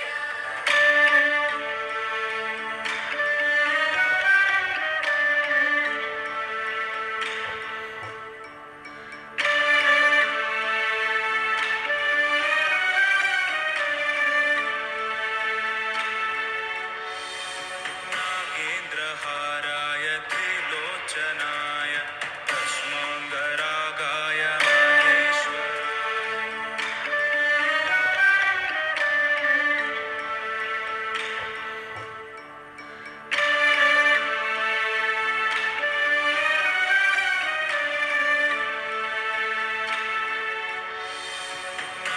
नागेन्द्रहाराय त्रिलोचनाय Bharat, the epicenter of Hindu civilization, has withstood many challenges thrust upon it. In times where every empire around the world was eyeing to dominate the rich land of Bharatvarsh and threatening the very existence of the Hindu culture and community, heroes rose from the motherland. They bravely fought for their beloved land to keep its legacy alive, even at the cost of their own lives. Let's celebrate the spirit of these exceptional heroes that defended our sacred motherland and spiritual homeland. Acharya Chanakya is considered the master of political science and administration. Till date, his work in Kautilya Arthashastra has no parallels. He founded the Maurya Empire to unite and defend Bharat, becoming the Prime Minister himself and anointing Chandragupta Maurya to rise to power and become the first emperor of the Mauryan Empire. Chandragupta Maurya is the founder of one of the largest empires of the world, the Mauryan Empire. Chandragupta Maurya played a pivotal role in the unification and consolidation of Bharat after overthrowing the Nanda Empire and conquering the eastern provinces of Seleucus Nicator's Greek Empire. He established the largest empire that would exist in Bharatvarsh. Vikramaditya is one of the greatest emperors from ancient Bharat who is characterized as an ideal king. He was known for his generosity, courage, and patronage of scholars. He established the Vikram Samvat in 57 BC era after he defeated the foreign invaders, the Sakas. Gautami Putra Satkarni was a military genius. He revived the Satvahana dynasty power after a decline caused by Saka invasions. In his reign, he defeated Sakas, Parthians, and Greek. Samudragupta united Bharat once he had conquered multiple empires. After successful conquest, he restored these empires to their respective rulers once they had accepted his sovereignty. Samudragupta defeated foreign invaders Han by stopping them from entering the borders of Bharat for as long as he lived and ruled. Yashodharma belonged to the Olikara dynasty of Malwa. When Bharat came under Huna attack towards late 5th and early 6th century, Yashodharma defeated the invaders and their ruler Mihirakula, driving them out of Bharat. Lalitaditya was a Chakravarti king, known for his extensive conquests and extraordinary valor. He is accepted as the most powerful king of his dynasty. He successfully defeated Arab, Turk, and Tatar.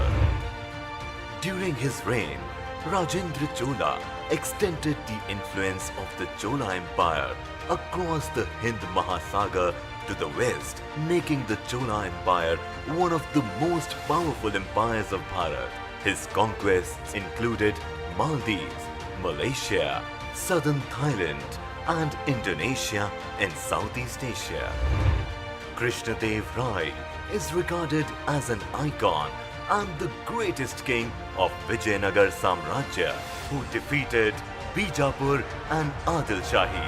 Vijayanagar became the bulwark against Islamic expansion in southern Bharat. Rani Durgavati distinguished herself as a valiant warrior and fought with unvarying success against Baz Bahadur, the Sultan of Malwa, defending her kingdom of Gondwana, present-day Madhya Pradesh and Chhattisgarh. Maharana Pratap's defiance of the mighty Mughal Empire, almost alone and unaided by the other Hindu Rajput states, constitutes a glorious saga of Hindu valor and the spirit of self-sacrifice for cherished Hindu principles. Lachit Barbhukan was known for his leadership in the 1671 Battle of Saraighat that thwarted a drawn-out attempt by Mughal forces to enter northeast part of Bharat. Chhatrapati Shivaji Maharaj carved out the Hindu Empire from the clutches of the Mughal and Adil Shahi Sultanate, raising the Hindu flag, which later weakened the Islamic rule over Bharat. Shivaji was formally crowned Chhatrapati in 1674. Guru Govind Singh was the 10th Sikh Guru, a spiritual master, warrior, poet, and philosopher. He founded Khalsa in 1699 and played a key role in defiance against Mughals. Rani Lakshmi Bai became a symbol of resistance to the British Raj and was a key member of the first independence movement of 1857. She convinced the leader of the independence movement that the British could be defeated. Similar to these valiant and remarkable heroes, there are hundreds of other courageous and noteworthy brave women and men of Bharat who have fought, defended, and sacrificed their lives for the protection of sacred motherland and spiritual homeland. Let's take inspiration from these great heroes and carry their valiant legacy forward.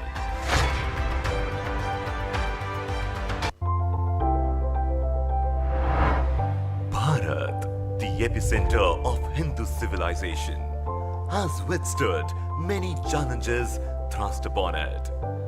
In times where every empire around the world was eyeing to dominate the rich land of Bharatvarsh and threatening the very existence of the Hindu culture and community, heroes rose from the motherland. They bravely fought for their beloved land to keep its legacy alive, even at the cost of their own lives. Let's celebrate the spirit of these exceptional heroes that defended our sacred motherland and spiritual homeland. Acharya Chanakya is considered the master of political science and administration. Till date, his work in Kautilya Arthashastra has no parallels. He founded the Maurya Empire to unite and defend Bharat, becoming the Prime Minister himself and anointing Chandragupta Maurya to rise to power and become the first emperor of the Mauryan Empire. Chandragupta Maurya is the founder of one of the largest empires of the world, the Mauryan Empire. Chandragupta Maurya played a pivotal role in the unification and consolidation of Bharat after overthrowing the Nanda Empire and conquering the eastern provinces of Seleucus Nicator's Greek Empire. He established the largest empire that would exist in Bharatvarsh. Vikramaditya is one of the greatest emperor from ancient Bharat, who is characterized as an ideal king. He was known for his generosity, courage, and patronage of scholars. He established the Vikram Samvat in 57 BC era after he defeated the foreign invaders, the Sakas. Gautami Putra Satkarni was a military genius. He revived the Satvahana dynasty power after a decline caused by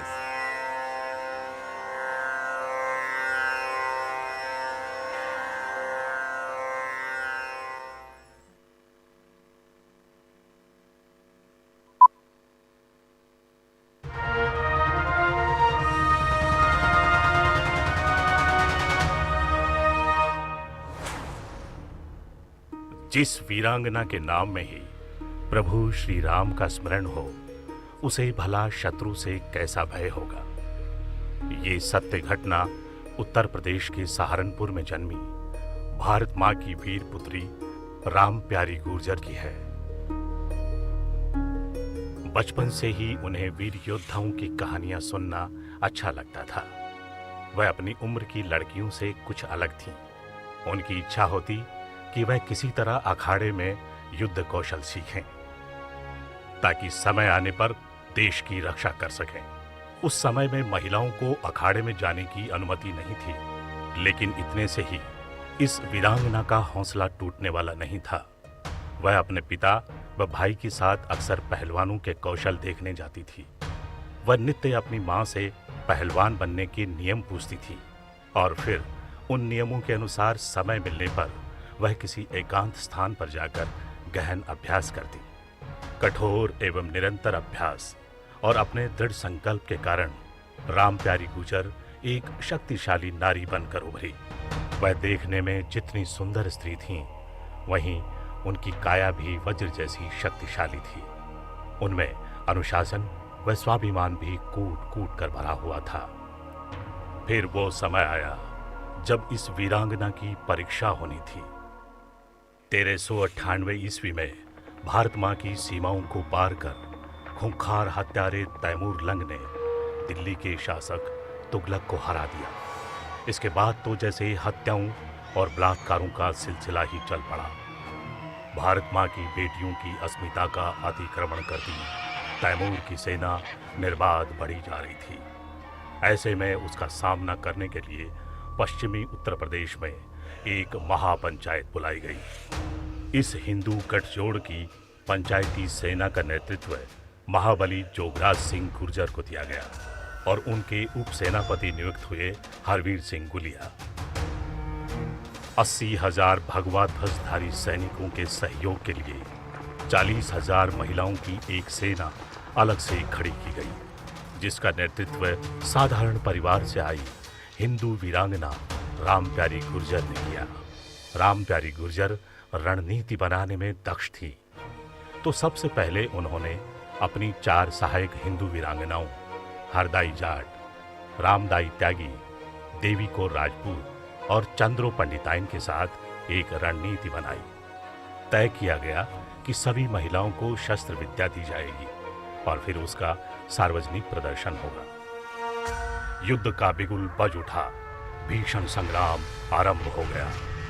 एक तरफ पंचायती सेना के पुरुष सैनिक Taimur lung की सेना को लगातार त्रस्त किए हुए थे, तो दूसरी तरफ राम प्यारी गुर्जर की महिला सेना जैसे ही तैमूर की सेना थक कर रात में विश्राम करती, उस पर धावा बोल देती। तैमूर के सैनिकों को सोए सोए मौत के घाट उतार देती और उनके मन पर गहरा आघात करती। यही नहीं, जब दिन के समय तैमूर की सेना लूटने, रसद पानी जुटाने और व्यभिचार के उद्देश्य से निकट के क्षेत्रों में निकलती, तब उसके आगमन से पहले राम प्यारी उन क्षेत्रों को खाली करा के वहाँ के निवासियों को किसी सुरक्षित स्थान पर पहुँचा दिया करती थी। रात दिन लगातार चलने वाले ऐसे छापामार अभियानों से तैमूर की सेना का मनोबल तेजी से टूटने लगा। उन्हें पल पल किसी अनिष्ट की आशंका होती। ये सब देखकर तैमूर अति क्रुद्ध हो उठा। उसने मेरठ को नष्ट करने की एक तिथि निश्चित की, किंतु उसके आक्रमण से पूर्व की रात रामप्यारी ने अपने 20,000 सैनिकों सहित तैमूरी सेना पर प्रचंड धावा बोल दिया। इस अप्रत्याशित हमले से उसके अनेक सैनिक हताहत हुए। जो बचे वे काफी भयभीत हो गए। अपनी सेना की ऐसी क्षति देख तैमूर खिसिया गया। उसने अपनी सेना का मुंह हरिद्वार की ओर मोड़ दिया। अब उसका लक्ष्य था हिंदू मंदिरों को तोड़ना और लूटना। लेकिन इस बार उसकी टक्कर कांटे की थी। उसको रोकने के लिए एक तरफ महाबली जोगराज सिंह खड़े थे तो दूसरी ओर वीरांगना रामप्यारी गुर्जर की स्त्री सैन्य शक्ति। कई दिनों तक भीषण युद्ध चला। जोगराज और रामप्यारी जी की सेनाओं के बीच तैमूर की सेना पूरी तरह फंस गई। उसकी अधिकांश सेना नष्ट हो गई। स्वयं तैमूर भी पूरी तरह घायल हुआ। अंततः तैमूर ने हरिद्वार से भागकर अपनी जान बचाई। हिंदू स्त्रियों की अस्मिता की रक्षा करने वाली और भारत माँ की तैमूर लंग से रक्षा करने वाली आदि शक्ति प्रतीक रामप्यारी, तुम्हारी सदा ही जय हो।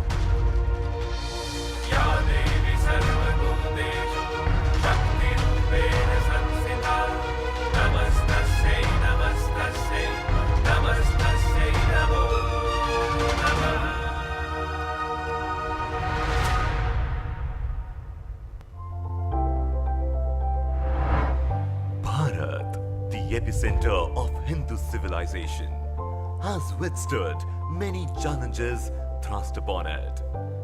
In times where every empire around the world was eyeing to dominate the rich land of Bharatvarsh and threatening the very existence of the Hindu culture and community, heroes rose from the motherland.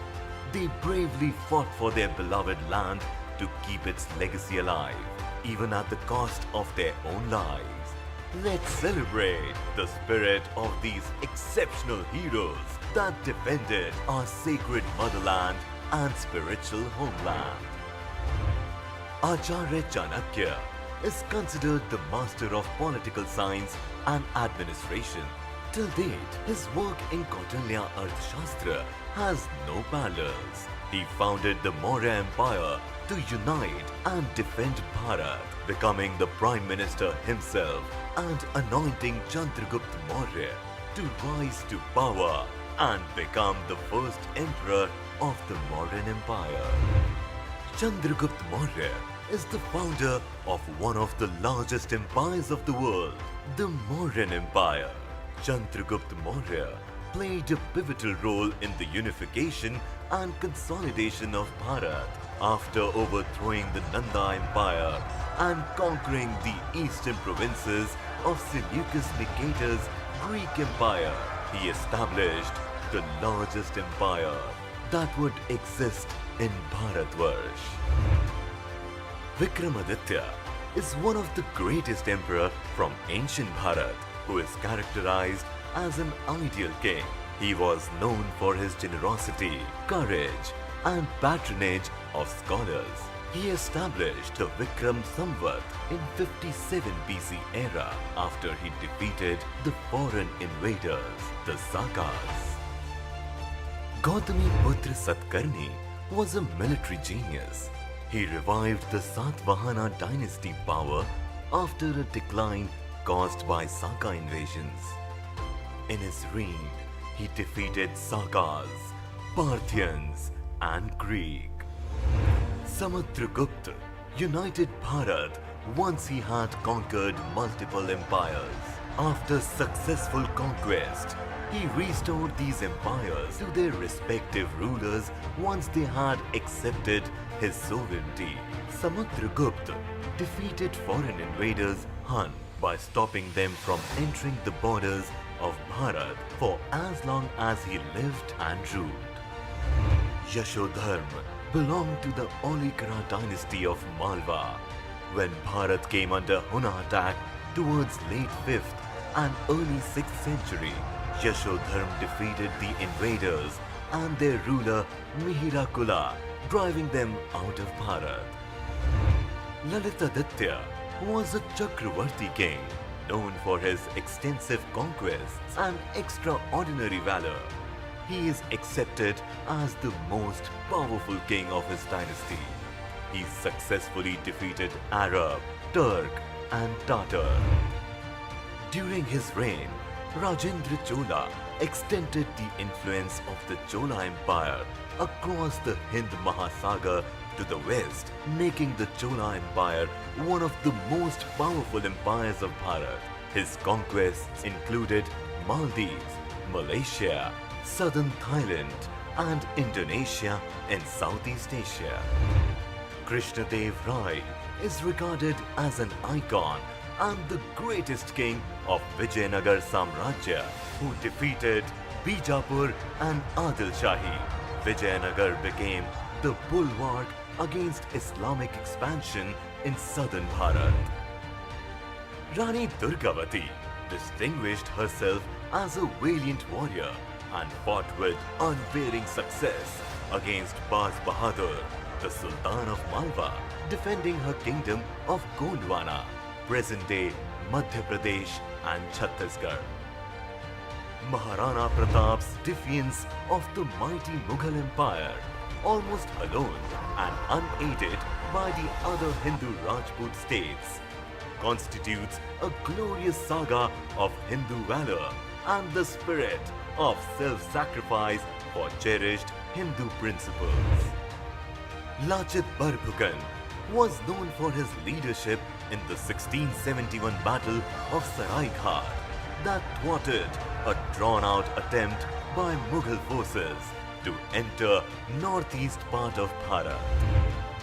Chhatrapati Shivaji Maharaj carved out the Hindu Empire from the clutches of the Mughal and Adil Shahi Sultanate, raising the Hindu flag, which later weakened the Islamic rule over Bharat. Shivaji was formally crowned Chhatrapati in 1674. Guru Govind Singh was the 10th Sikh Guru, a spiritual master, warrior, poet and philosopher. He founded Khalsa in 1699 and played a key role in defiance against Mughals. Rani Lakshmi Bai became a symbol of resistance to the British Raj and was a key member of the first independence movement of 1857. She convinced the leader of the independence movement that the British could be defeated.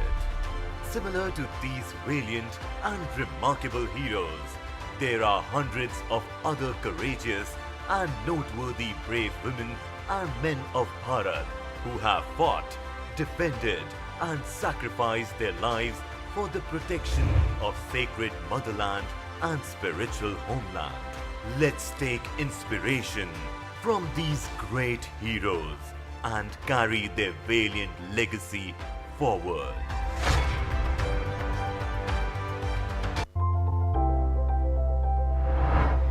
Bharat, the epicenter of Hindu civilization, has withstood many challenges thrust upon it. In times where every empire around the world was eyeing to dominate the rich land of Bharatvarsh and threatening the very existence of the Hindu culture and community, heroes rose from the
all respected guests and delegates, kindly have your seats. We have to start this second grand panel. So please have your seats, please get settled. Kindly turn off your mobile phones. I'll do the same to mine. I'm indeed blessed. Everyone can hear? Okay, volume. Volume. I'm indeed blessed that I'm going to conduct this grand panel session in the auspicious presence of Paramadaraniya Mata Amritanandamayi Mataji.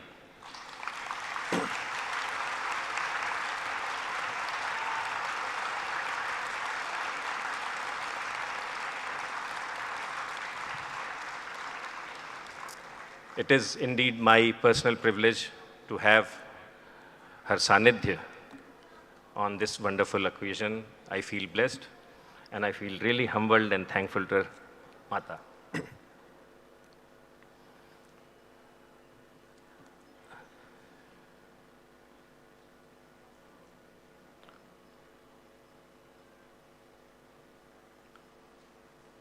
So, the theme for today's grand panel is how do we accelerate Bharat's growth by leveraging the powers of education, the power of economy, and the power of technology. So these three dimensions, technology, economy, and power.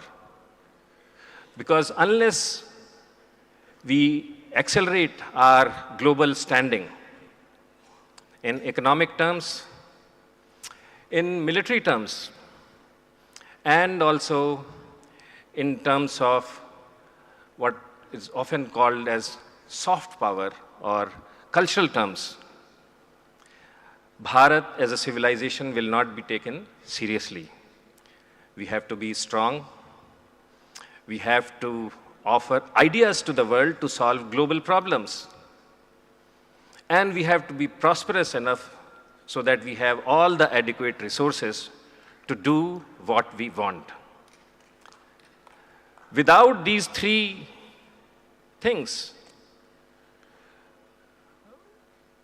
we can talk a lot about Shreyas, the Para, but if it is not anchored in Apara, the progress is going to be limited.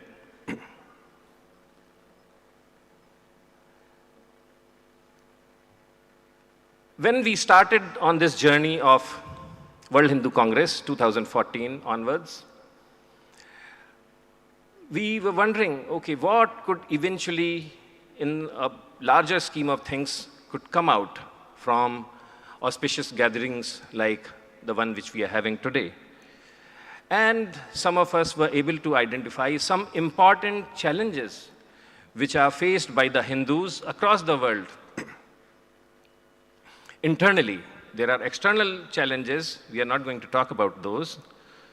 And we identified 3 or 4 very important and fundamental challenges. The first challenge was related to Shiksha, education. How do we remove the domination of the left liberal thought, Marxist thought, and the anti-Hindu secular thought rapidly, and mainstream the Hindu thought within Bharat and outside Bharat? This was the first challenge we thought about, we identified. Because only if we are able to do that, will we be able to harness the power of education to strengthen our economy. So this was challenge number 1. The second challenge, and this is a very unique challenge which Bharat faces, and I do not think there are clear answers as of now.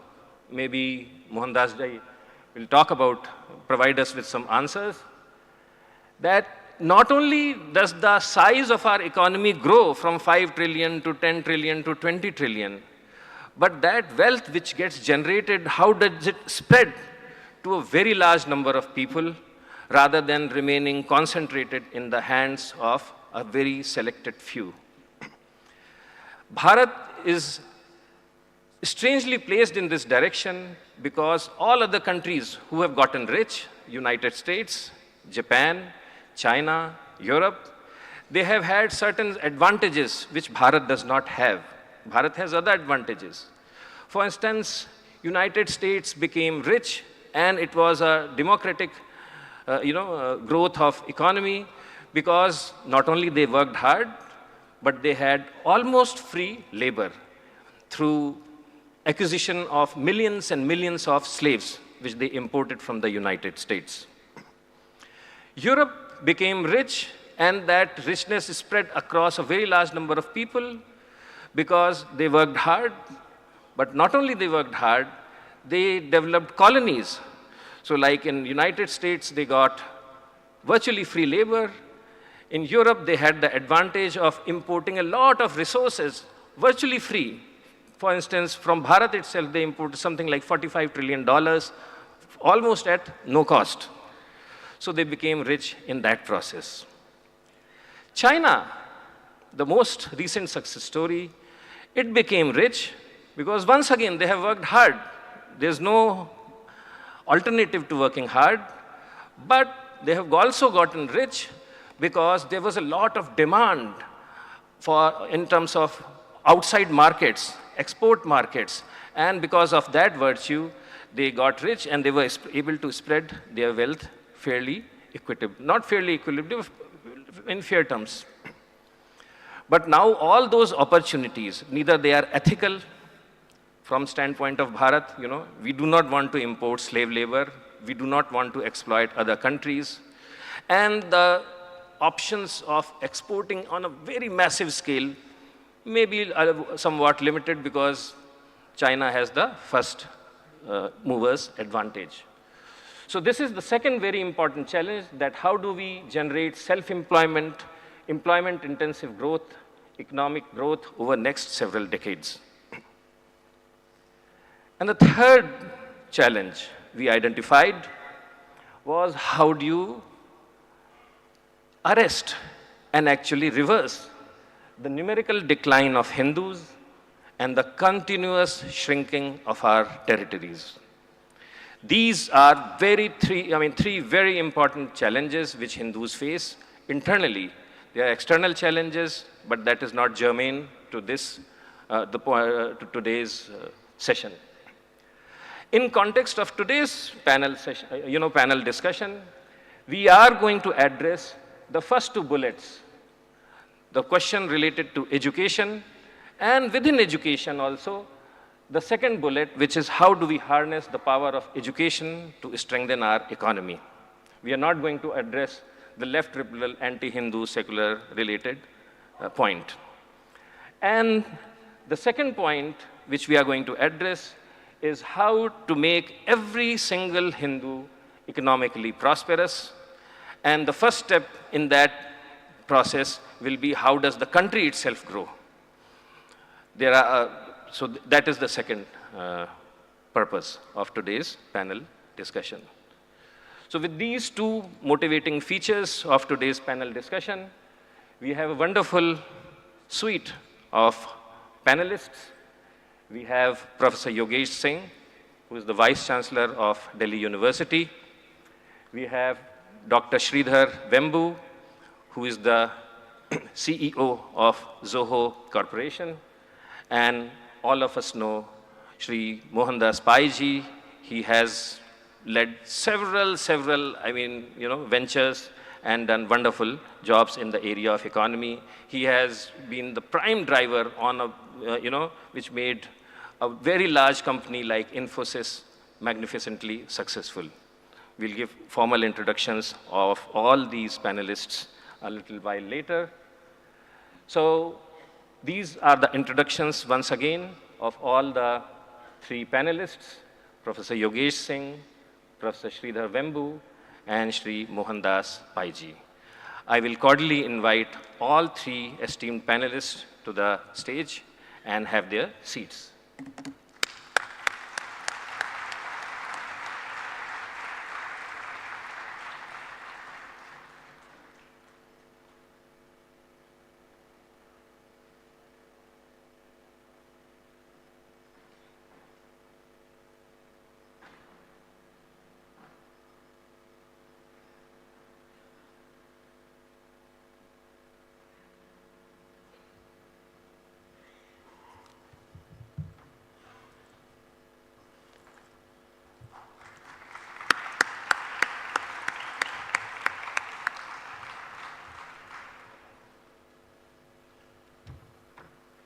We will start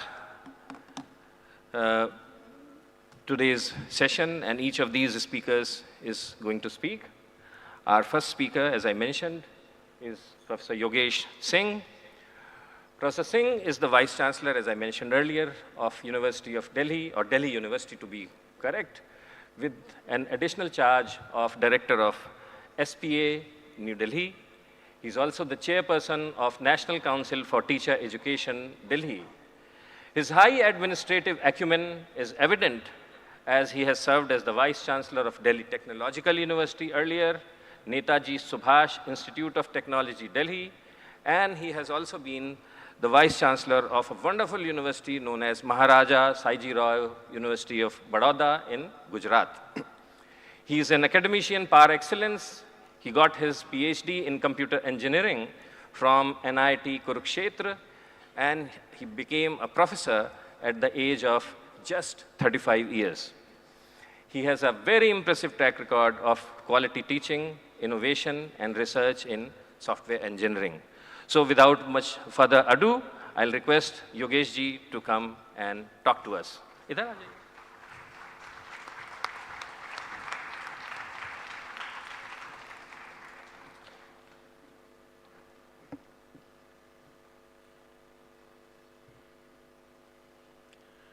good evening, नमस्कार। Mata Amritanandamayi Devi ji, आदरणीय Shri Suresh Soni ji, Dinesh ji, professor Nachiketa Tiwari from IIT Kanpur, Shri Sridhar Vembu ji, CEO Zoho corporation Bharat, Padmashri PV Mohandas Pai, chairman Aarin capital, distinguished and outstanding Hindu delegates and my dear friends. Namaste to all of you. Namaste. It's a matter of immense pride, pleasure and privilege for me to talk about our great nation Bharat, which is considered as the mother of democracy in the world. The civilization credentials of our rich nation dates back 6,000 years BCE, popularly known as Sindhu-Saraswati civilization, followed by philosophically rich Vedic era, where local self-governance has been prominently mentioned. Inculcation of democratic values, ideas and ethos has helped shape Bharat as a nation which has compassion for humanity. Compassion for humanity at large and equity in every action with simplicity, truthfulness and dedication. That is the power of Bharat. I would like to quote renowned author, poet Shri Maithili Sharanagupta from Bharat Bharati. ये ठीक है कि पश्चिम बहुत कर रहा उत्कर्ष है, यह ठीक है कि पश्चिम बहुत कर रहा उत्कर्ष है, पर उसका पूर्व गुरु यह वृद्ध भारत वर्ष है। जाकर विवेकानंद सम साधु जन इस देश से, करते रहे हैं कृत कृत्य अब भी अतुल उपदेश से। This is the power of Bharat. Since ancient times, though our culture has spread to the world outside, our Bharat has never encroached upon the sovereignty and freedom of other nations. You will not find other example in this world, a country of this size, but we have never encroached any country. और परसों जब मैं air India की flight से आया और air India की flight Bangkok में उतरी, जैसे ही उतरी और एक अनाउंसमेंट हुई कि स्वर्णभूमि एयरपोर्ट बैंकॉक में आपका स्वागत है, तो मन में खुशी से भर गए कि ये भारत की ताकत है, और तभी एयरक्राफ्ट के अंदर लोगों ने जय श्री राम के नारे लगाने शुरू किए। ये भारत की ताकत, भारत की संस्कृति, भारत की कल्चर है। उस सब के लिए और अपने पूर्वजों के लिए मैं आभार व्यक्त करता हूं। आप सब आए, आपका भी बहुत बहुत आभार। Buddhism was born in India, from where it spread to many other countries of the world. Hindu culture symbols, especially from Ramayana and Mahabharata, are widely spread over many countries of Southeast Asia like Thailand, Cambodia, Indonesia, Malaysia, and Sri Lanka. But our philosophy, what is our philosophy? Our philosophy is live and let live. That is, live and let live means what? Vasudhaiva Kutumbakam, a Sanskrit phrase from ancient Indian scriptures that means the whole world is one family. And when India got, we all know, India got the presidency of G20, then that was our motto. That is the culture and sanskar of Bharat. ये भारत की सभ्यता है, भारत के चिंतन की उपलब्धि है। But I would like to quote here our Honorable Prime Minister Shri Narendra Modi. He said, I am proud to represent a country which has distinction of being named as the mother of democracy. We have had a great tradition of democracy for thousands of years. Our diversity is the hallmark of our strong democracy. A country that has dozens of languages, hundreds of dialects, different lifestyle, cuisines. This is the best example of a vibrant democracy. But Bharat has proved that Bharat has largest and strongest and vibrant democracy of the world. The vibrant democracy of the world, and in Bharat after independence also. Nobody has ever experienced any struggle in the power transfer. We have proved Mr. Churchill 100% wrong when Churchill said, Indians do not understand even D of democracy, and you want to experiment democracy, Mr. Attlee. Now, we have proved after 75 years of independence that democracy is in the culture, in the blood, and in the genes of Bharat. Now Bharat has taken another pledge. एक और संकल्प लिया है कि Bharat will be a developed nation by 2047. I am sure that we will achieve this goal with the help of education, economic growth, and technology. All these three words are very, very important for us. Education, economic growth, and technology. Just I would like to share a few things with you. After independence, India took 60 years to become $1 trillion economy. 60 years we took. In 2007, India became $1 trillion economy. But in 2014, just after 7 years, we became $2 trillion economy. 2019, we became $3 trillion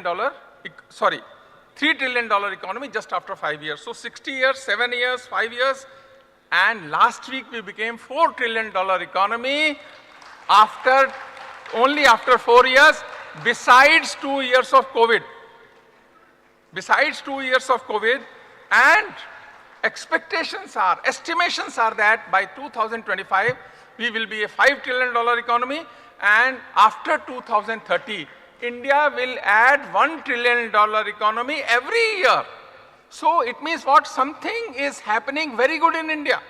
That initially we took 60 years to become $1 trillion economy. Now international rating agencies are also saying that India will add $1 trillion every year after 2030 for next 15-20 years. It means, and you know, when we talk about the slavery, I don't know again how many of you know that from 1900 to 1950, for 50 years in British rule, our growth rate was zero. Zero growth rate because of many things. This is not the time to discuss those. But here the question is, very important and pertinent question is, whether education drives economy or economy drives education. Although both go hands in hand, but still, education drives economy or economy drives education. Very interestingly, a finding of UNESCO shows that every dollar spent on education as much as $10 to $15 is generated in the economic growth, which denotes that education is the root of a tree, and economic growth and overall well-being of a nation is a burgeoning tree where the technological inputs act as the supplements like water and minerals, which are essential for a healthy tree to maintain productive forever. It means if we want economic growth, we should have universities, higher education institutions, school education, a very, very systematic, effective and impactful education system. In ancient times, Bharat was rich. Bharat was a developed nation because it was a knowledge society. So focus here is we have to become a knowledge society. Immediately we will be able to achieve the targets which are now we have set for ourselves. So that is why education system need reforms, need many, many changes which are expected. Although when we were a knowledge society, we used to have philosophers, scientists like Aryabhat, Chandakya, Charak, Sushrutu, Maharshi Kanad, Nagarjuna, and so many. Right now, although many things are happening in the education system, many things, and Government of India, Government of Bharat now has come up with national education policy to address these important issues. Because focus on education should be, higher education should combine tradition, transitions and innovations. These are not the words, but these are the things which are to be practiced. Develop critical thinking and problem solving skills, increase literacy level and cognitive skills, boost personal capabilities, efficiency and productivity, foster entrepreneurship and startups, motivate and promote creativity. But how is the question? How to do it? Yes, we do understand that these are the things which we should do it, but the how? It means what? To become a knowledge society, we would like to focus on skill orientation, knowledge, Indian knowledge system, values and virtues in our education system.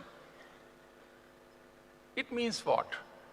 Yesterday also when I was speaking, we need such teachers. We need teacher-type teachers to implement these things. Otherwise, we will not be able to. It is very easy to talk about values and virtues, but those who will implement, if their mindset is very different, how will be able to achieve this? That is the biggest challenge of the education system. And we need to develop a balanced and civilized mindset. We need to, because adding dollars in economy is one thing, but how to is another thing. But to stabilize things, we need to balance and civilize mindset. Someone has rightly said कि जिंदगी में ऐसा करो कि दोनों का काम चलता रहे. जिंदगी में ऐसा करो कि दोनों का काम चलता रहे, हवा भी चलती रहे और दिया भी जलता रहे. This is the biggest challenge of education system, कि हवा भी चलती रहे और दिया भी जलता रहे. That's why we need teacher-type teachers, कि जिसके पास ना जो होगा वो देगा. नेगेटिव आदमी नेगेटिविटी बांटेगा, पॉजिटिव आदमी पॉजिटिविटी बांटेगा, दुखी आदमी दुख बांटेगा, खुशी आदमी खुश बांटेगा, क्योंकि जिसके पास जो होगा वो देगा. That's why we have to develop systems for recruitment of teachers. When we are recruiting teachers, what are we saying? MA hai, fine. 60% MA, good. Then net pass hai, PhD hai, it's okay. Eligibility, fine. But then how to address this issue? That whether a person is having the right kind of mindset, also teacher-type mindset.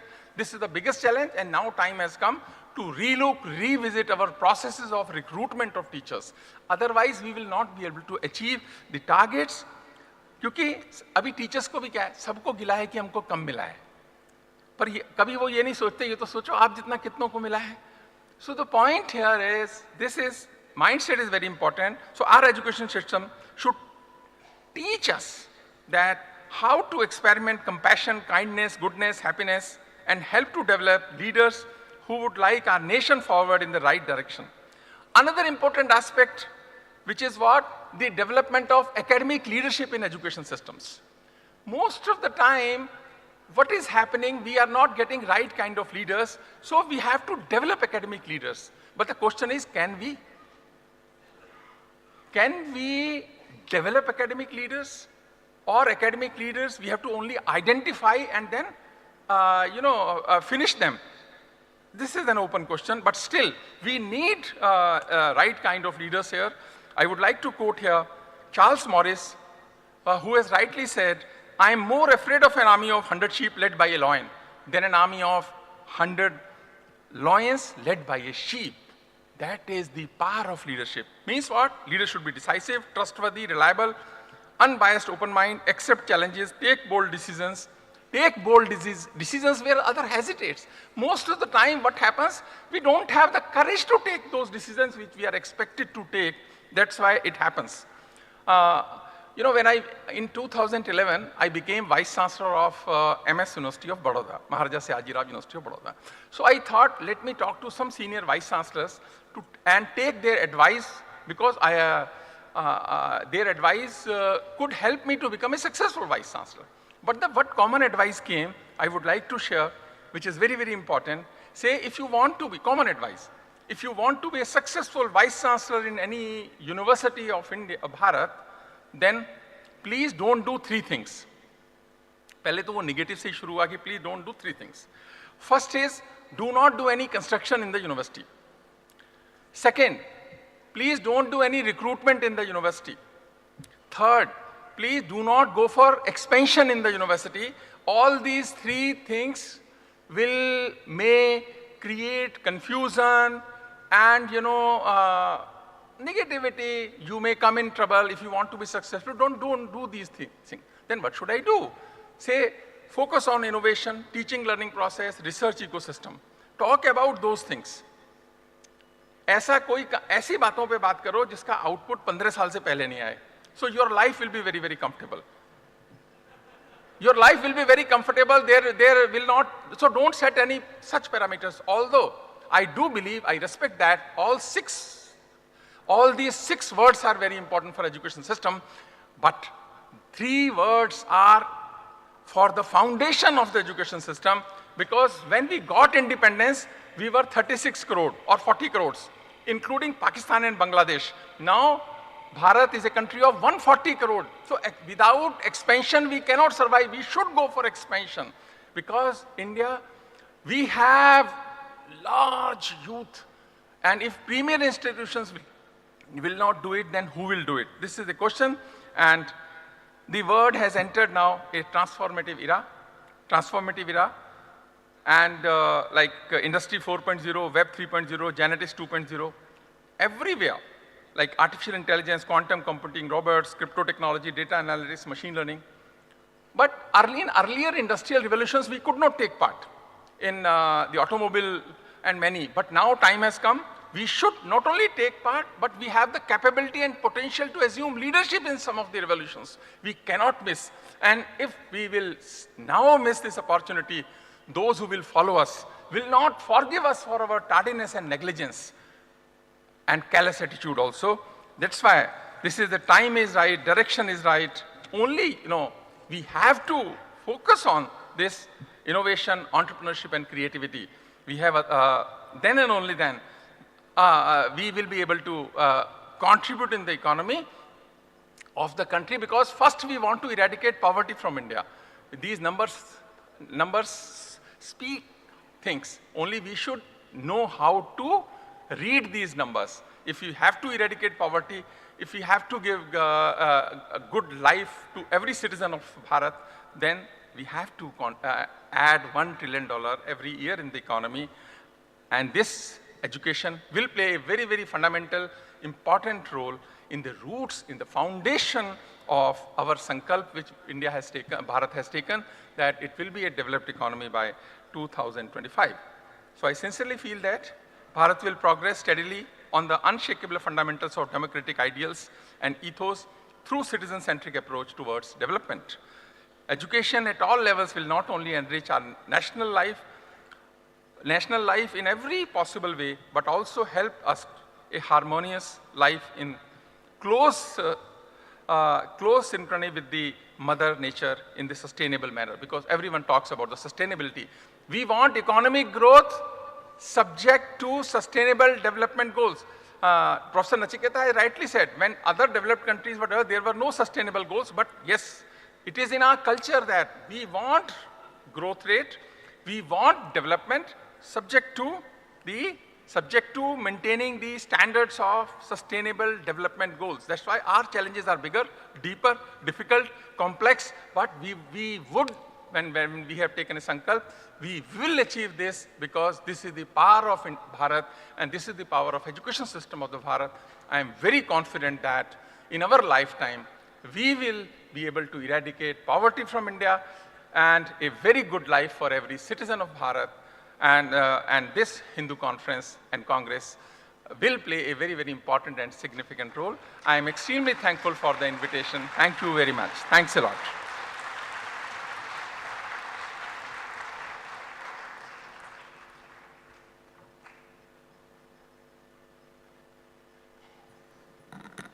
Thank you, Yogesh ji.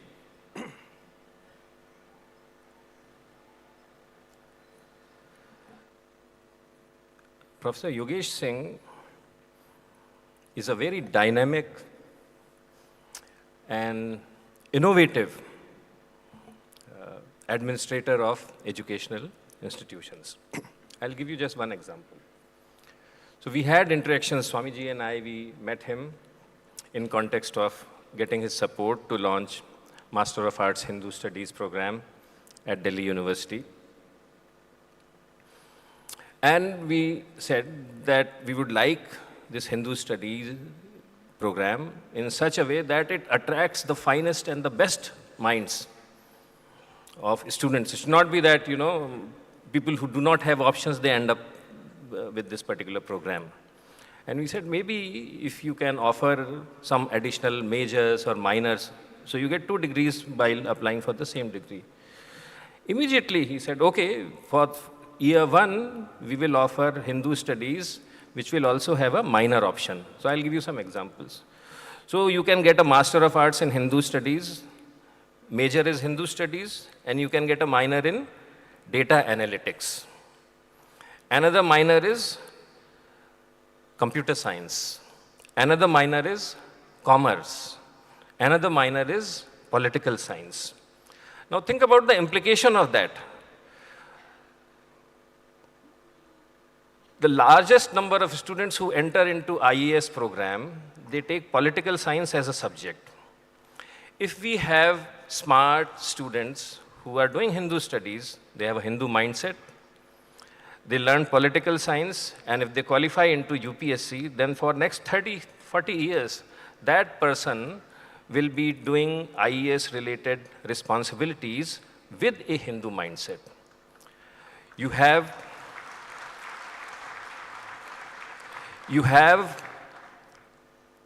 a minor in computer science, so then the person goes with a Hindu mindset to some of the best IT and computer science related companies in the world, and he does his job or her job wonderfully, but when the person interacts with the overall environment of that particular industry, he or she has a Hindu mindset. So we need the software of the person at some level, the operating system of the person to be Hindu, and then the subsequent systems could be, So these types of innovations he has implemented in his university. Our next speaker is Dr. Sridhar Vembu. You can read his biography here, so I will not read the biography, but I wanted to cite something other in addition to whatever is there in the biography. See, in the Hindu tradition, or actually amongst Hindus, there are 4 mainstream tracks: the Vedic track, the Bauddha track, the Sikh track, and the Jain track. All these tracks are anchored in one very unique common feature, which is knowledge. And this knowledge is embedded in the terminology itself. So you have Vedic, Ved, knowledge. Bauddha, Buddha, Buddhi, knowledge. Jain relates to Jinn. Jinn is a person who a conqueror or himself or herself, and you can do that again through knowledge. And then you have a Sikh who is a shiksha, who follows the shiksha of the gurus. Again, knowledge. That is the overarching theme of the Hindu civilization. Sridhar Vembu belongs to that tradition. And he's a very humble person. He's a very humble person. He has a PhD from Stanford, but he doesn't like to call himself as Dr. Sridhar Vembu. But I have still put doctor there without his consent, because if I remove that, then I will disentitle myself to being a doctor, because I have also earned a degree. I think it is valuable. So without further ado, I'll ask Sridhar to talk to us.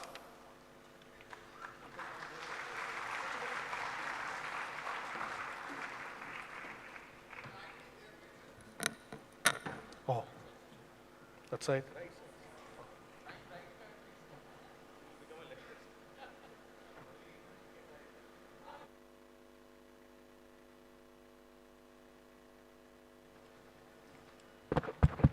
Ammavukku namaskaram. So, greetings, namaskaram to everyone. I'm so happy to be in Bangkok, the first time in Thailand for me. I'm going to link together the three topics in my time: the education, technology, and economy. And first, a little bit of background. I run this company, Zoho Corporation, about 15,000 employees. I personally live in a small village in Tenkasi district. Tenkasi is literally Dakshin Kashi. In Tamil, Ten means south. So Dakshin Kashi, which is about maybe 3,000 kilometers from the actual Kashi, Varanasi. But which also tells you how much our nation is so linked. That Dakshin, I live in a place literally called Dakshin Kashi. And it's a small village, panchayat, about 2,000 people. And average income probably is about maybe 1.5 lakh per year. So, per year. So, maybe that it's below our GDP of the order of maybe $1,500, $2,000 per capita income. That is what we are talking about. That's the village I live in. That's my neighbors. And so the fundamental challenge is, of course, education, skills. And this is, sorry, I'll speak up. I'll come closer to the mic. So the fundamental challenge is, of course, education, skill development. And there I run a school there as well now for my neighbors' kids, basically, all of the neighboring kids. And the fundamental thing I'll tell you, and this is something we also learnt in Zoho the same way, which is that most of our education today is, I'm going to call it context-free imposition of formalized knowledge. That's what I'm going to call it. You are going to learn something very formalized, and you're going to learn it context-free. What does context-free mean? I don't know any purpose why I should learn this. I have no motivation to learn it. I'm told I should learn it. That's what is most of education today.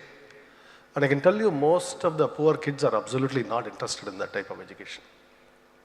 They simply drop out or they don't care. Their immediate question is, help me learn some skill, help me make money. Well, when you're poor, that's all your focus should be. How do I make a living? So all these nice things I don't care about. And even if you're going to teach me mathematics, you're going to link it to why I should learn it, why that is relevant, how it's going to help me make money. That's about 80% of the kids in my school. So that's the first thing. In fact, one of the students told me, 10th standard, he was on verge of dropout, and he told me, sir, you cheated me, he told me. You brought me saying that you will help me educate, but you are only making me study. I didn't come here to study, he told me. I came here to learn some skills. I didn't come here to study. He told me this in Tamil.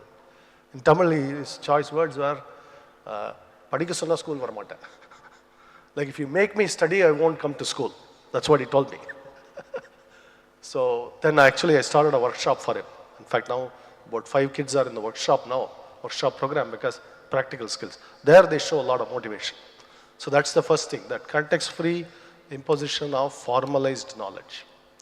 And the way I give the analogy is, we are teaching now our children, broadly our education consists of, you don't learn to ride a bicycle, You learn all about bicycles in a classroom. That's what we are effectively doing. And we have to change it. What's the alternative? It has to be contextual. It has to be relevant to where they live. And it has to be experiential. You have to ride the bicycle first. Then only you learn about the physics of it or mathematics of it, all of that, the technology of it, all of that. So that is the education model that we are really creating there. And we have experience doing that already. We have the Zoho Schools of Learning, which is our program after school. That is, it's the alternative to college, as we call it. In fact, our motto itself, our logo itself says contextual, relevant, and experiential. That's the whole point of Zoho Schools of Learning. We take students after they finish their school. Sometimes they haven't finished their school, and they come to us typically at the age of 17 or 18, sometimes 19, 20, and they spend about a year, and they actually become employees after about 1.5 to 2 years. And we pay them to do this. So that is the model. We have about 15% of our company coming from that program today. 15% of our entire engineering workforce has no degrees at all. That's 15% of engineers in our company don't have degrees. That came from this contextual, relevant, experiential education program we created. Approximately out of now about 1,500 to 2,000 of the engineering workforce comes from this. And then what is the purpose of the education? All of this, to me, cultivate curiosity so that they can go on, keep on learning. Because learning is going to be lifelong. I'm still learning. I'm still learning new things about software. I still work on code. I still work in computer science. I'm still learning. My learning is never going to be finished.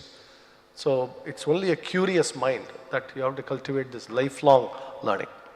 So that brings me to the next topic, technology. The whole curious mind is what builds capabilities. Like if I don't know something today, I go and learn. I teach myself. Essentially, all of the learning is happening within. The teacher is only a catalyst. The guru is a catalyst.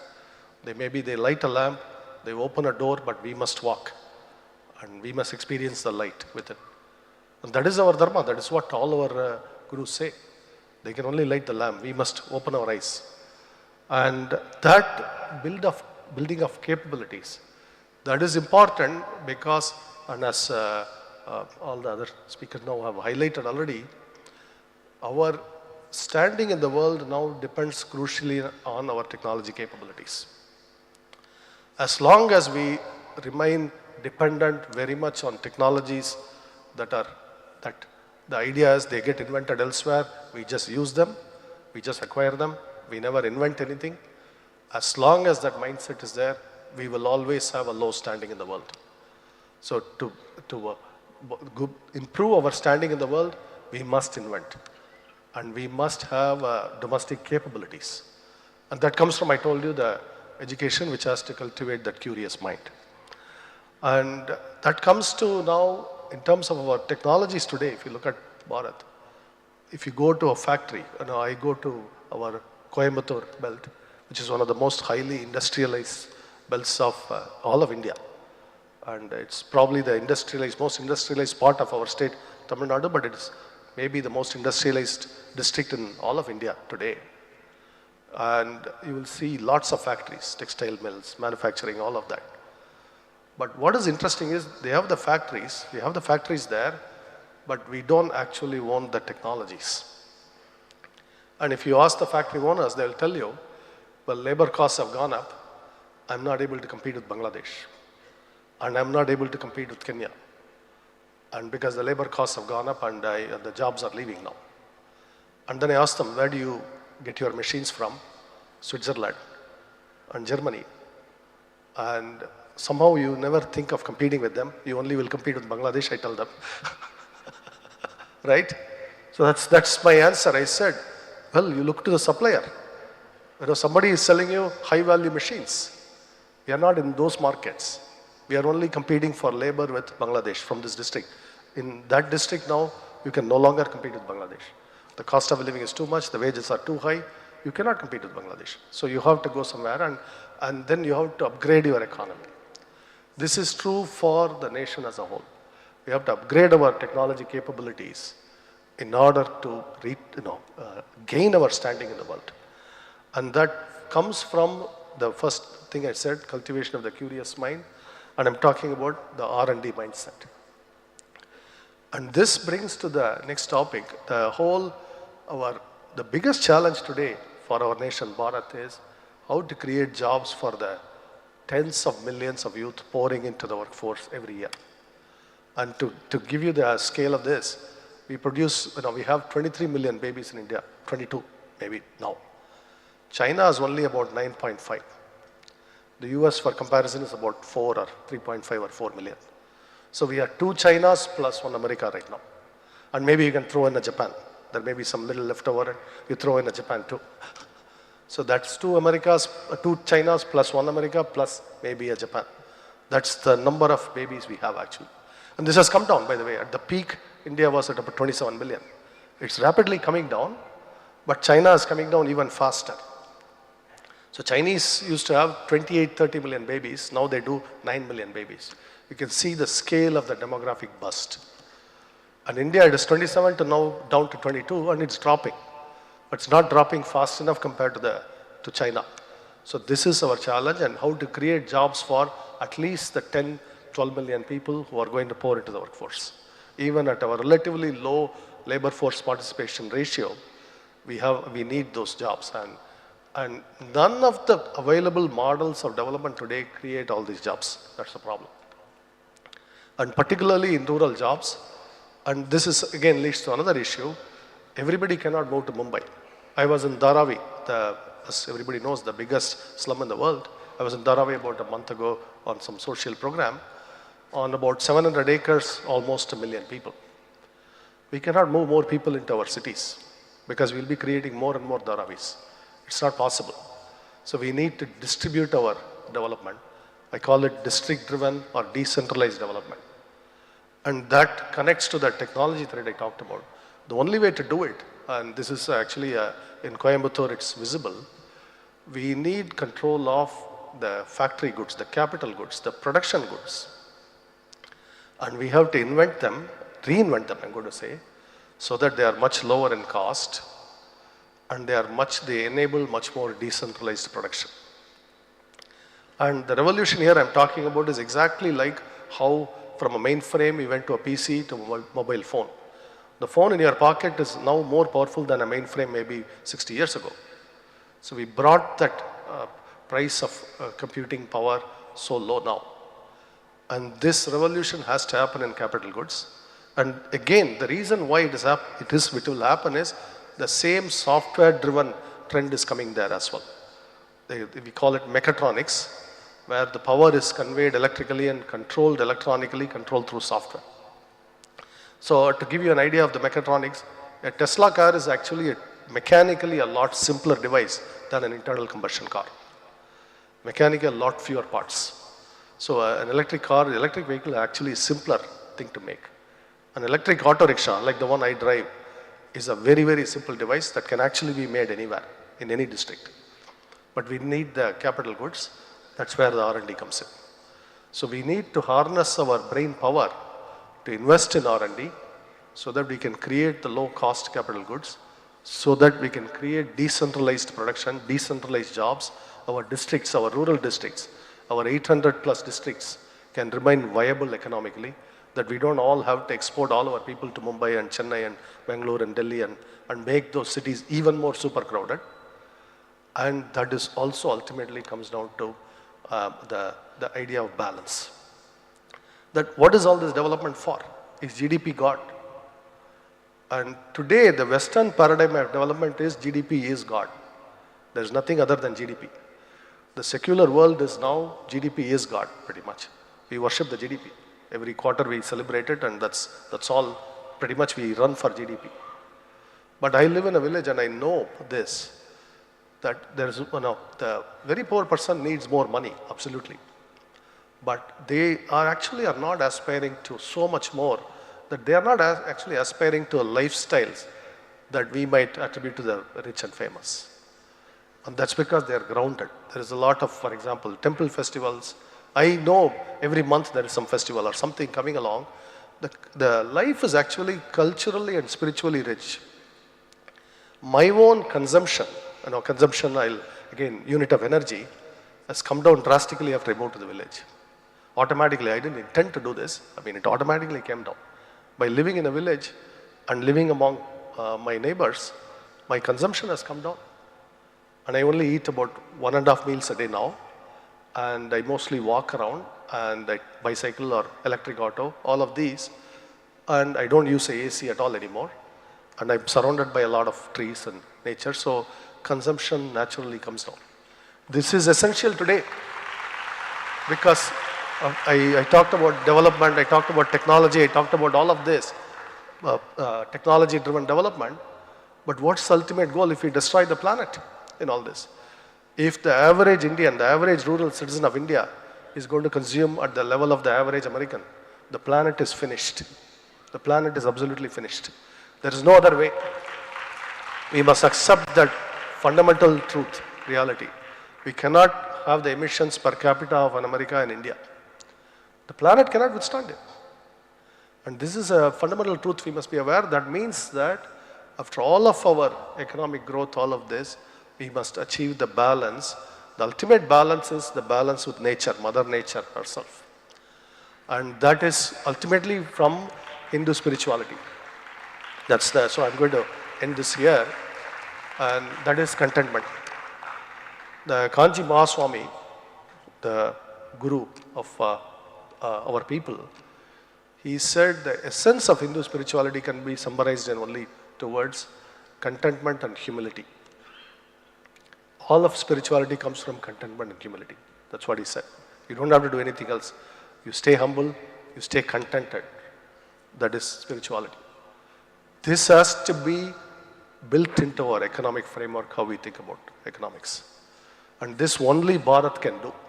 Only our nation can do this, because this is where Bharat has to become a Vishwa Guru, spreading this message of humility and contentment in our lives. So that's all I have to say today. So I summarize my talk. Thank you very much. Namaskar. Thank you.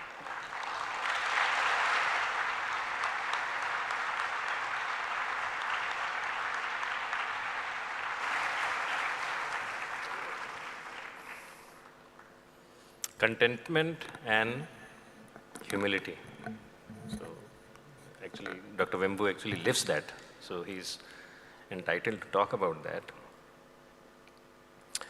Our third speaker is Shri T.V. Mohandas Bhaiji. He's a man of thousands of ideas.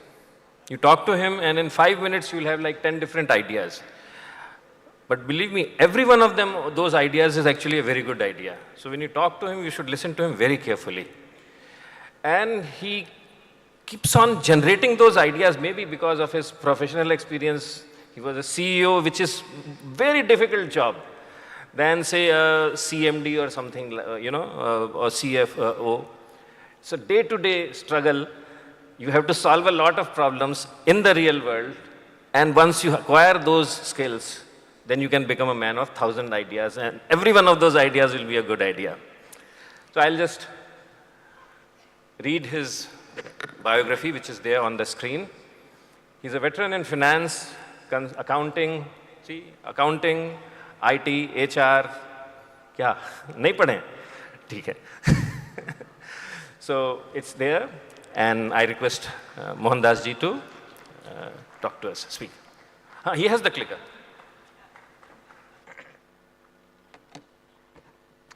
Our beloved Amma, namaskar to you.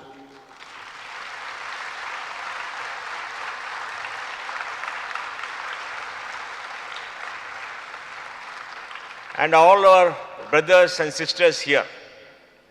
We are united in coming here to discuss how Bharat can become a great country where every Bharatiya will have the necessities of life, where every Bharatiya can realize their dream.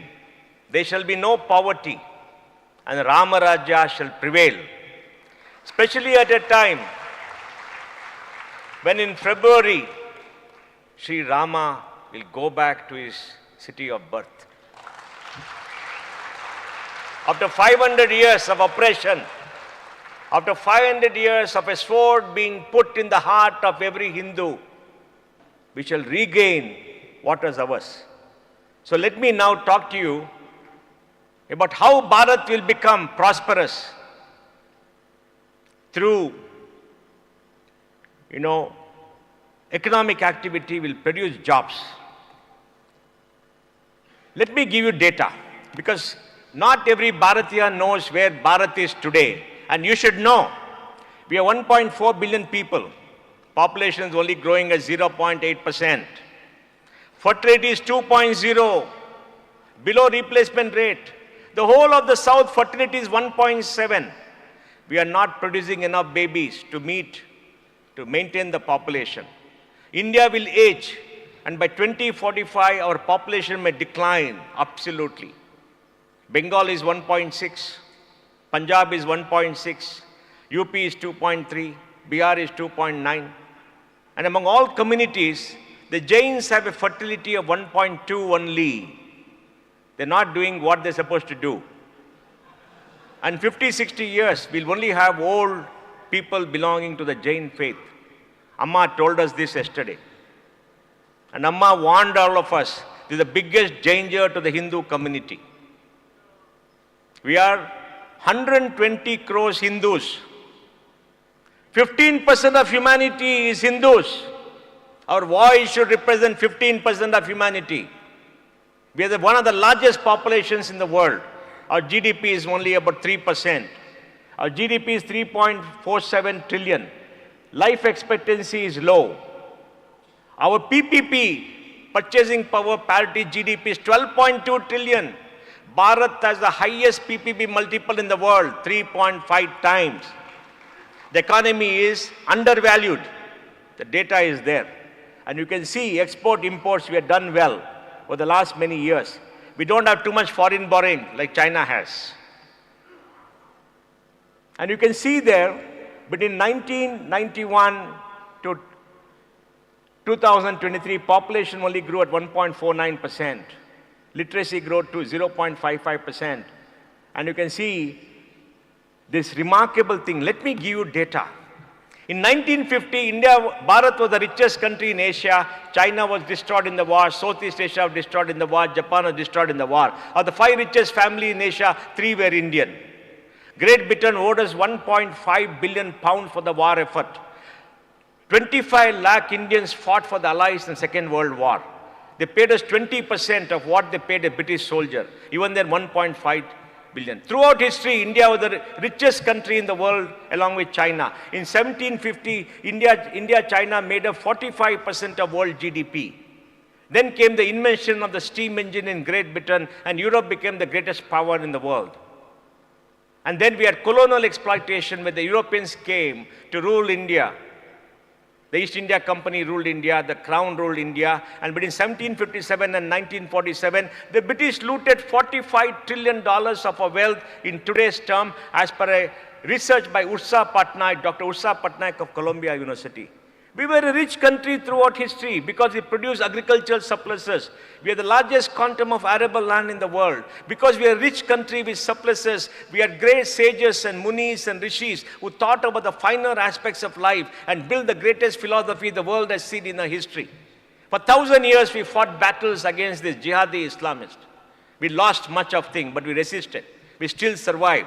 There are only 2 great civilizations which survived for 5,000 years, China and India. Everybody is gone, but we shall survive. Because great people like Amma are there. And then,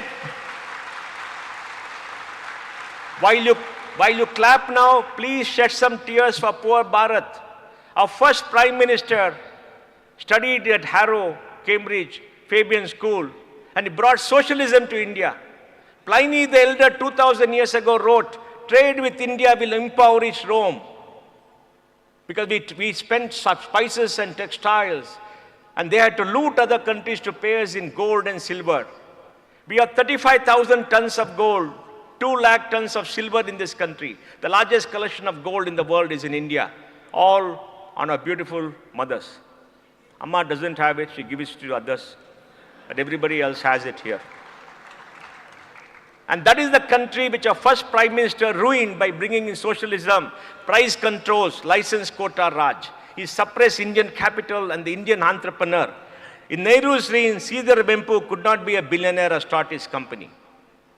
In the first 30 years of our freedom, GDP grew by 3.5%, population grew by 2.5%, income grew by 1% a year, Asia grew by 6.5%, the world grew by 4.5%, but 1990 we are poorer relatively than 1950.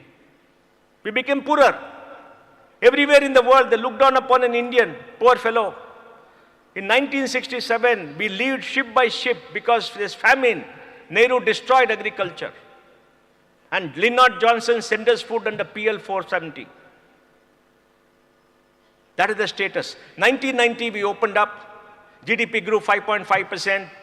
Population grew 2.25%. And then per capita income grew 3.25%. But our debt grew from 20 billion in 1990 and 1980 to 80 billion by 91. 91, we are broke. 15 days of foreign exchange. We opened up. And then what happened?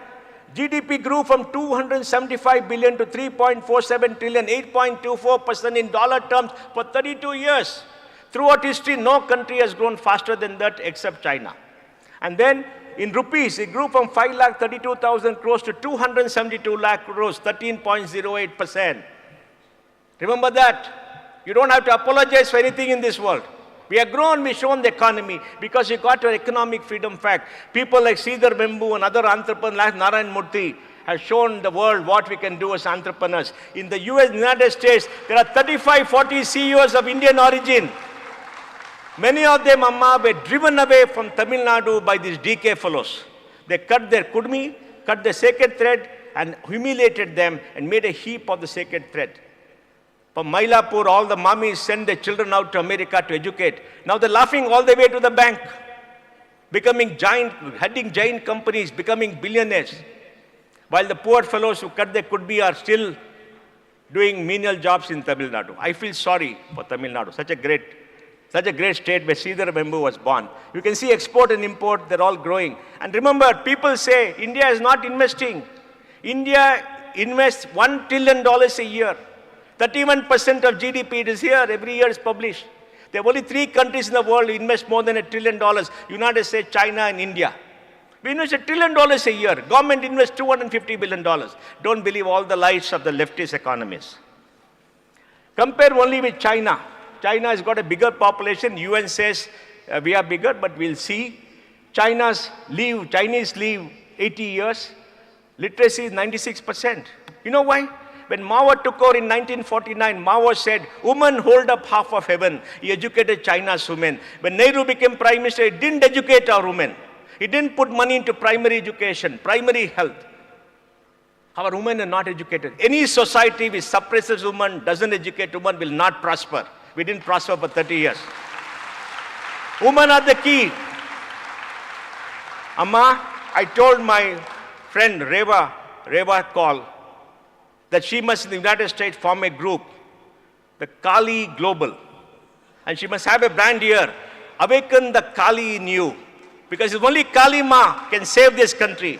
When all the mothers of India come and say, we are Kali Ma, nobody can oppress them. Even Shiva, Lord Shiva, the destroyer, will not stand in front of Kali Ma. And these are all of Kali Ma. They must come forward, form this group, save this country, and take Bharatvarsha forward. Because when women rule the country, children will get educated. Society will prosper. They will bring peace and prosperity like Amma has done. Amma spent a whole life educating everybody else, sacrificing a life for everybody else. And now you can see here, we didn't educate women, we suffered. China is 20 trillion, opened up in 1978. Can we become like China? No, but you can grow like China. We can't become like China. There is hope for this country. That's why this data is important. Compare India only with China, not any country. Can you compare with Finland? UK is 1/20th of India in population. UP is some 4 times what UK is. America is 25% of our population. Don't compare with all those countries. None of them have 1 billion people each, only China. This is how we have grown. We're the fastest growing economy in the world. And this is important. Global GDP is $110 trillion, and this decade, emerging markets outside the OECD could be faster growing than the OECD. Global economic power will shift to the emerging markets, to shift to Asia this decade. But savings will be with the OECD, and they will still control, but they're shifting. Geopolitics is changing. China has become a great power from 1978. USSR is gone. America is now worried about China. They want India on their side because India will be the great power. China came to a border. Modi-san told our soldiers, defend the border. I had a senior military officer, he told me, soldiers were standing arm to arm against the Chinese. You shall not come in. They're now defending our borders because the orders are very clear. And we don't have to be scared. Our army will defend. Earlier in the UPA, these were not clear. I was told, when the Pakistanis shoot across the border, they were told not to shoot back to save ammunition. I got other stories, I will not tell it now. But look at this, the world is changing rapidly. And you can see your GDP growth projection. In the next $10 trillion come by 2032, 2033, we could be $10 trillion, provided the rupee stays quiet. Our problem is we're growing in rupees, not in dollars, because the exchange rate for certain, we are the large oil importers. We have a strong industrial base, 125 million tons of steel last year, 140 million tons this year, 160 million tons capacity, going up to 300 million tons by 2030. Second largest in the world, second largest producer of cement, two-wheelers largest, four-wheelers fourth largest, construction second largest, IT, yes, electricity production. It's a large economy, very large economy. Pricing is low. Coal, 1 billion tons we consume. The smog in Delhi is because from Peshawar to Dhaka, there's a 3-kilometer layer of smog, which comes down in winter, goes up in summer, because 1 billion tons of coal is burned there with 30% ash. Kejriwal thinks, odd, even and all, he can do something. Nothing can be done. They have to solve this problem. None of them look at data. IIT Kanpur has spoken about this data. Iron ore, third largest, aviation, railways, roadways, ports, everything is growing up. Food, second largest producer in the world after China. We got the largest quantum of arable land in the world. Our productivity is poor. Second largest quantum of irrigated land in the world. And livestock is the largest. Amma, in India, cattle has got human rights, fundamental rights. They can wander all over the place. Only country in the world. Because we believe God has created everybody. Everybody has got equal rights. The only country in the world which gives animals we worship. When we had 1 lakh tigers in 1900, by 1947 only 5,000 is left because the Maharajas and the British killed them. You can see milk, largest producer, cotton, largest producer, horticulture, second largest after Brazil, sugar, largest, spices, largest. It's a very large country. And then, stock market, 5,300 listed companies, $3.89 trillion of value. We get $80 billion of FDI, and we got 46 lakh crores in the mutual funds, growing every year. And jobs, we're getting jobs. EPFO has data. 1,58 lakh people joined EPFO with Aadhaar last year. The tragedy is 80% of the salary, 80% of the job pay less than 20,000 rupees. We must get high quality jobs. Only 20% pay more than 20,000 rupees. But we're producing jobs, and 26% are women. Data is there. People say jobless growth, job nahi, unemployment. Unemployment has come down. In Karnataka, it's 3.2%. You're not getting people. All our construction workers come from North India. From Bihar. Bihar is the poorest thing. Yesterday I saw that Lalu's son say, Bihar leads India because he made caste census. Bihar per capita income is 70,000 rupees. Karnataka is 3,85,000. India is 2 lakh rupees. And they think they lead India. Caste politics doesn't work. See the data. Now here is the big thing you must all understand. We are living in the era of the digital revolution. The industrial revolution created Europe. The digital revolution shall create India. There are 3 great digital powers in the world, United States, China, and India. China has created the Chinese firewall, so they can't go out, they're great companies. India and the United States are together, and I'll give you data. Out of 8 billion people, 5.56 billion people have a mobile phone. The mobile has become the new brain in the hand for our young people. Many of us are analog generation. Some of us work in digital companies are analog digital. Our children now are meta generation. They move from virtual reality to reality simultaneously without knowing the difference. So we have to deal with them because that is the future, and there we will dominate. We will dominate the digital revolution. 15 years ago, the internet came, which created this platform where billions of people can deal with each other synchronously and asynchronously 24/7 to get education, to get health, financial services, do business, everything else. All knowledge of humanity is available there for free. It's fantastic. And in this digital revolution, we shall dominate. India shall be a great power. Europe is gone. Europe is an American colony. They're not there. Name one great European company apart from SAP, which is legacy. Not there, right? And in the next 10 years, we're going to see more change than the last 30 years, led by digital. The biggest 10 most valuable companies in the world, 8 are digital today. Look at that. Nachiketa, the market is talking, right? Sridhar, you got a long way to go, man. You're worth how much? 10, 20, 30 billion. Better go back and work 24/7 and come to Bangalore, not in Tanaki, okay? You got to be 100 billion in 3 years. The US runs the world cloud. The US is a dominant power where all our data is. Our data is stored in America. The National Security Agency of America knows our data. They know what we eat, what we think, where you go, everything. They control Swamiji's mind also. Swamiji, be careful. We want the data back in India so our government can protect us. Unless our data resides in India, government protects us, we'll be lost. What, Nachiketa? The left says surveillance. What surveillance? Uncle Sam already knows about you. Nachiketa knows about this. Big techs, they're spending money. We are in danger of digital monopolies around the world. And we can show you. Look at this data. 2 companies control the world in every of this area. Mobile operating system, Google and iOS, Apple. Internet search, Google, social media, Meta, cloud, Amazon, Microsoft. No other company from Europe, gone. No Japan, no India also. And most of them are run by Indians. Who runs Google? Huh? Who runs Microsoft? Social media, Meta, Amazon. Coming up next year. Google, okay? Tech is now the lattice of human evolution. Tech will dominate, and we dominate tech. Airbnb, that company has become the largest hotel company in the world. Spotify uses AI to create weekly personalized playlists, become very big. We are in the age of robotics. In Foxconn, 11 lakh girls are working. 12 hours a day, 6 days a week, staying in hostel. They went to the boss and said, we want more panam, more rokada. They said, you want more money? Really? Started replacing 50,000 girls every year by robots. Robots are now dexterity in the fingers. They can assemble things, and they're all automatic. Robots don't want salary increases, no work-life balance. So all of you who ask for work-life balance, be careful. You go to HR, they'll say, what is work, what is life? You got to be careful. See what is happening. Robots will do 60% of what human beings do. India, it will take 10 more years because we still have to build roads, houses, and all that. Well, look at this. Adidas is making shoes in Europe using 3D printing.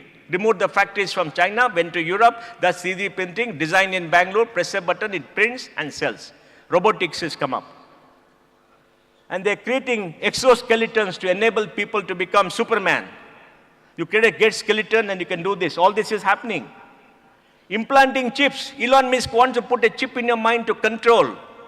When you sit at home, you want to see TV channel, somebody is talking next to you.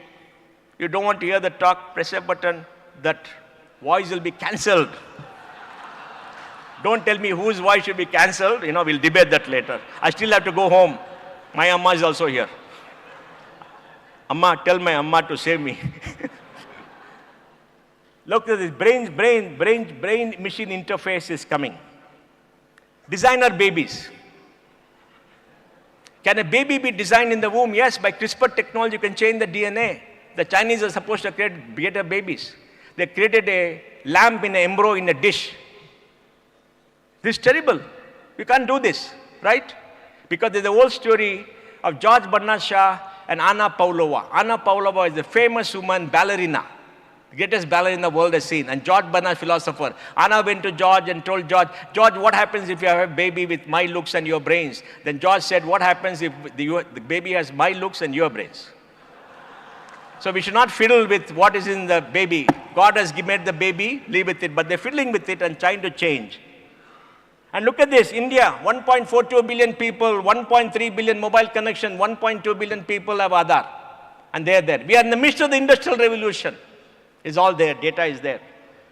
And Modi has used data to make sure, Amma, that every Indian will have a roof over the head, water in the tap, power in the switch, a toilet in the house, a gas stove, a bank account, money in the bank, food on the table, education for children, a mobile phone, and health insurance.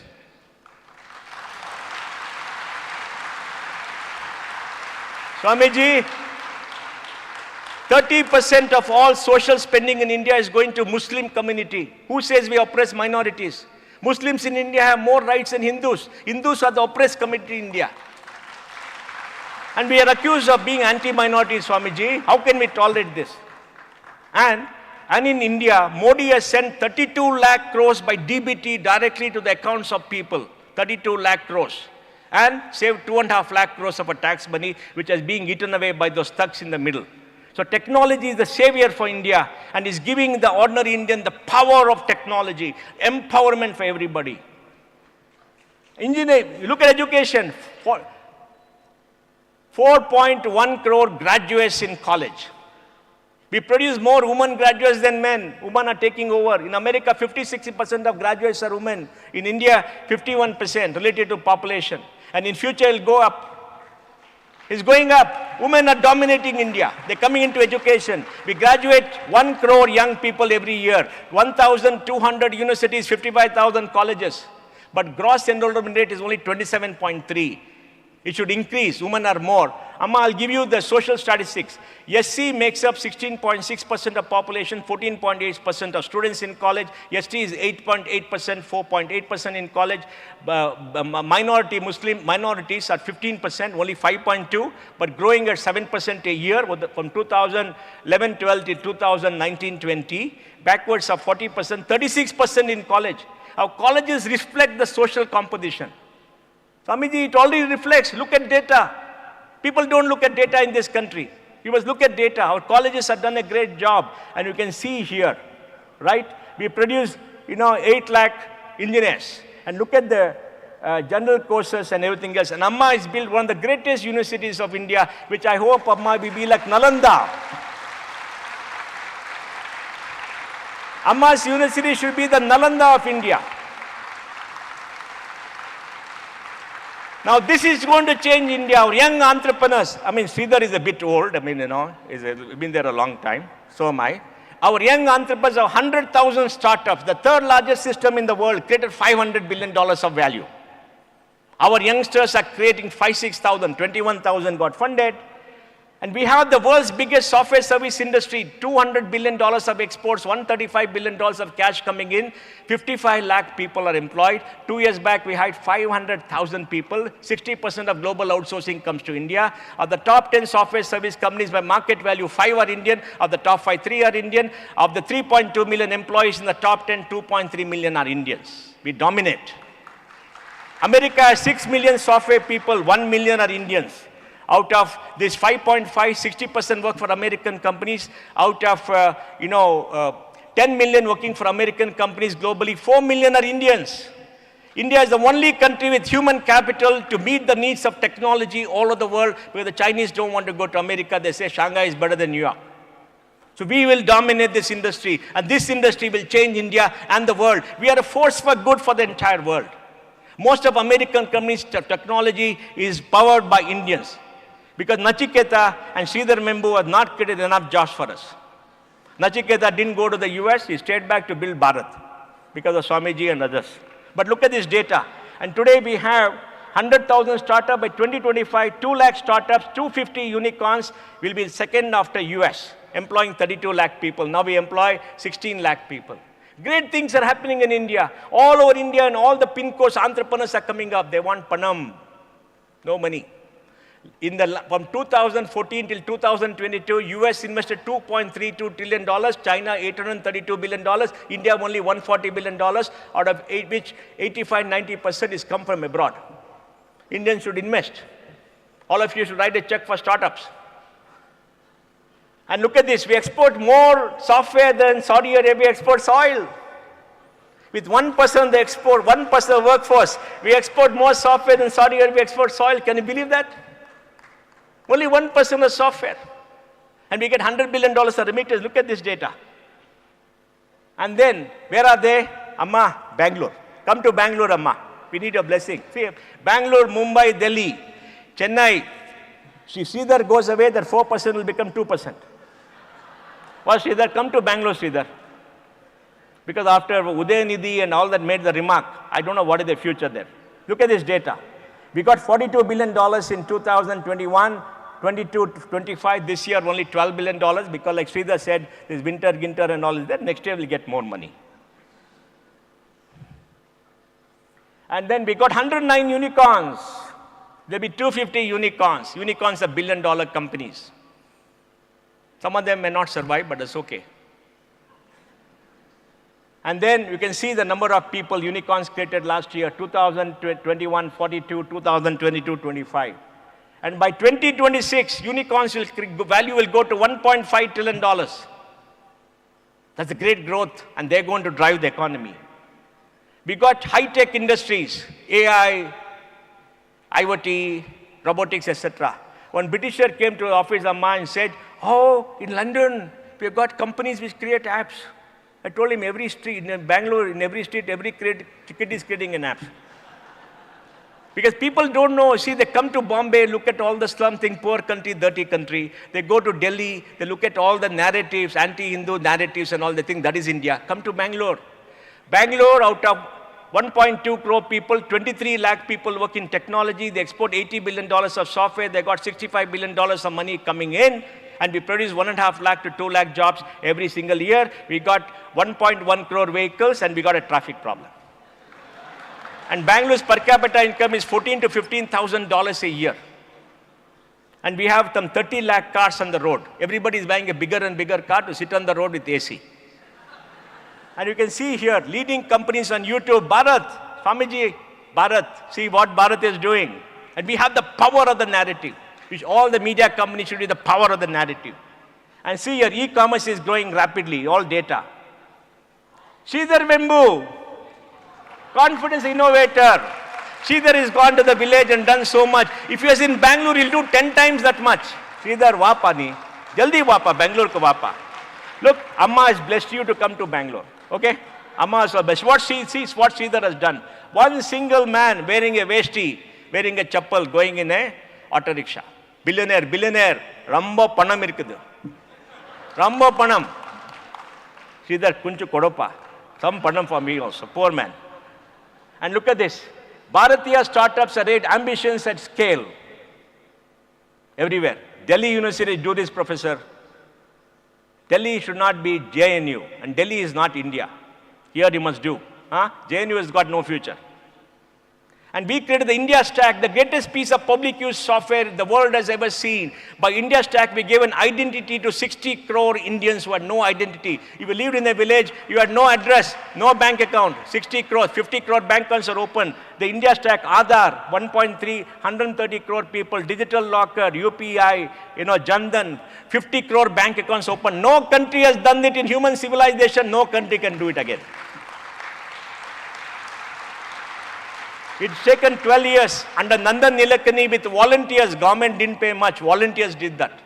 Bharatiyas did that, working with the ideal to build Bharat. Our young people want to build Bharat. They want to give the power of digital to young people. All of you should know this because you should be proud of your country. World-class products are being built with open APIs, free cost. We'll go from data poor to data rich. We'll have the largest public use databases in the world. 50 crore people, medical data available, totally masked with privacy, so that we can have health startups to look at the human condition.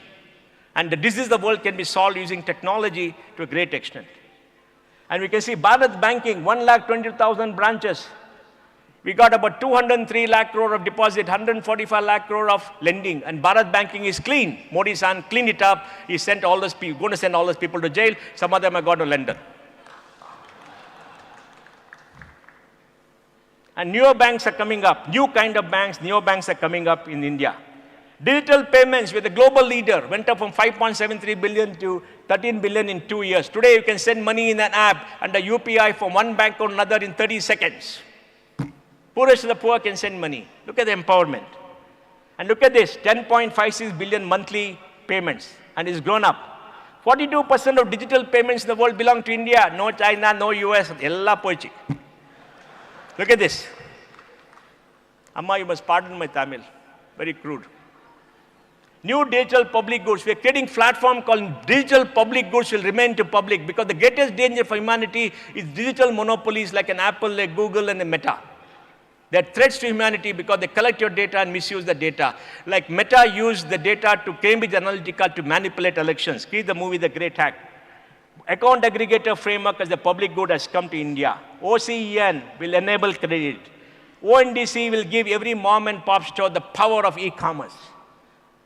And we have the national health stack, which will make sure the data is available to improve health for every Indian. And you can see open protocols. We're creating systems which are open. Nachiketa knows about this. So everybody can use. It's not controlled by any big company, Nachiketa. Whatever you wanted, see, is happening here. But the speed of change, look at this. 62 years for flying to go to 50 million. Pokemon, 19 days. Arogya Setu, 13 days. The new Twitter app, 2 days.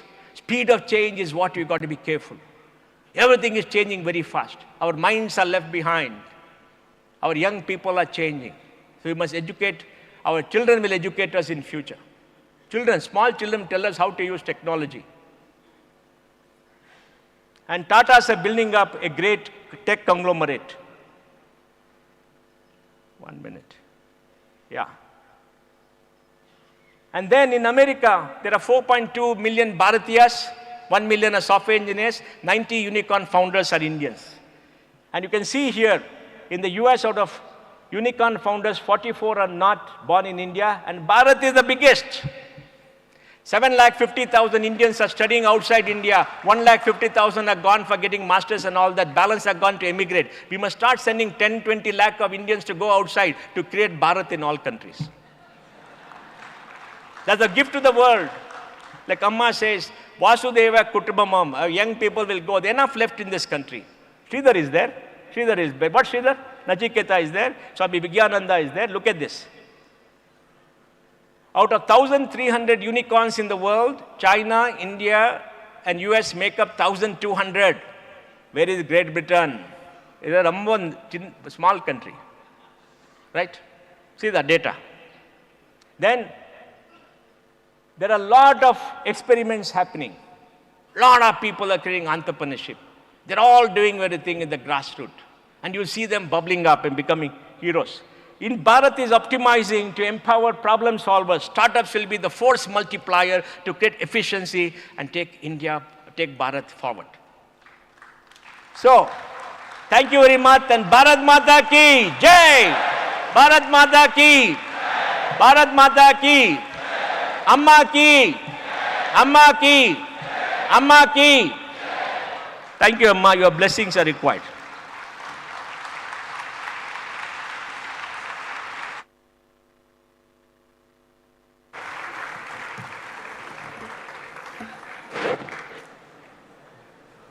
Well, I think nothing more needs to be said. You should see how much data he has. He was not seeing his slides. All the data was coming out of his head.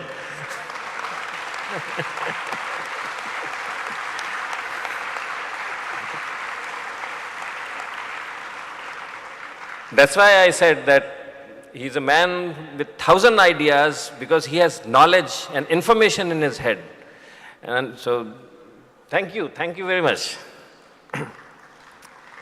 I will just conclude with a small quotation from Mahatma Gandhi. He wrote this small paragraph. He wrote, "Civilization is that mode of conduct which points out to man the path of duty. Performance of duty and observance of morality are convertible terms. To observe morality is to attain mastery over our mind and our passions. It goes back to what Sridhar was talking about. And this is very important, please listen to it very carefully.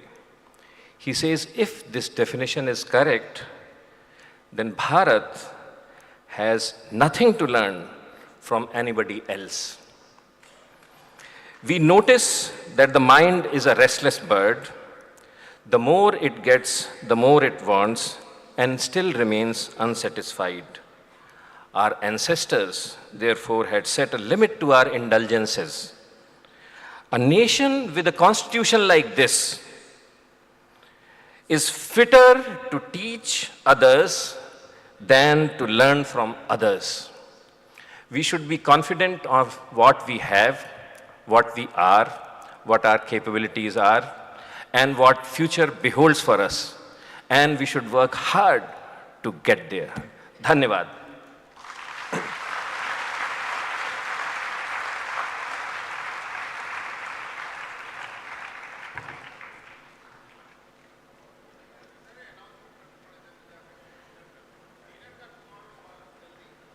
Tomorrow 9? There's a small announcement. Tomorrow morning after breakfast, please come promptly to the concluding, tomorrow is we have only plenary sessions, so please be here and we'll start our proceedings right on time. Dhanyavad.